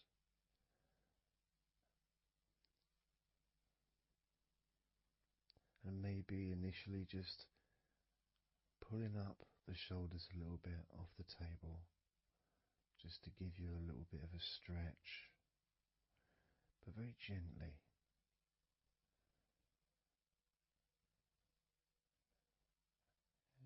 And you've got the muscles at the front of your shoulders, the sides and the back.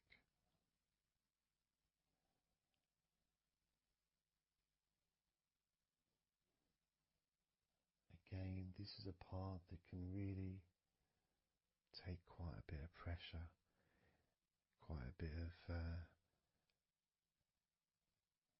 kneading, if you wish, to really release release the tension, to really get into those muscles, and you can let your fingers in there and it can feel really nice. Sometimes just being stroked gently or being massaged quite strongly can all be beneficial to the relaxation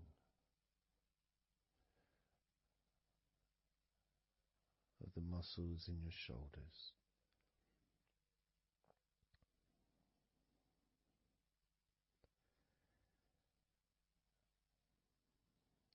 Now, as we move down your arms,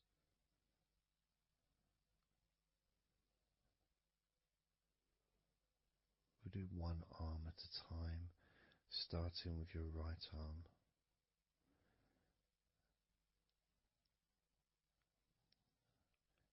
What I'll do is I'll just lift your arm up, just hold it to the side of you. Don't worry, it'll still be attached. And I just massage the tops of your arms.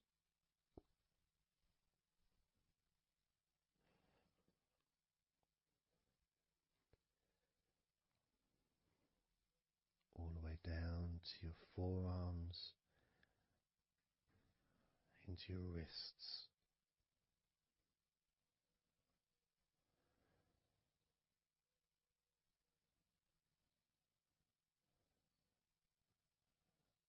Gently massaging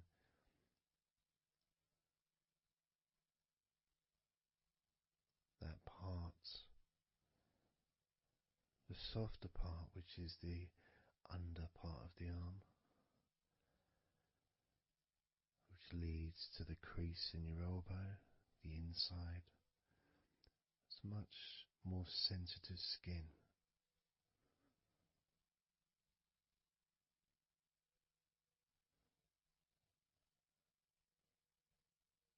Sometimes just having that stroked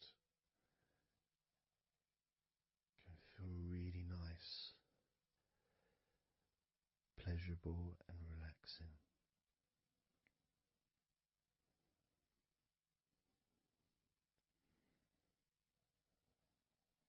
Now moving down to your right hand.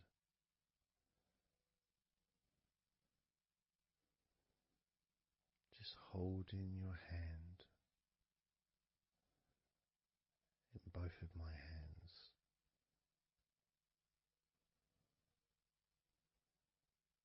Just pressing gently on the back of your hand and stretching your fingers ever so lightly. At the same time, pressing down and massaging each finger.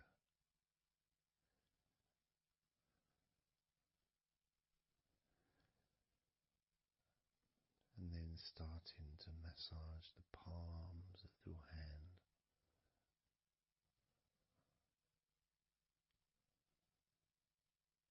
Just turning the hand gently, stretching it gently.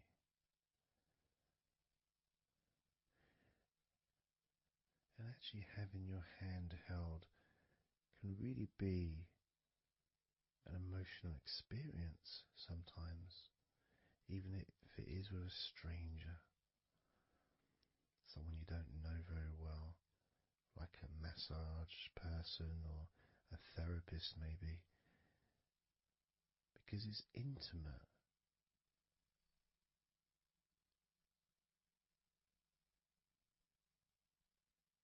And it can feel nice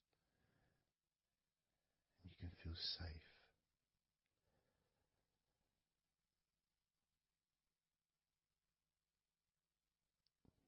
And as I put that right arm back down where it was,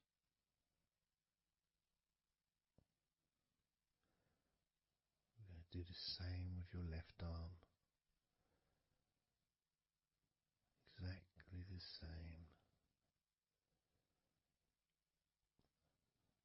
massaging the muscles in your arm all the way down to your wrist,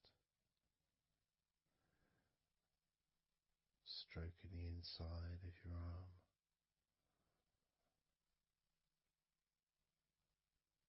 Just being gentle or as firm as you require.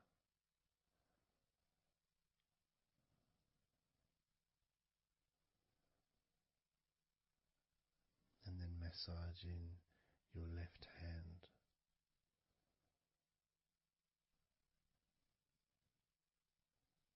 stretching the fingers gently, massaging the palm of your left hand.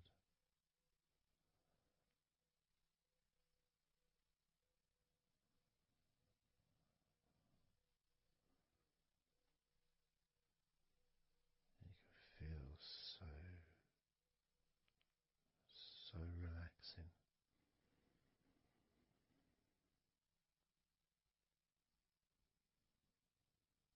So comforting.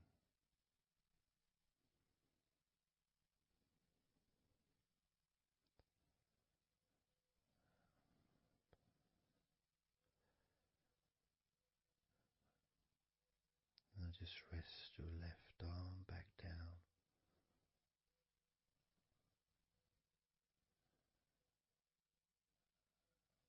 Start to massage your back, the biggest part of your body. Starting at the top,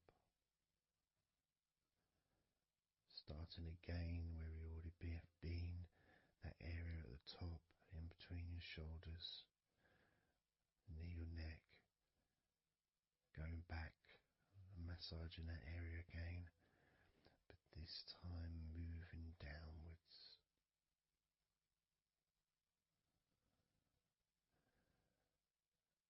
Making a downward stroke to the middle of your back, working from the outside inwards. So massaging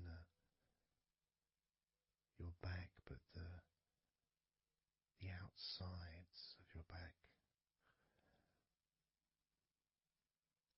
The parts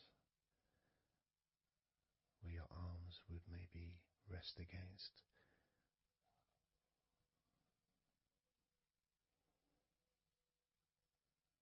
Almost the part that connects your front to your back.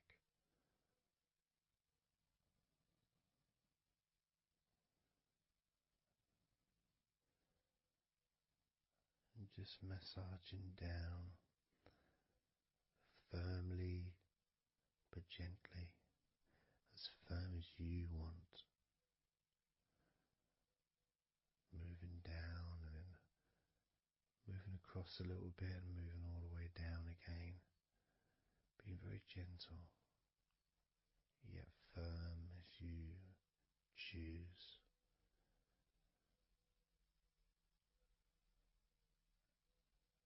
Eventually we get to the spine. We can massage the muscles on either side of your spine, from the top of your neck all the way down to your lower back.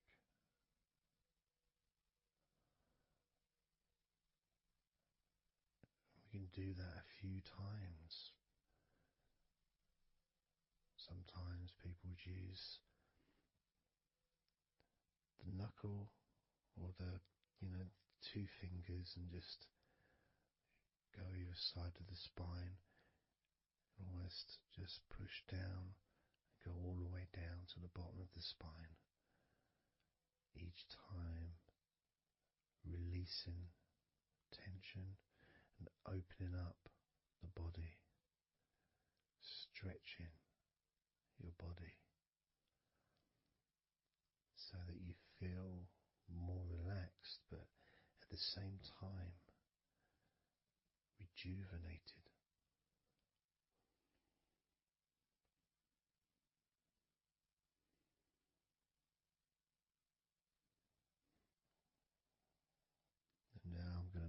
to one side, to your right side, and from the bottom of your ribs to your pelvis. I'm going to massage that area of your back.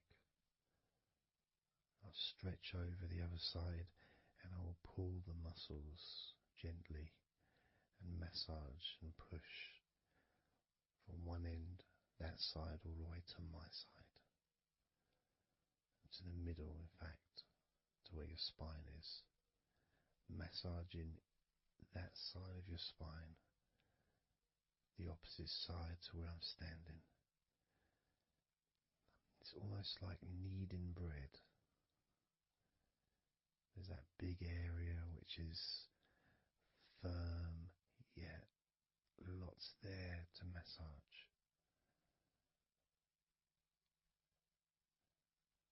Potentially one of the most important places to actually have a massage, because you really feel it. You really feel the release and the pleasure of having your lower back massaged. It releases so much from your body that's not useful, starting a healing process which will continue long after this recording is over.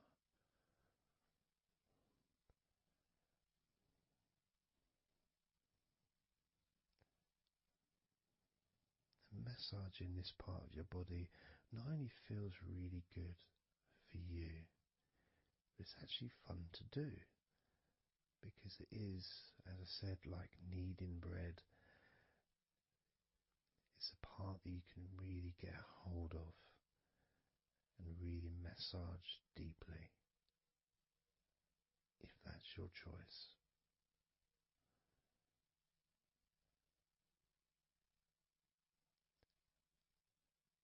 Then I'm going to move over to the other side of your body and do the same with the opposite part of your lower back, kneading and massaging from your sides all the way to the middle of your back where your spine is. Pressing and kneading.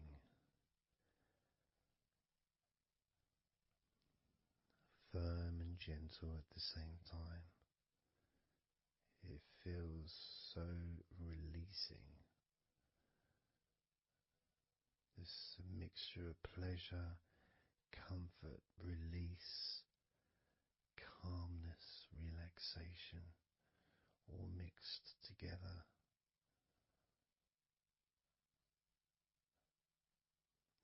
Plus there's that feeling from your stomach as it's being stretched. Even though you're on your stomach now, you can feel it being stretched because that whole area is connected to your stomach.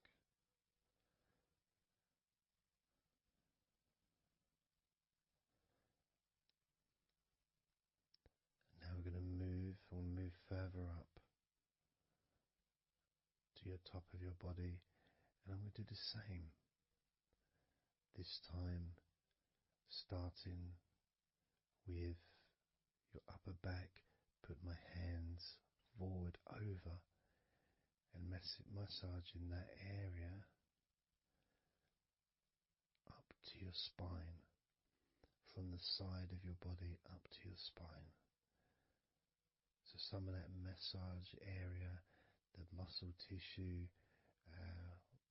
or whatever, fatty tissue even, will be possibly from your chest, because it's all connected. The chest and the back connect together. I'm going to be massaging and just pulling some of that skin from your side up and massaging that area of your upper back all the way to your spine.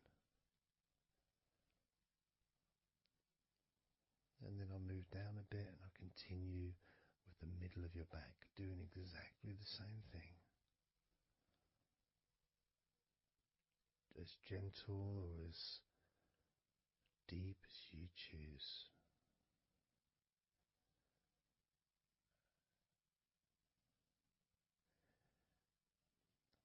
Now I'll move the other side again and do the exact same thing with the top of your back on the other side, from pretty much underneath your arm area, really,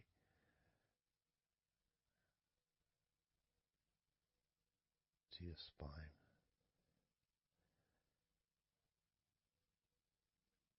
And then continuing that all the way down, including your middle of your back.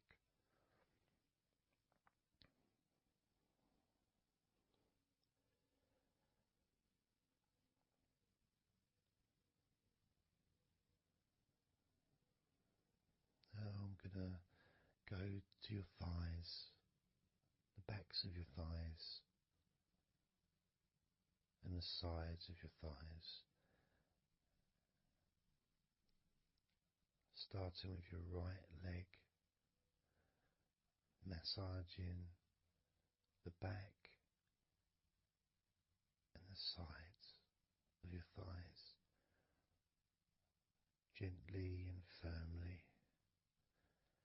There's a lot of muscles there. It's an area that can be very tense at times and maybe needs a little bit more pressure than the rest of the body. But that's up to you.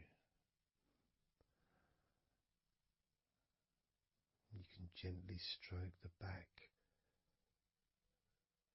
of your legs where, opposite your knee joint or underneath your knee joint.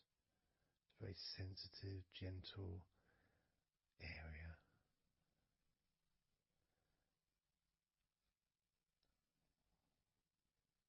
And working down to your calf muscles, massaging your calf muscles thoroughly and deeply if you choose, using both hands and fingers, digging deep.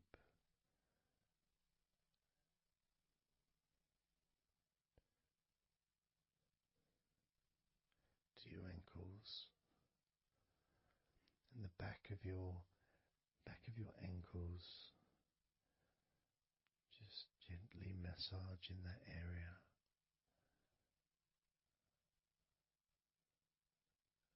Maybe lifting the leg and stretching it a little bit.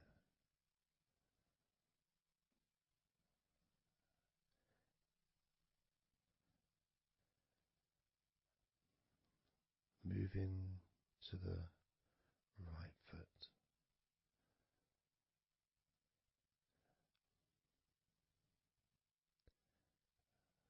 Massaging the bottom of your feet and the sides of your feet.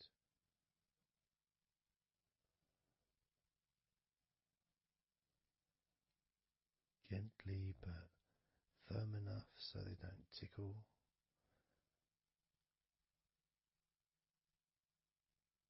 And just allow the pleasure that you get from having your feet massaged to just overtake you. As I continue to massage your feet, the bottoms of your feet, the sides, your arches, your heel. You can put a lot of pressure into your heel and it feels amazing. Yet the arches need to be a bit more gentle. Stretching your toes gently and massaging the bottoms of your toes with my fingers, each one individually.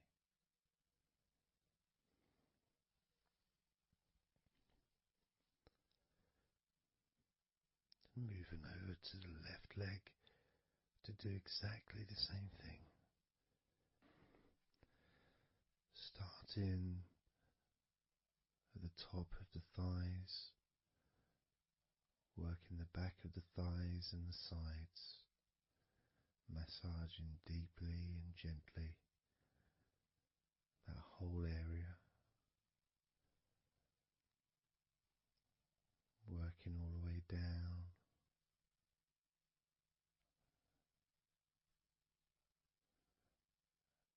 And this is an area that maybe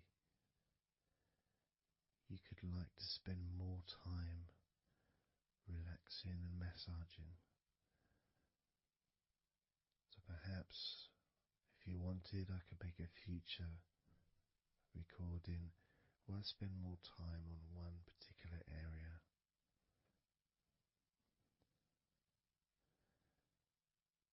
As you move down to your calf muscles,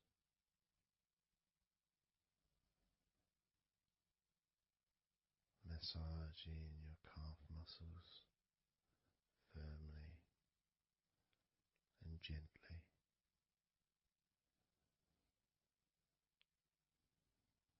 Moving down your ankle into your feet, massaging the backs of your feet, the bottoms of your feet, stretching your toes and massaging each toe individually. And that feeling of pleasure and release that you experience when you're having your feet massaged feels really good.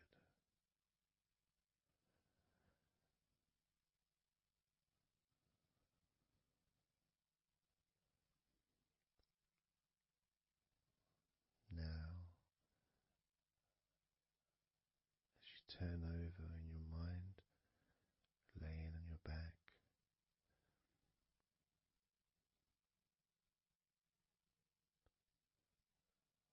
I'm just going to start again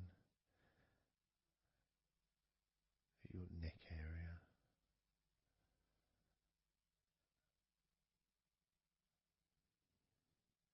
In your shoulders, just to get back in touch with that area.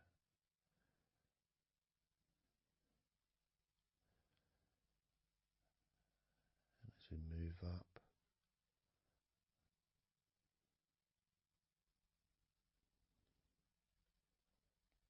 I can clean my hands, make them all fresh, because now I'm going to massage your face gently. Starting off with your forehead,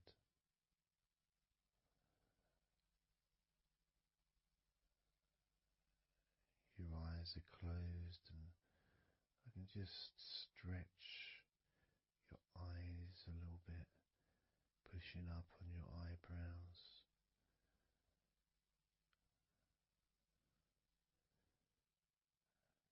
Just massaging around your scalp.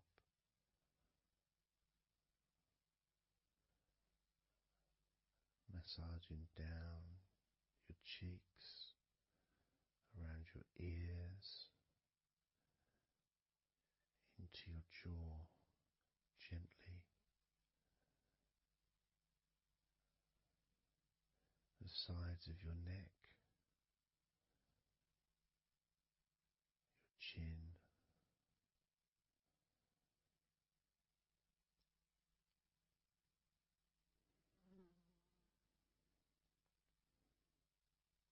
then just moving down from your neck down to your chest, starting by massaging the very top of your chest, collarbone is, either side of the collarbone.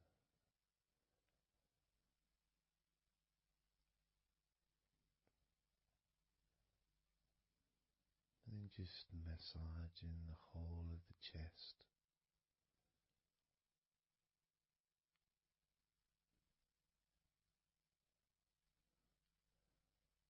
Moving the chest around.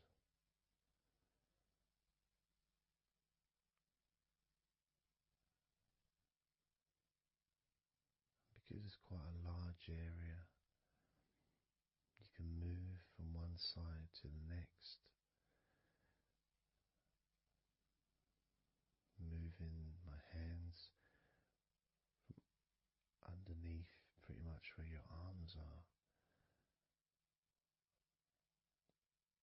stretching up, stretching some of the muscles of your back in the process. Moving up over your chest,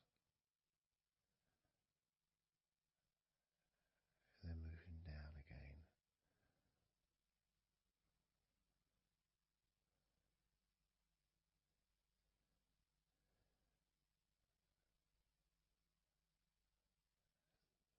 Then allowing my hands to just massage gently and slide down towards your stomach, starting in the middle of your chest. And then gradually my hands moving apart and massaging and sliding at the same time, moving down to just below your rib cage.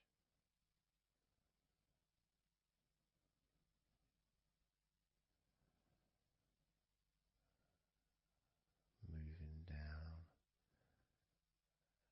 then massaging up again, giving your chest all the attention that it needs to feel completely relaxed.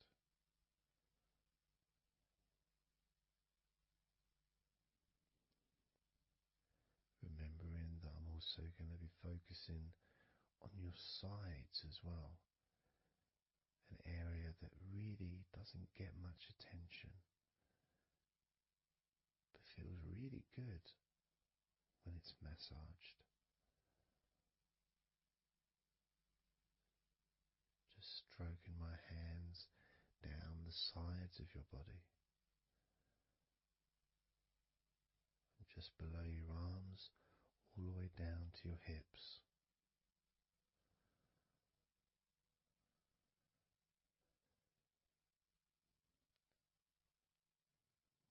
Now, moving to your stomach area, I'm going to stand one side of you like I did when I did your lower back. I'm going to do a similar process of just stretching the muscles from your side gently, massaging from one side to the next, moving that whole area from below your ribs all the way down to below your belly button.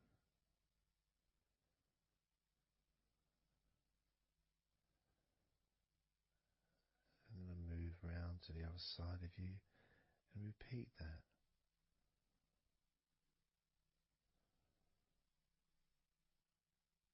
Process of relaxing deeply, calmly. You feel loose, you feel free. And there's something about having your stomach massaged that's different from any other part, because we do have a tendency of holding a different kind of stress in our stomachs that we may not be aware of.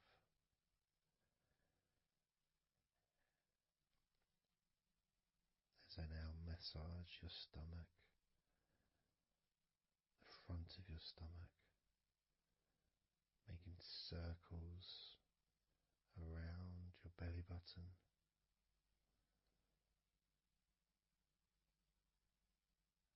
And then going the other way around.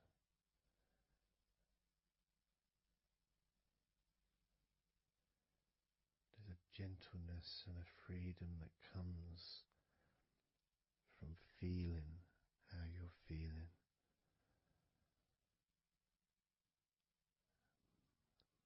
As I now move down the tops of your thighs, the muscles, massaging them. And I can do this two legs at the same time, pressing down, massaging deeply those muscles in your thighs, the front of your thighs.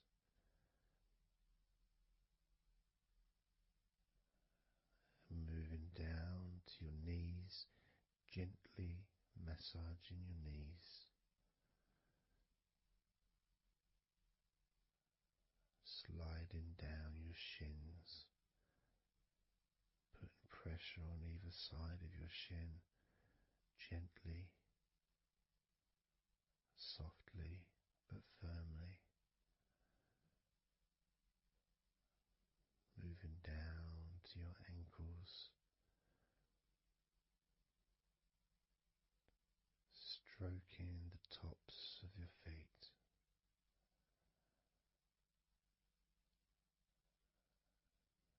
And then with each foot in each hand, just gently massaging the whole of the foot. The top, the bottom, your heel, your ankle, your toes. Massaging every part of your feet. It feels so good just to let go and enjoy the process.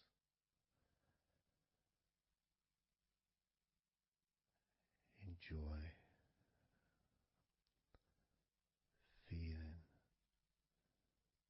so deeply relaxed.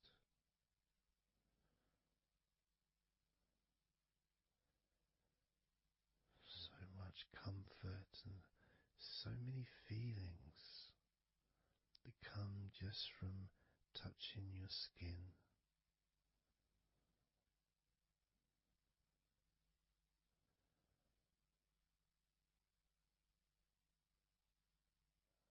And you can just lie there for as long as you choose, enjoying the feeling of deep comfort from being massaged by me.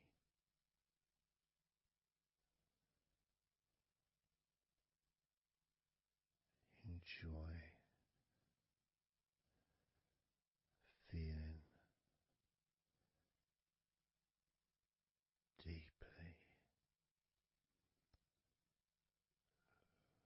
relaxed.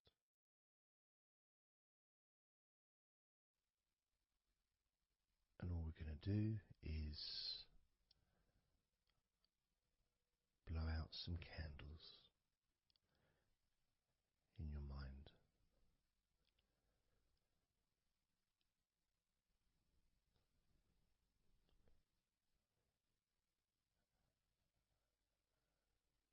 There are going to be 100 candles.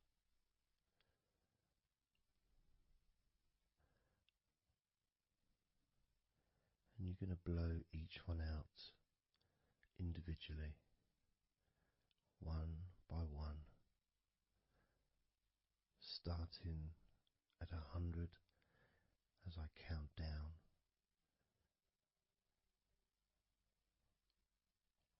all the way down to 1.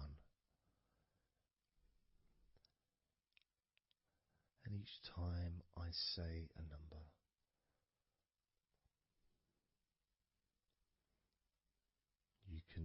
imagine that candle in front of you,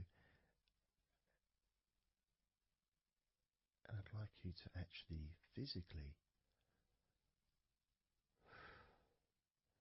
gently blow that candle out.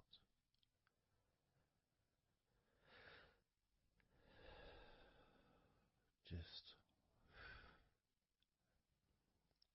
so it's not a big blow, it's just a gentle, and that candle will extinguish. And then I'll say the next number as we move down, and you can just blow that one out as well.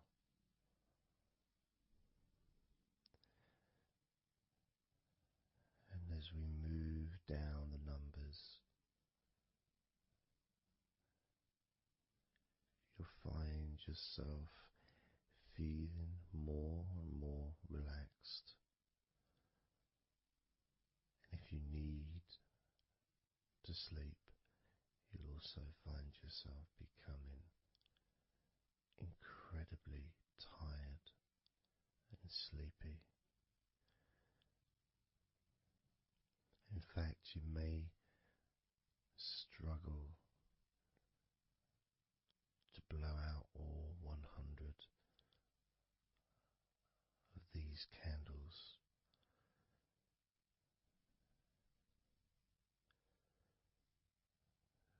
As you feel more and more deeply relaxed,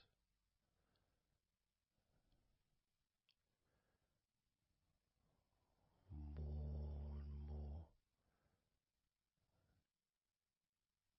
deeply tired,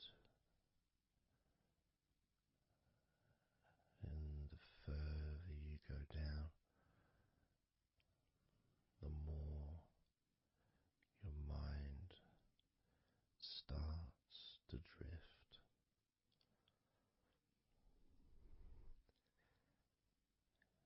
And you may find that you stop listening to me after a while.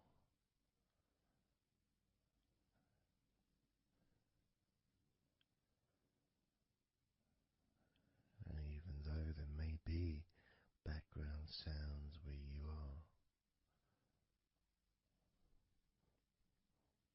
you'll be aware of those sounds at the moment.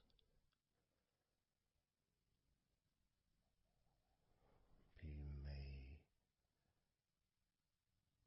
start to just not even notice them at all, because they're unimportant.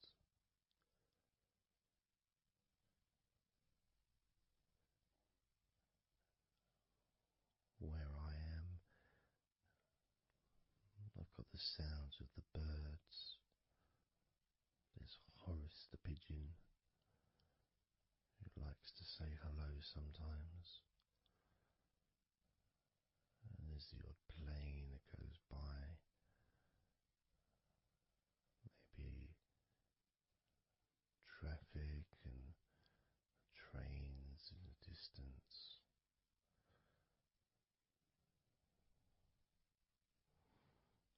But none of that seems important whatsoever. The more candles you blow out, the less important anything is.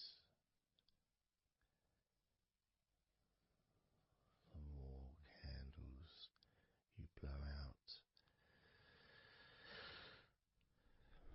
the further you seem to move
say.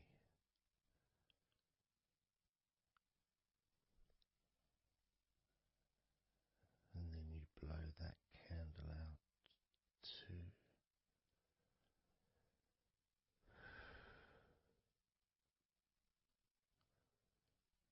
So easy, so simple.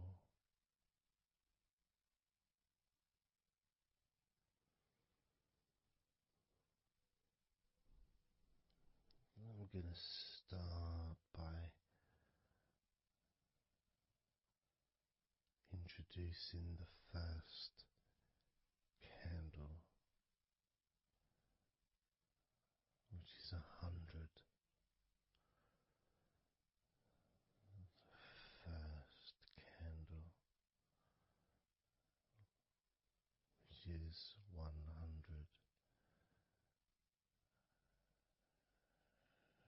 When you blow that candle out,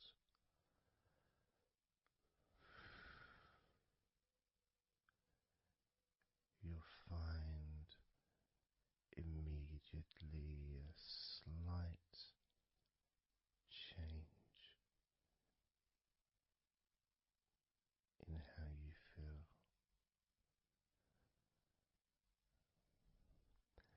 as well as a real sense of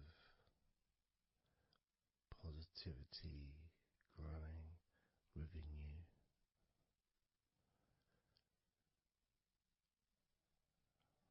Relaxation and sleepiness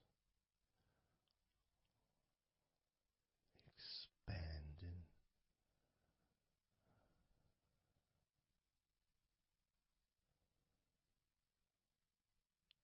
starting with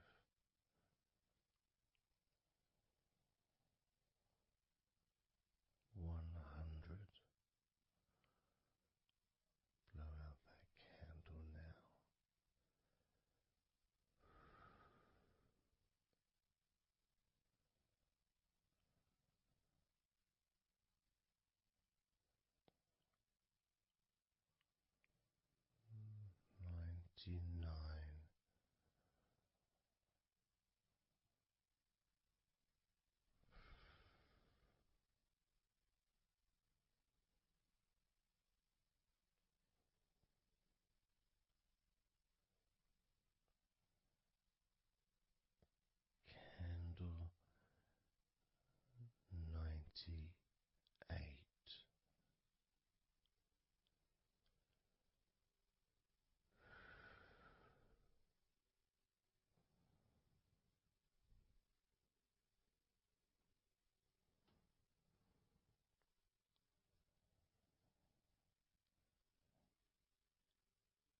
Candle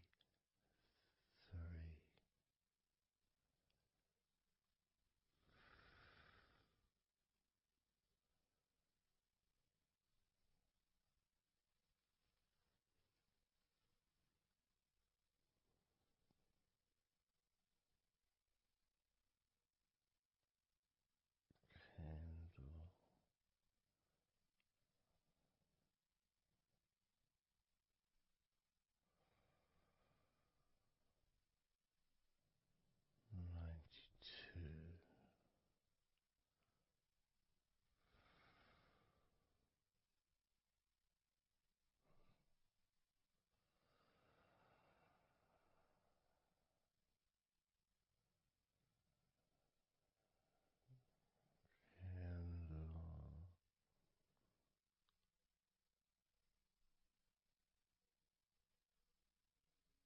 Candle 91.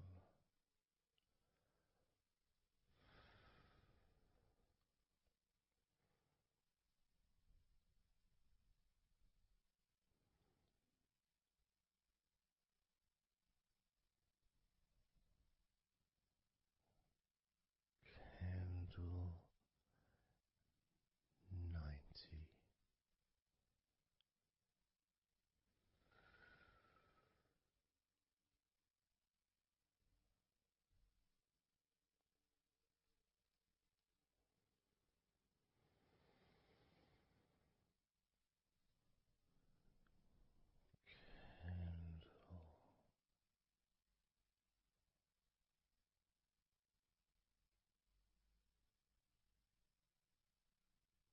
Candle 89.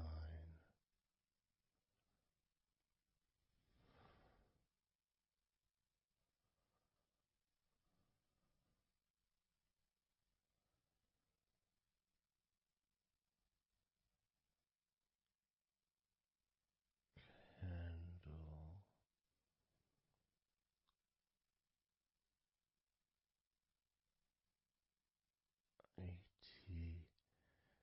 88.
56.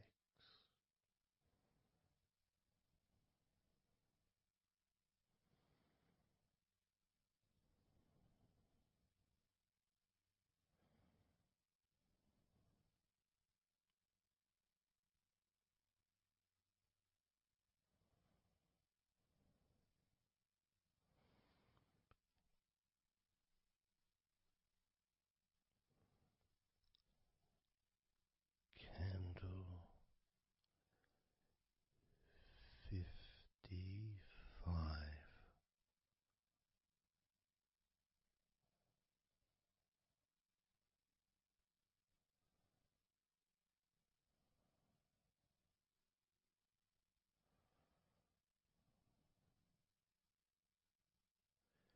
Candle 54.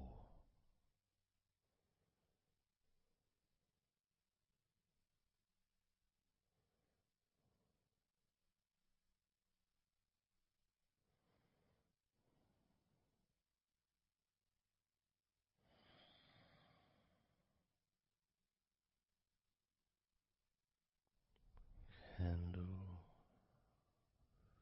53.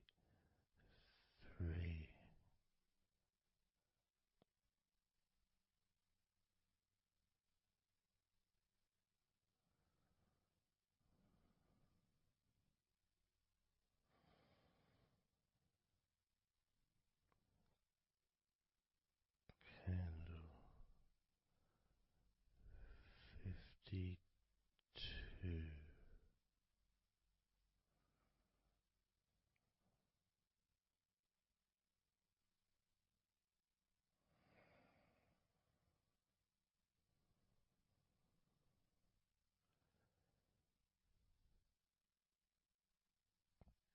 Candle 52.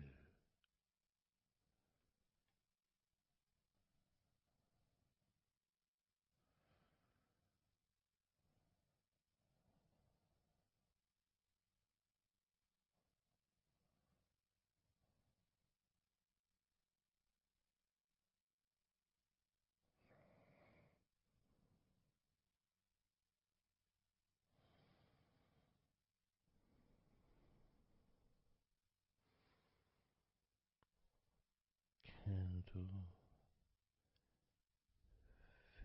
52.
10.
those thoughts, worries, concerns about the past, thoughts about the future, and even things you've been thinking about today.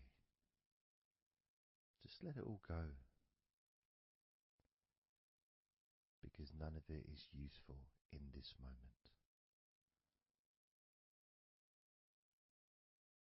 This is your opportunity to just focus on feeling relaxed,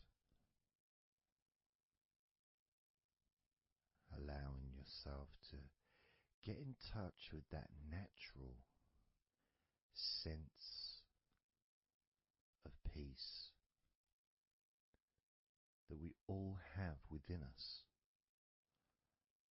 It's available for everyone. It just sometimes takes a little bit of effort to set up the right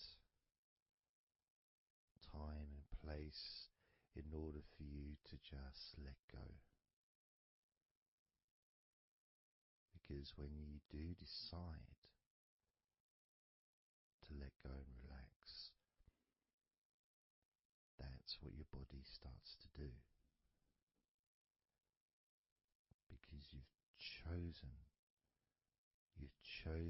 to just allow your body to unwind, and your mind starts to slow down. And it's a nice feeling.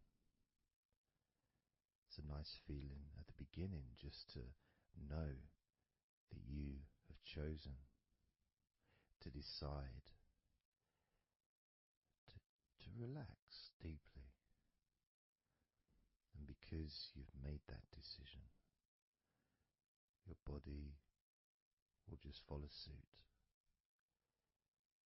Because sometimes all the muscles in your body need is just permission from you to relax.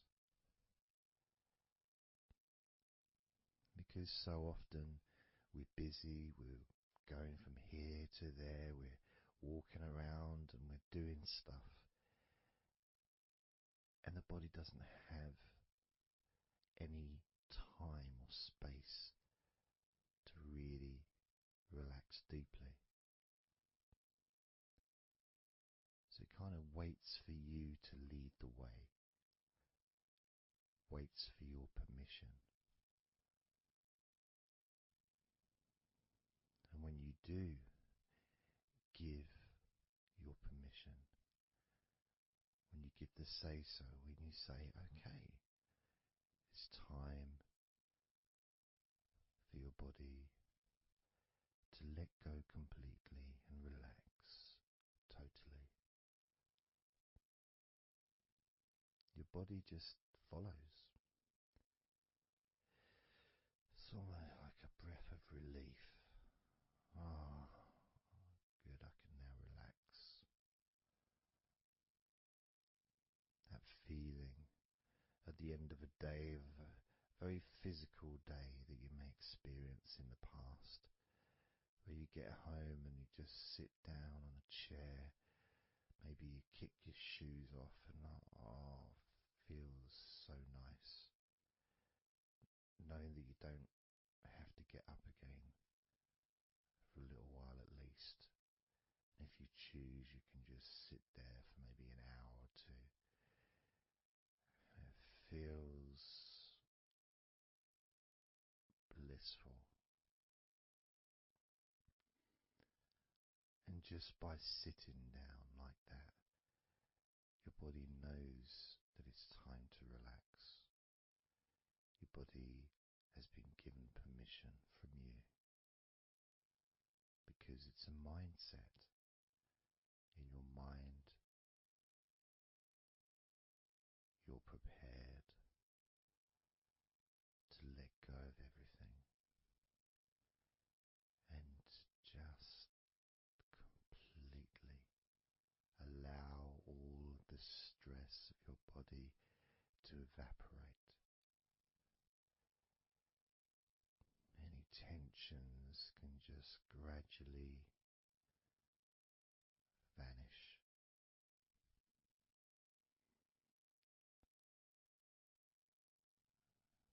almost like magic, really,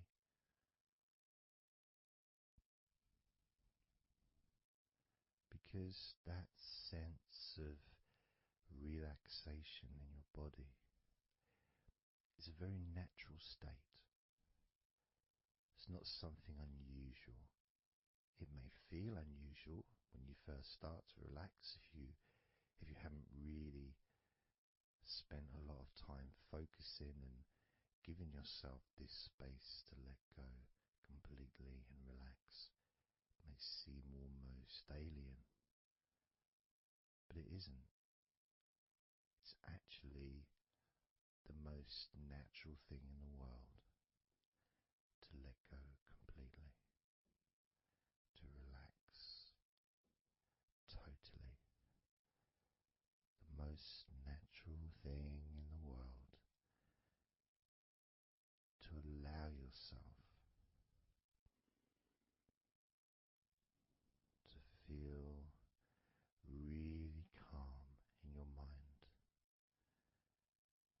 And it is almost like a literal unwinding. It's like you press a button and all the tension just releases.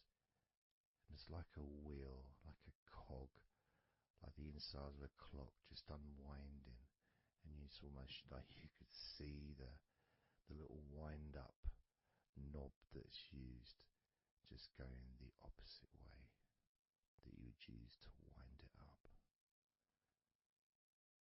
And the energy, that frenetic, stressful energy, gradually winding down, losing its power, losing its strength, as the sense of relaxation becomes stronger and deeper. And you may find that the more relaxed you feel, that your mind starts to wander. Maybe you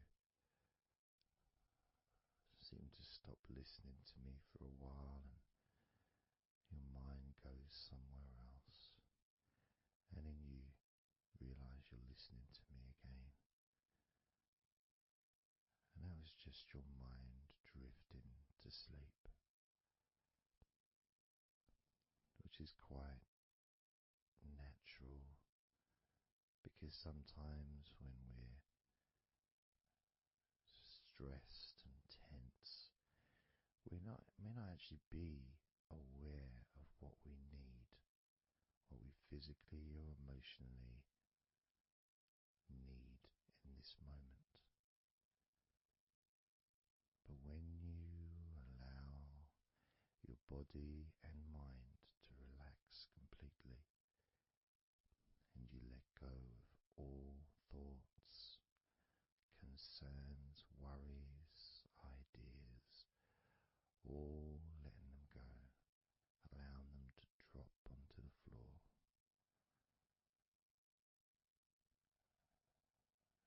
You start to get in touch with the feelings of such relaxation. It feels so nice to be in touch with the calmness of the different body parts as they become looser and looser. Even your breathing seems easier and more natural, effortless, as that cool air enters through your mouth or nose into your lungs, breathing in comfort and relaxation, and then just breathing out any excess remaining tension or stress from every part of your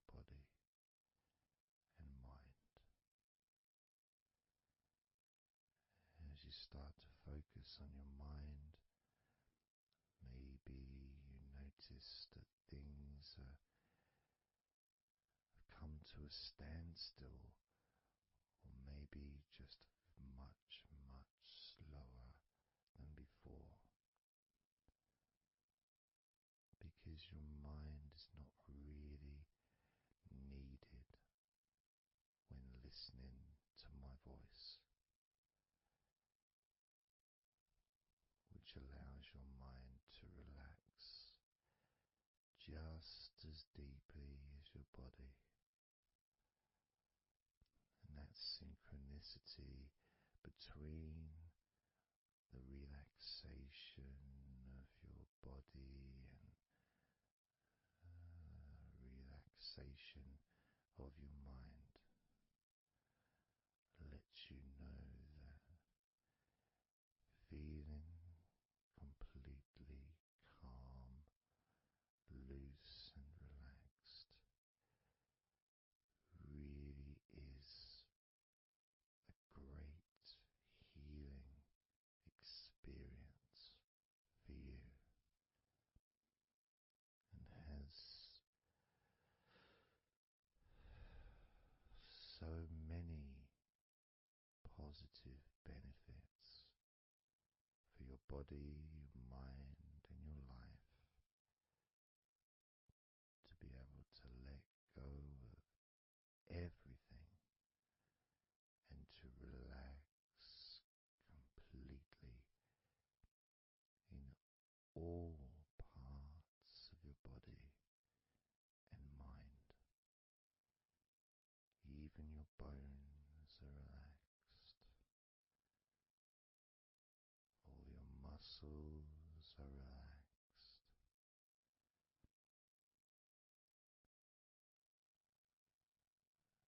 Even the skin that covers your body is relaxed.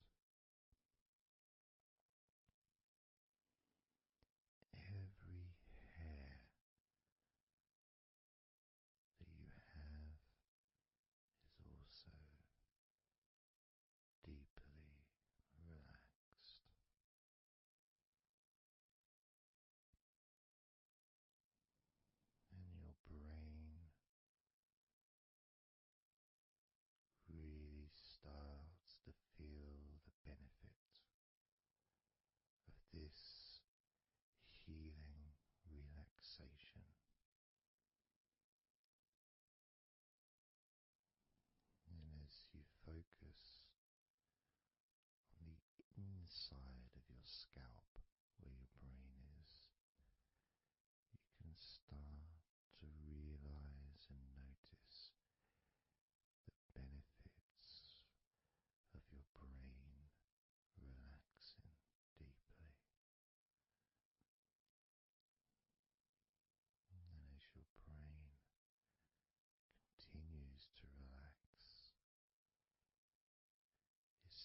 noticing sensations of comfort that are spreading throughout your body, relaxing each and every muscle of your body even deeper, even deeper, much more deeper than before, much more comfort spreading through your body and your mind, feeling so peaceful and calm, so very, very peaceful in every part of your body, letting go of everything, everything,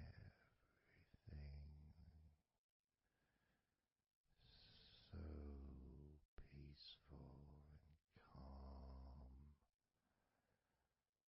so relaxed.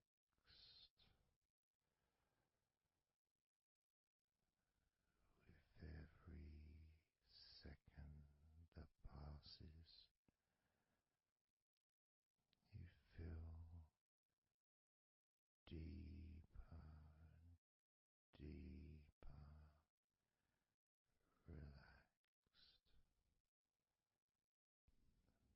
deeper and deeper relaxed, calm,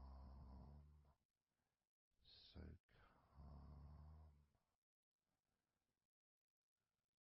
peaceful, so very peaceful, from your head down to your toes, such peace and comfort growing all the time, such peace and comfort spreading through your body and mind, deeper and deeper, such comfort spreading and sinking deeper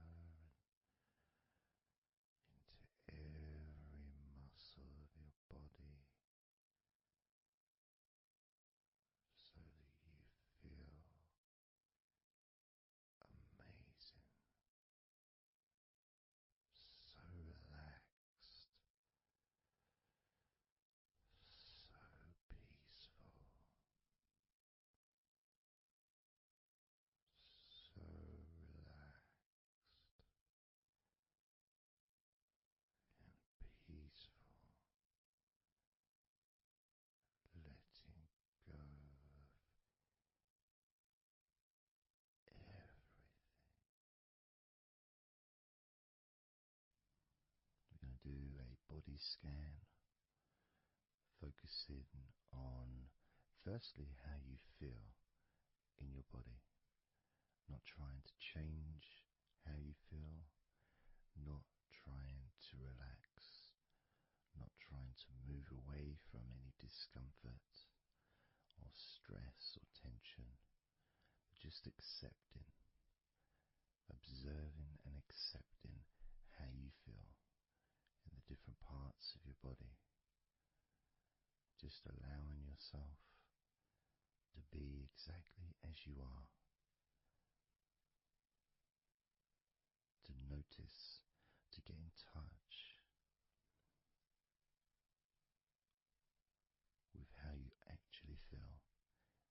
this moment.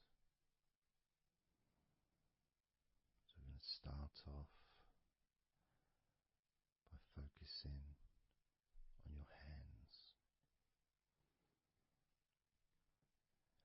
Just be aware of your hands.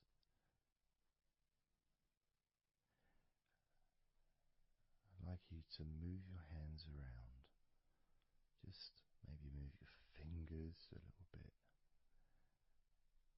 open and closing your hands very gently, just so that you can get in touch with how your hands and your fingers feel, with very, very slow movements.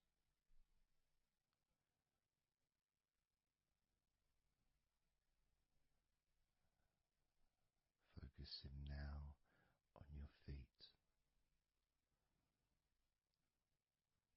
And if you can, just do kind of an equivalent with your feet as you've just done with your hands. Maybe turning your ankles, moving your feet around, moving your toes gently, but only very gently and very slowly,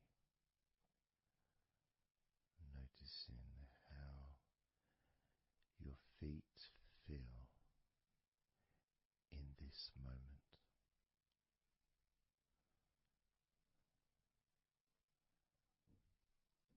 Focusing now on your eyes.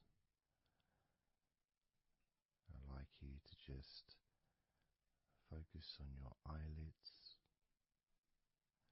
Maybe you can open and close your eyes a couple of times to really get in touch with how you feel when you do close your eyes. The muscle changes in your eyes when you do close them. Maybe raising your eyebrows, which stretches the tops of your eyes. Perhaps squinting your eyes, scrunching up your eyes, just so you can really get in touch with all aspects of how your eyes feel right now.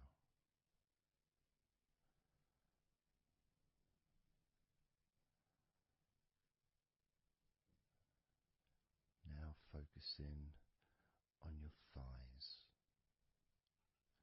and I'm going to just ask you to gently tense your thighs, just very, very gently, just enough so you can become more attuned to the physical sensation of your upper legs, the front of your thighs and the backs of your thighs. Noticing and observing how your thighs feel right now.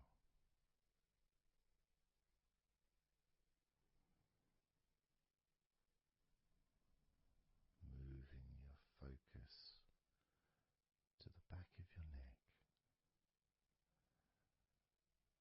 Just noticing the back of your neck, the muscles, and of course they lead to the side of your neck. They also lead to the top of your back, which lead to your shoulders. So as you focus on the back of your neck, maybe you can move your head gently upwards as if you were looking up. Maybe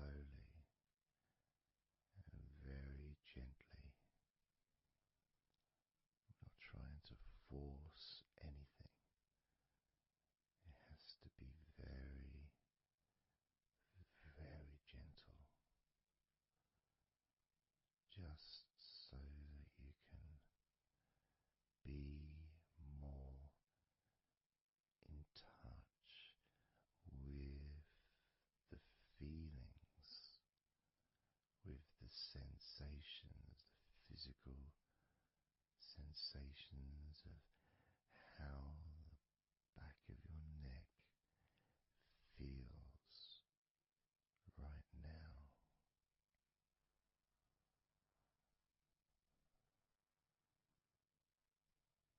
As we now focus on the tops of your arms, the parts where your biceps and your triceps are, between your elbow and your shoulders. As you focus on those parts, the tops of your arms, you may like to just tense them, but very, very gently and slowly, so you're not straining or putting any pressure whatsoever on your arms. It's just so that you can gain more of a sense of how your upper arms are feeling in this moment, and just noticing as you gently, very gently and slowly tighten the muscles and then let go. Notice how the tops of your arms feel right now.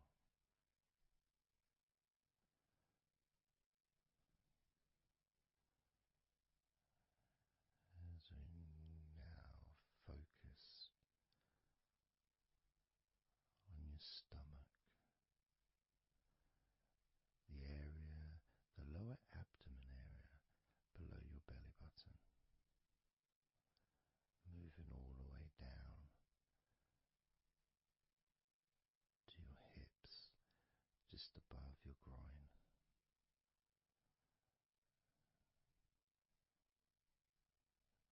Maybe you're able to tense these muscles in that area very, very gently and slowly.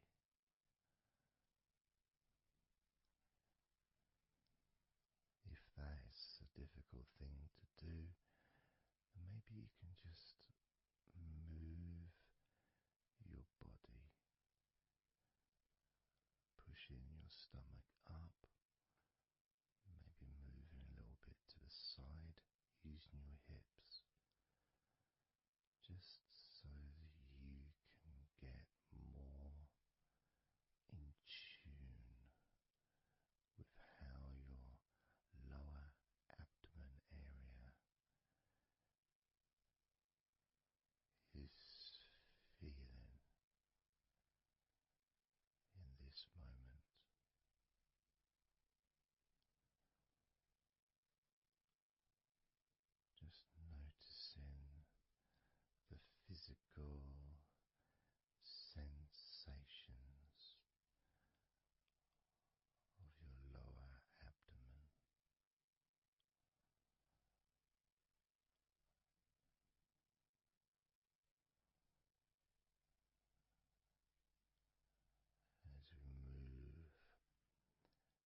focusing up against the top of your mouth and then down gently against the bottom of your mouth.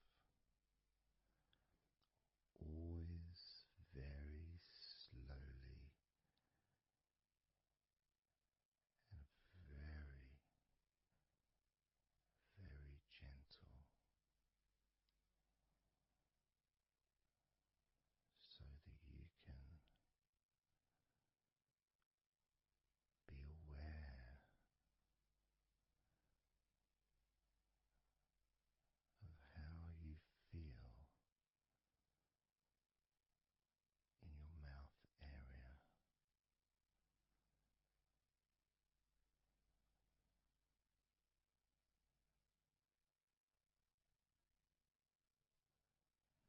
Now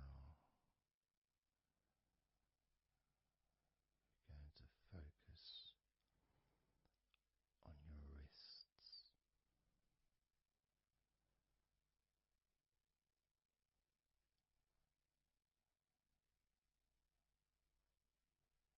And I'm going to ask you to maybe just rotate your wrists by moving your hands in a circular motion very gently and slowly, just so that you can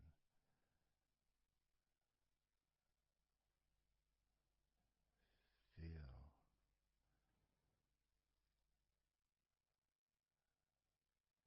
the sensations that you are currently experiencing in your wrists.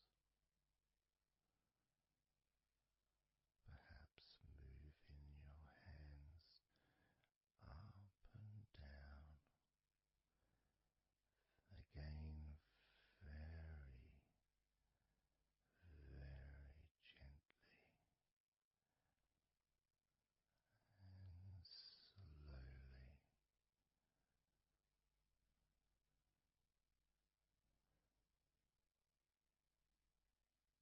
Very gentle and slow.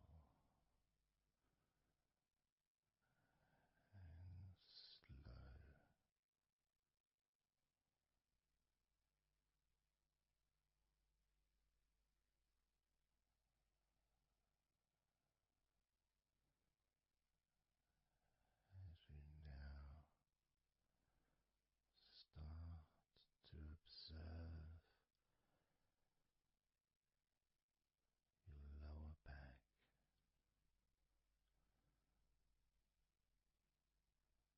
that back part is just above your hips, where your coccyx are.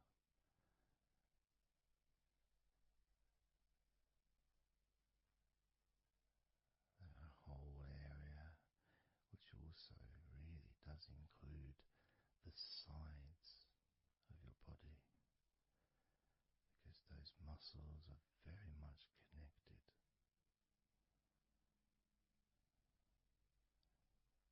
As those muscles also move into your hip area, connecting to your buttocks, the sides of your hips.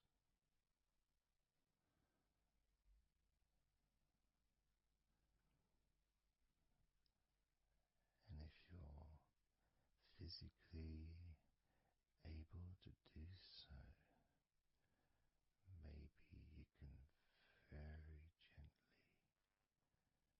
just move your body ever so slightly, very slowly, from side to side, just enough for you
can just, if it's okay to do so, gently open your mouth. Not wide, no stretching, just very gently and slowly opening your mouth and closing your mouth.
everything starts to slow down.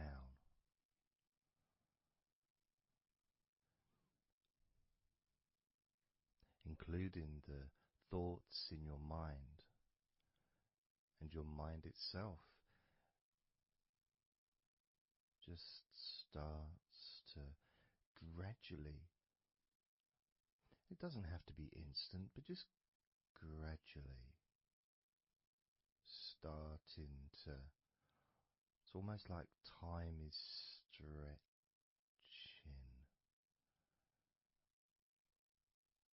It's a slower pace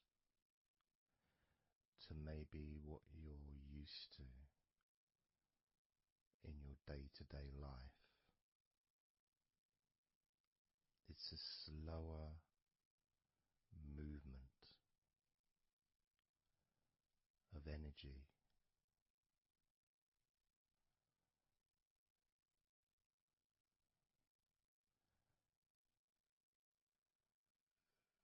Very small movements which make up the larger movements, which is always the case. When you move your hand, it might seem like it's one movement, but it's lots of minute different muscles moving in accordance with each other, and what happens in this space that we're sharing is we move from that big movement into those smaller movements.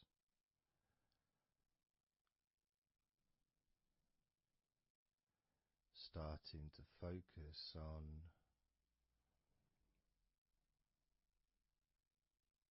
how your body feels, but not just as a whole, not just, oh, I'm feeling this way, I'm feeling stressed or tense, or I'm feeling relaxed and calm, I'm feeling this way, I'm feeling that way. Starting to notice that your body begins to present to you small feelings around your body.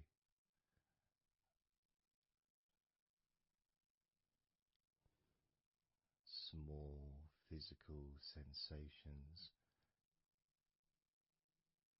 in your legs, whether pleasurable or not.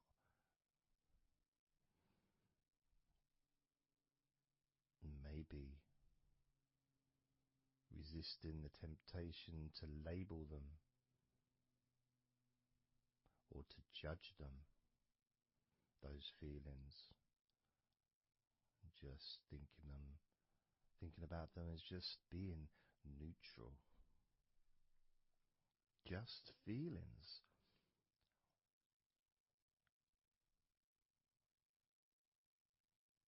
Not being particularly concerned, but just noticing what your body is telling you.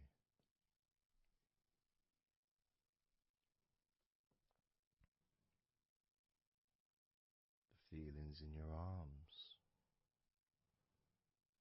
Instead of feeling the whole of the arm, maybe notice those individual feelings for all those different muscles and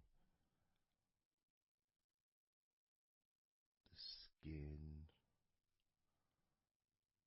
the hairs of your arms, all the internal parts of your arms, the veins,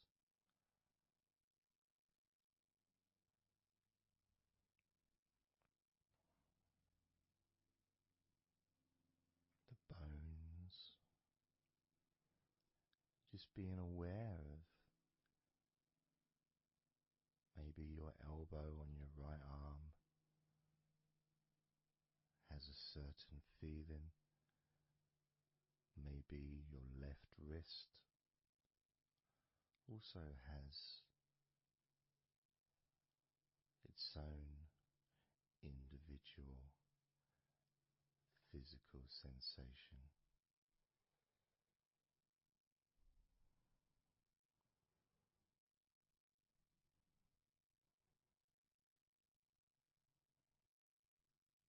What about your forearm on your right arm?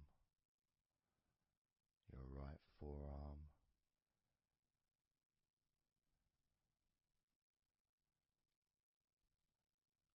There may not be any particular feeling that you could even give a name to. May not feel like anything other than just a feeling. You know, it's there.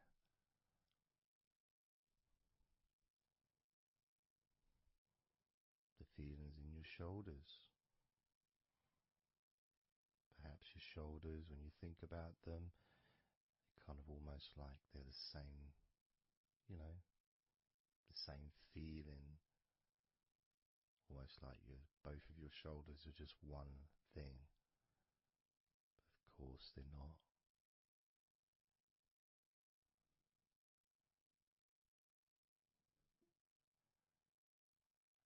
And when you focus on your left shoulder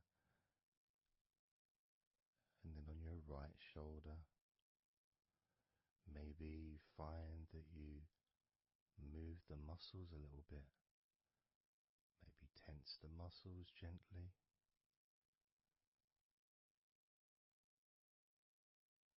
Noticing the difference in each shoulder.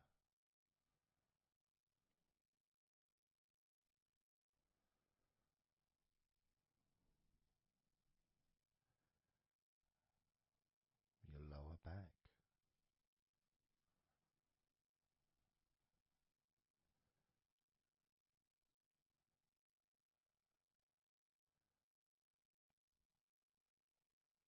The left side of your lower back and the right side of your lower back.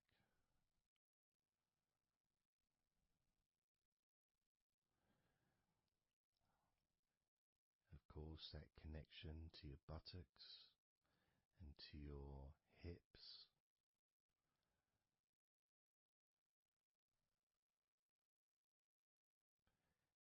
And also moving up into the middle of your back.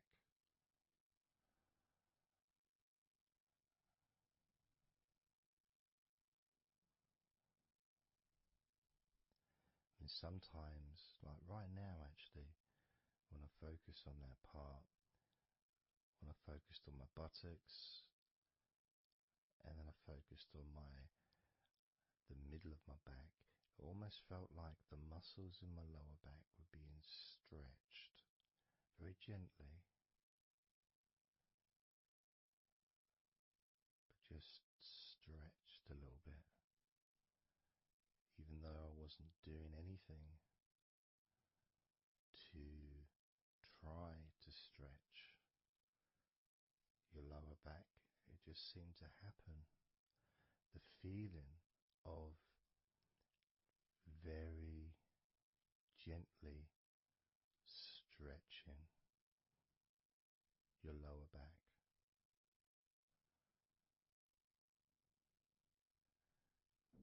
Comes along, that feeling.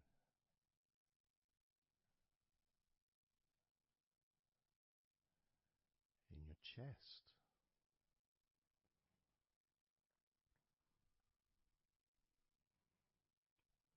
Just noticing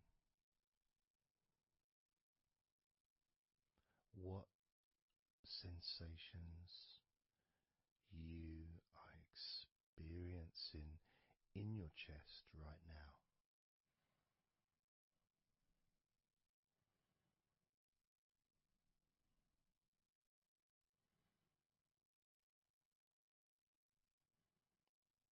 so much of the chest. Obviously, there's the collarbone leading to the chest. You've got the chest bone. You've got the muscles in your chest. And of course, if you're female, there's possibly the breasts. If you're male, you've got the different, well, mine aren't that different these days, but there may be more muscles at the top of the chest, but at the side, underneath, it's pretty much the same.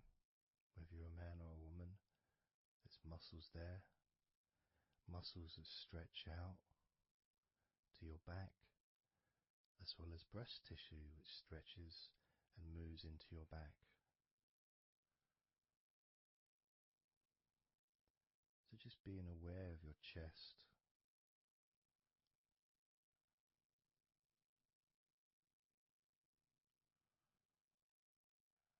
being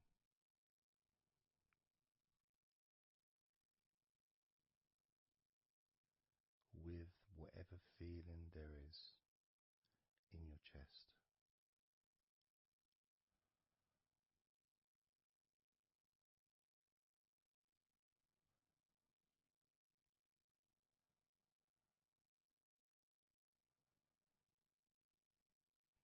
And when I notice that I focus on my chest, I feel it in my back, my upper back. I mean, I guess the obvious reason would be because, I breathe in,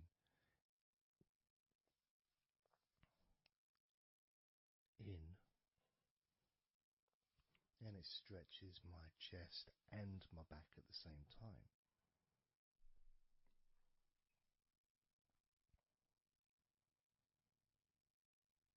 Yeah, it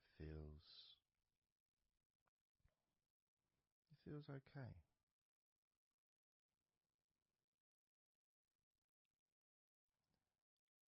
Doesn't feel.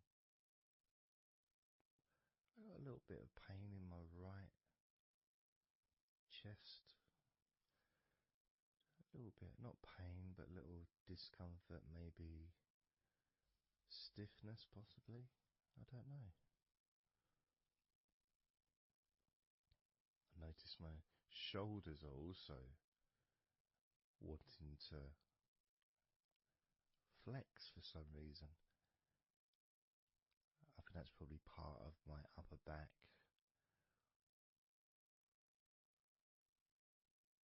That connection between my shoulders and my upper back.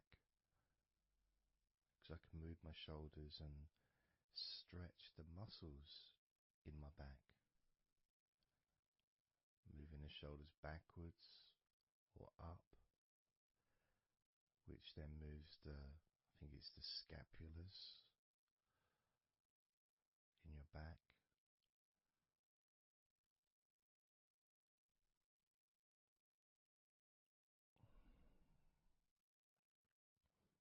It feels quite nice actually.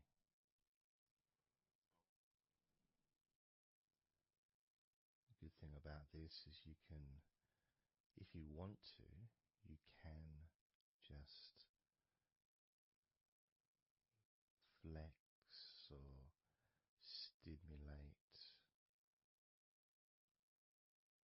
the various muscles in your body gently in order to get more of a sense of how they feel.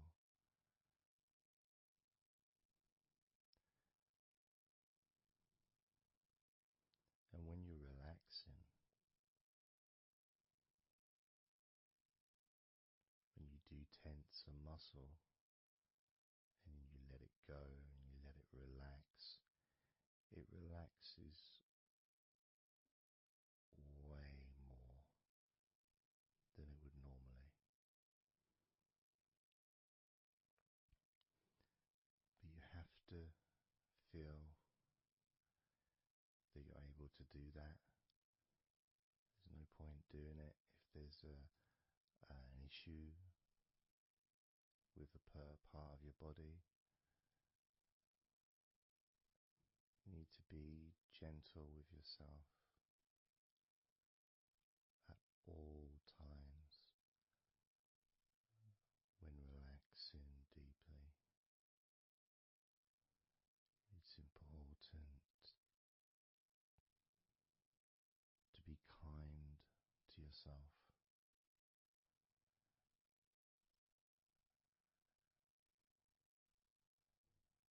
As you notice your mind, how much has your mind slowed down since we started this recording?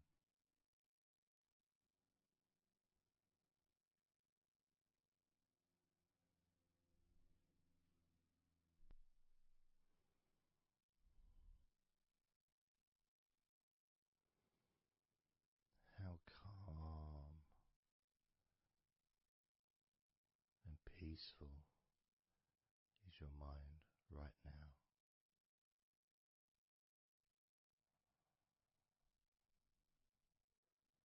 With nothing to think about and just my voice to listen to, because you know the intention behind this recording is relaxation. At the very least, for you to feel more relaxed at the end of the recording than you did at the beginning.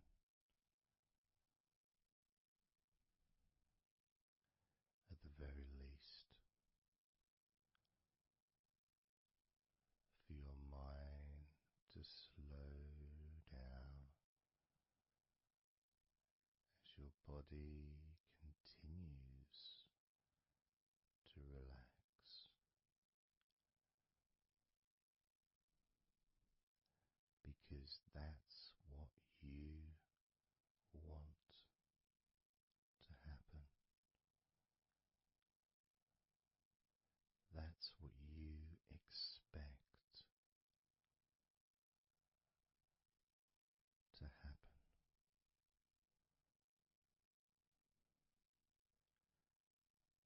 For relaxation to fill your body.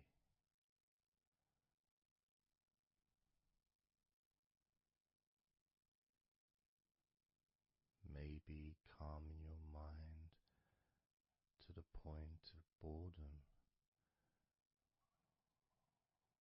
when you start maybe to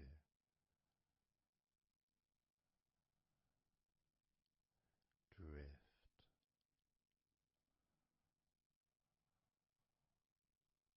away.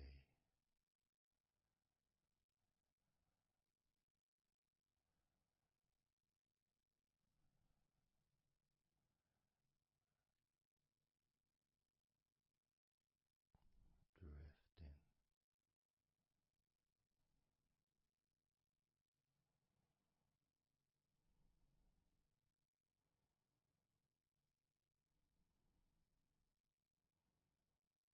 It's almost as if you're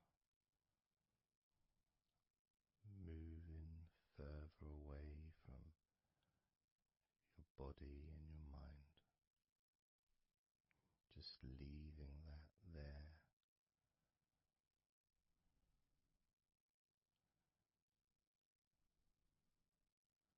Kind of like in an escape pod in a spaceship, a movie, a space movie, you know, when they get into that little pod and it sends them far away from the spaceship.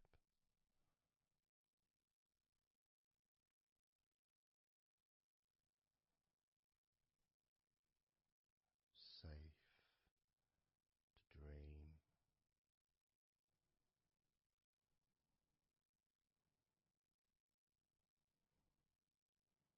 And continue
listening to my voice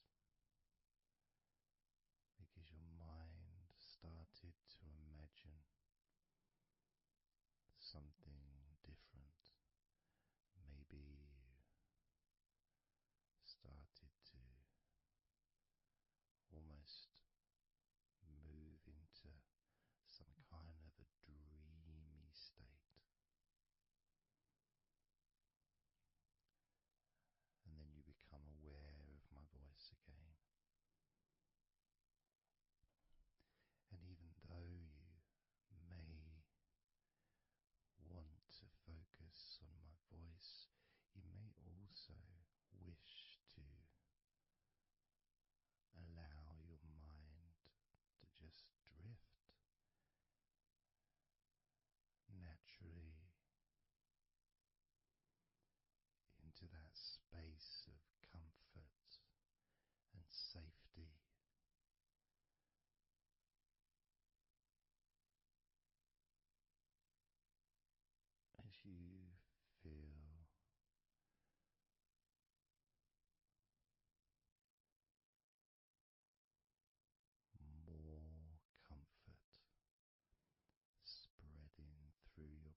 physical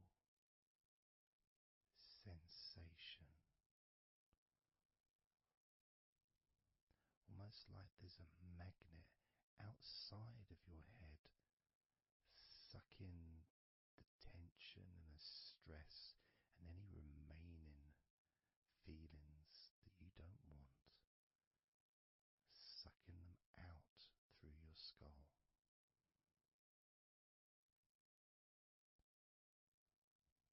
And then down to 4, you can start to really experience that sense of not just emptiness but space,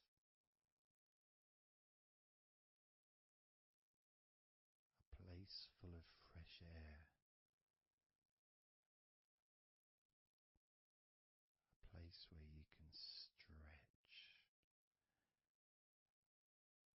It's almost as if as you go down to 4 and 3, your mind is expanding with this sense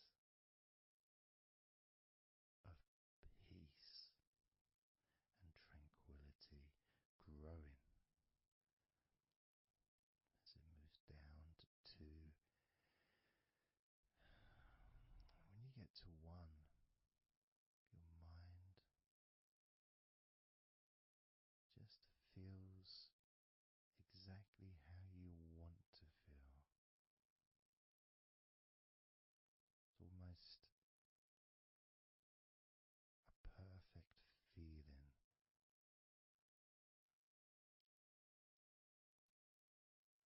maybe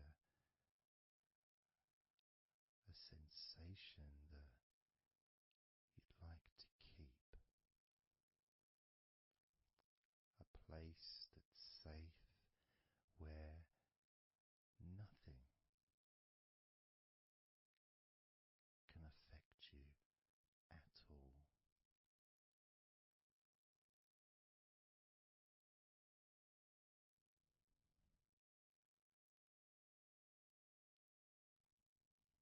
And you can stay in that space of comfort and confidence, confident in your own ability to create this space and this feeling of comfort within your own mind, just by counting from 10 down to 1.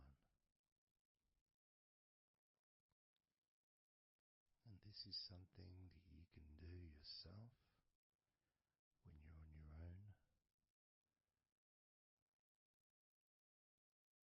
A time when you can maybe sit down, maybe just for a few minutes. Close your eyes and just count slowly from 10 down to 1.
noticing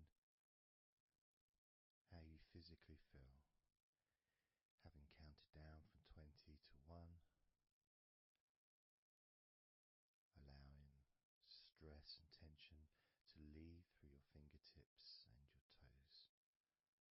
And as you focus on your fingertips, maybe they feel a little bit tingly,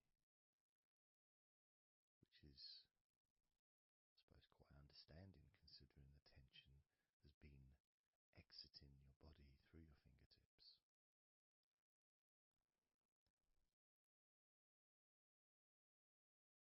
So now we're going to count from 20 down to 1 again. This time you're going to feel relief of tension and stress, any anxiety that you may have, leaving through your stomach. Just leaving through your stomach, almost as if it's just releasing the whole of your stomach, from your navel to just above your chest, or below your chest rather. So surrounding your belly button area, that whole area,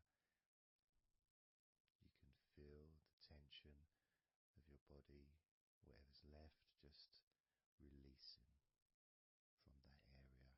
And you may notice that your stomach will become very relaxed as I count down from 20 down to 1. Now, 20, 19,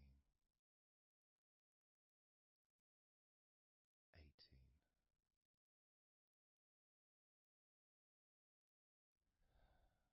17,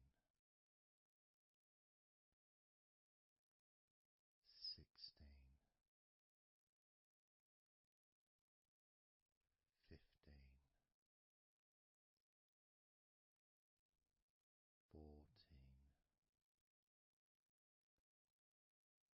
14, 13, 12, 11,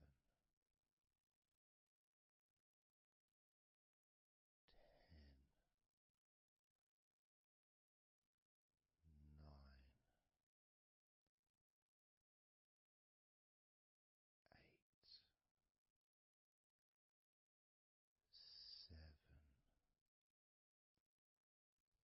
7, 6,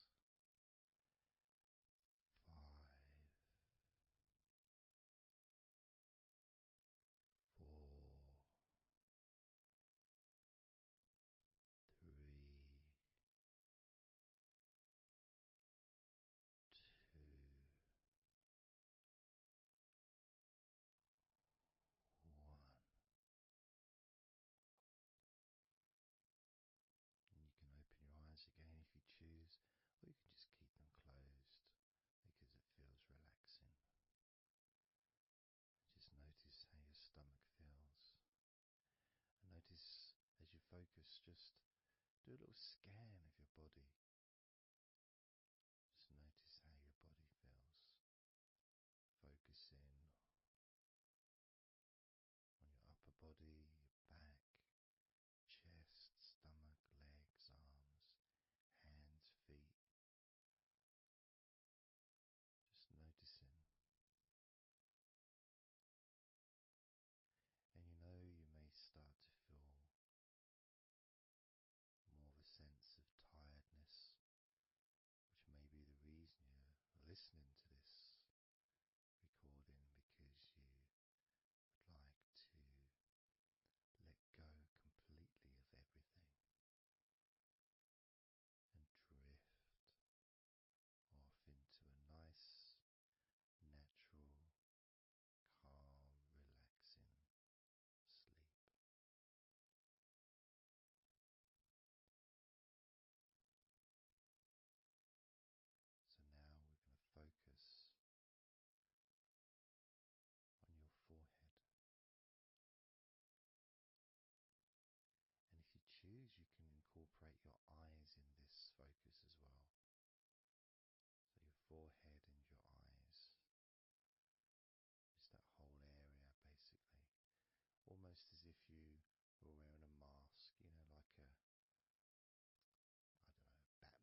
something, you know, the kind of mask that covers your eyes but also covers quite a lot of the forehead.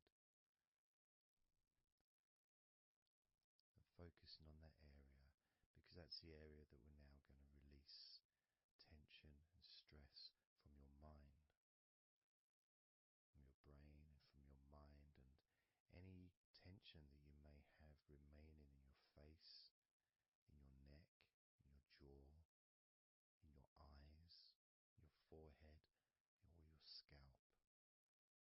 So basically any tension within your head area, including your mind and your brain.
like you to make up your mind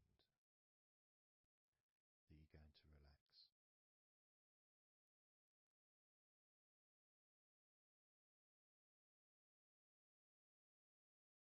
And I want to explore that with you, what it feels like when you actually decide that you're going to relax. Not forcing yourself, but giving yourself that. I guess it is a command, really, isn't it? When you're telling yourself, relax. In a gentle but firm way that only you can really tell yourself in that way. You can't really have someone else saying to you, now relax, relax, you know. It needs to be gentle, but you can't, someone else can't really have the same kind of influence or power that you have over your own physicality, over how you feel.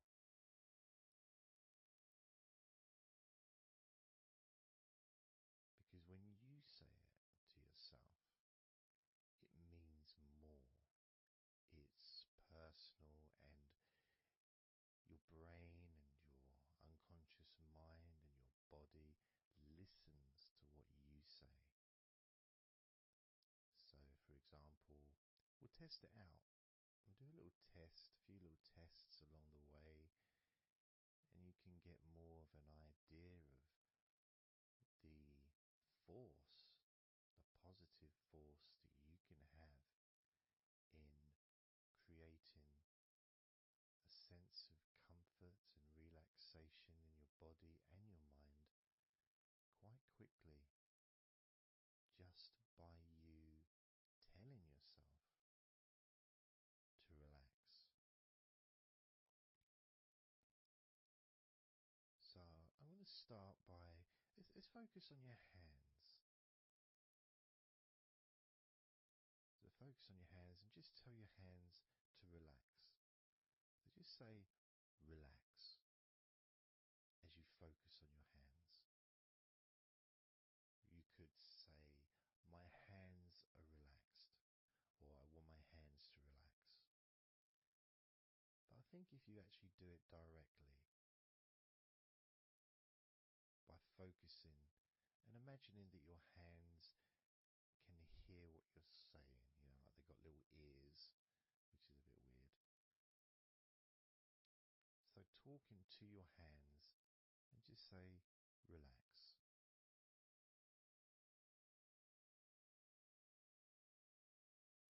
Noticing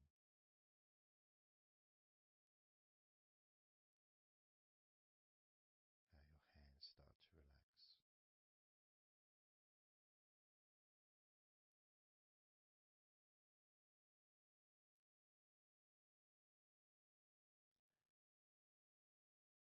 Now focus on your eyes and tell your eyes to relax. So you're just saying the same word, relax. And find the right tone for you. You know, I might say relax, but you might say relax or relax. You know, you might say it differently to yourself, and that's important for you to gauge what feels right for you. So just tell your eyes to relax whilst focusing on your eyes, your eyelids, the muscles around your eyes, your eyebrows, and just tell your eyes directly, relax now.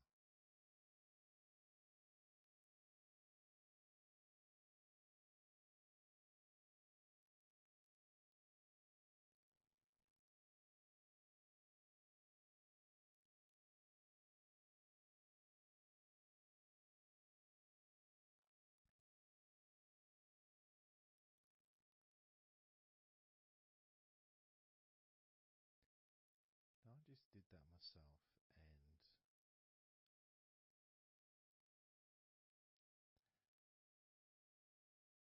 sometimes you may feel that you need a bit more time for the different parts to relax, because I start talking again and maybe that part hasn't relaxed fully. But what will happen is it will just continue to relax even though I'm talking. And that's happening with my eyes. Something else I noticed is when I started focusing on my eyes, they actually they got worse before they got better in a way. Sort of, I felt a degree of tension growing in my eyes and then disappearing. So I think what that was really was just me becoming more aware of the tension that was already there, that I wasn't focused on it before. So I wasn't really acknowledging it or really conscious to those feelings.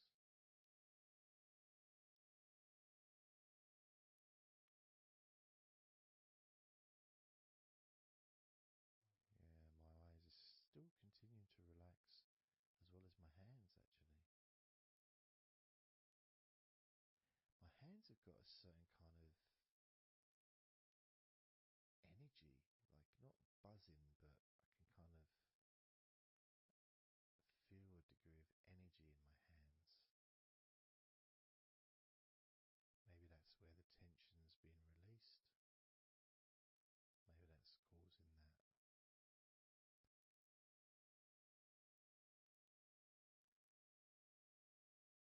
The next part, I think we should focus on the back of the neck. That's a part which quite often, well, for me, holds tension. I don't know about for yourself, but I think it's quite a standard place where tension is sometimes held. So, and I'm doing exactly what you're doing as you do it as well. So I'm telling my body parts to relax as well. So if you tell your neck, the back of your neck, focus on the back of your neck and just say, relax, in your own words, in your own tone, in your own voice. You can say out loud or you can just say it to yourself internally. But you're focusing and you're saying it literally to the back of your neck, as if the back of your neck can actually hear what you're saying. So do that now. Just say relax to the back of your neck, and I'll do the same.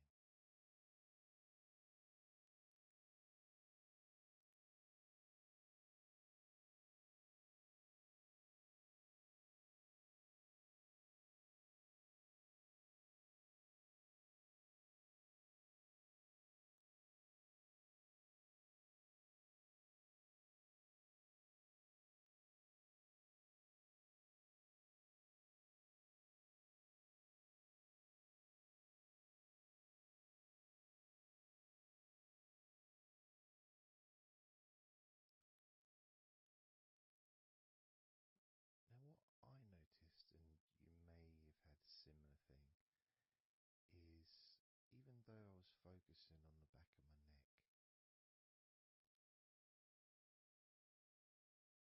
other parts started to, I don't know, show themselves to me, or maybe because they want to be relaxed as well. But I started noticing the feelings in my shoulders, the tension in my shoulders and in my upper back. Whether that was because my back of my neck was saying, well, I'm pretty much okay. It's the other parts that need attention.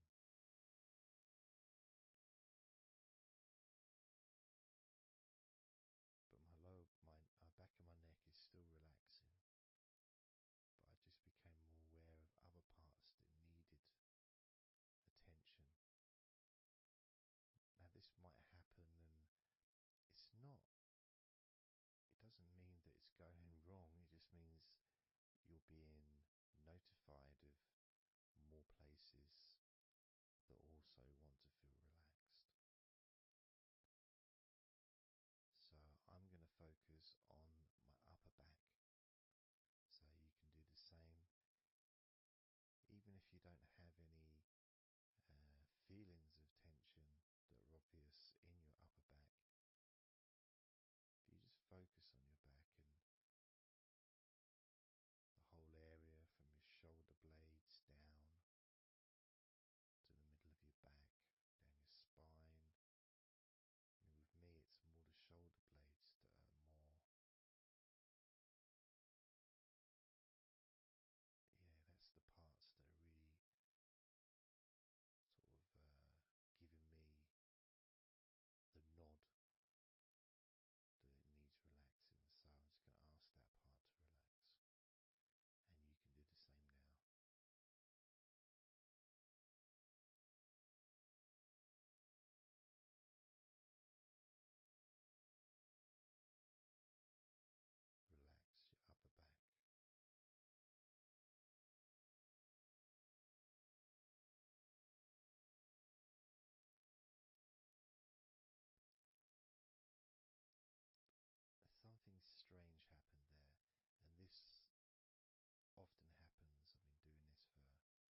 feel generally, how your body feels.